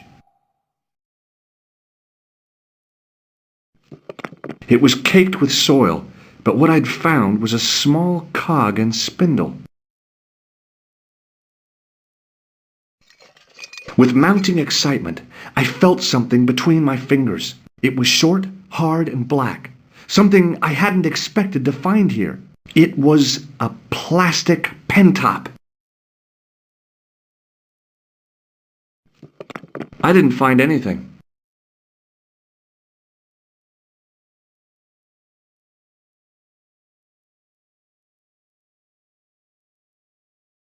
The cog slipped neatly into the eye socket. With a rasp of metal on stone, I eased the second eye into place.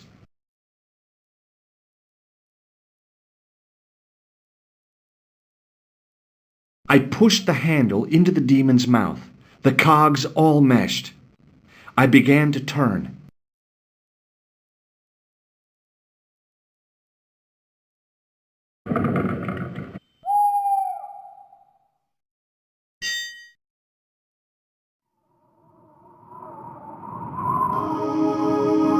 As soon as I saw the flickering torches, I realized the bogus Templars had beaten us to the sword. But where were they now? And why was it so quiet? The torch burned with a sickly dim glow and a stench like fire and brimstone. It was definitely gunpowder, but it had solidified over the centuries it had lain here undisturbed.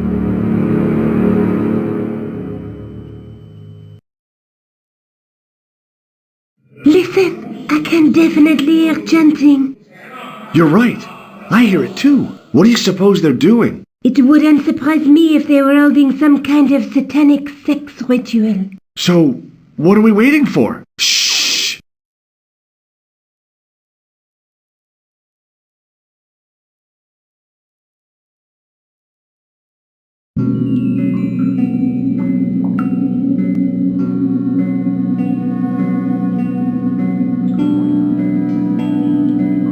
Will you look at that? Baphomet. Labino was right. This place was ancient even to the Templars. This whole place? This is Baphomet? Finally, the truth. The Templars had never worshipped this graven image, no more than they'd worship a rainbow. But, like a rainbow, they regarded it as a symbol of a covenant with God, who'd revealed this place to them.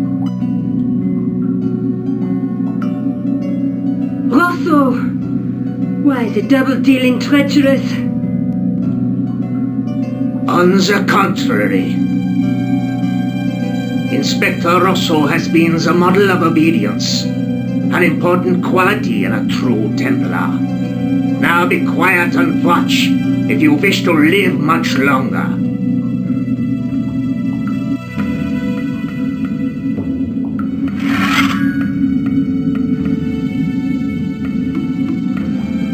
Brothers and sisters, we are gathered here to witness the reforging of the sword that was broken. Here before God's sentinel, Baphomet.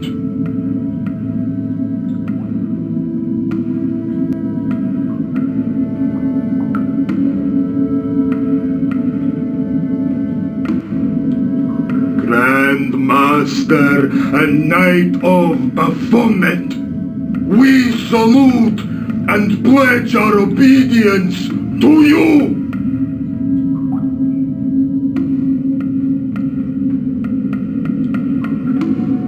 I salute you, gatekeeper of the temple.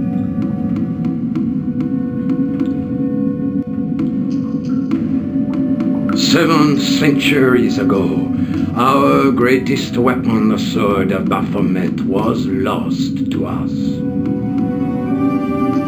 Now we prepare to reforge it, to wield against new enemies. As the tired millennium dies, and this world looks for new leaders, we shall not fail. We shall lead the people to a new order, wherein all borders will dissolve. All will be united under the red cross of the Templars.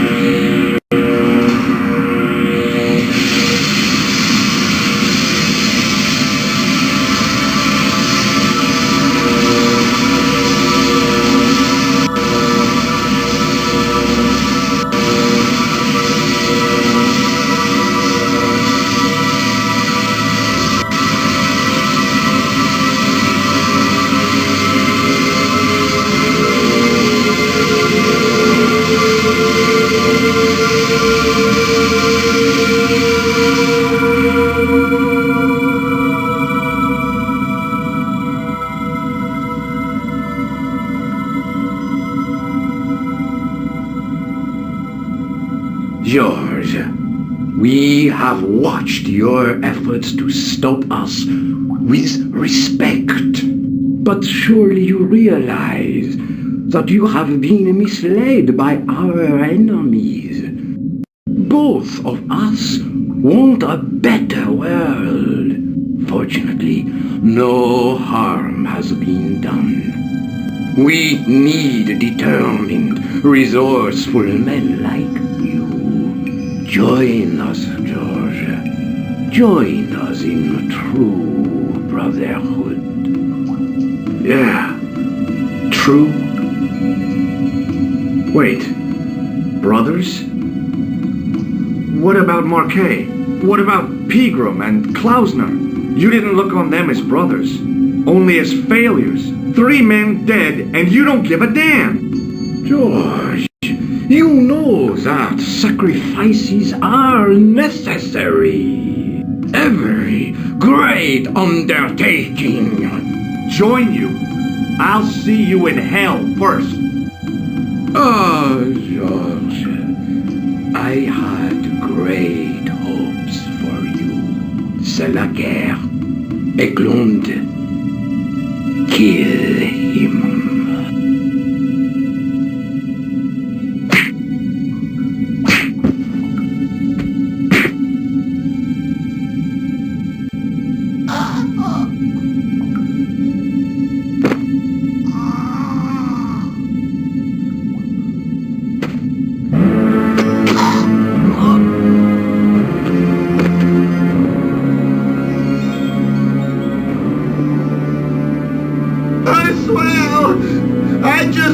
Things to be right.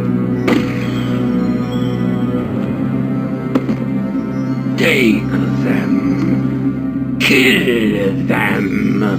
They will not escape.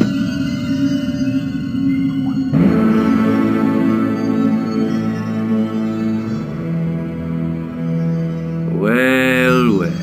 If it isn't the great detective and his beautiful assistant, it's going to be a pleasure killing the pair of you. George, what are we going to do?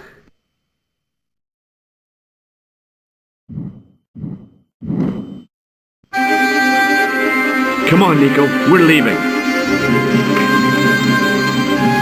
You fools! You cannot escape us. Guido! Stop them. But master, the powder! That powder is from the English Civil War. You fool. It's over 300 years old.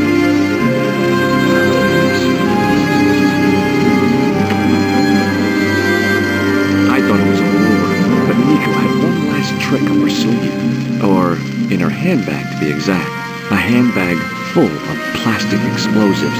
Maybe, but this stuff is brand new.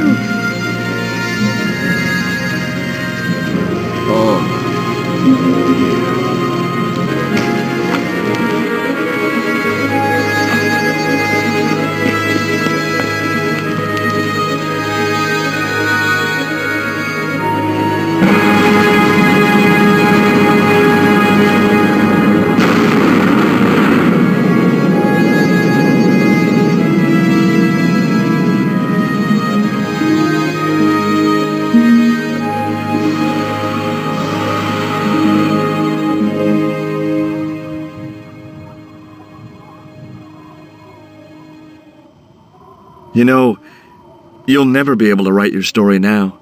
I don't care. I've got what I want. Huh? Just tell me one thing, George. Is our life together always going to be this crazy?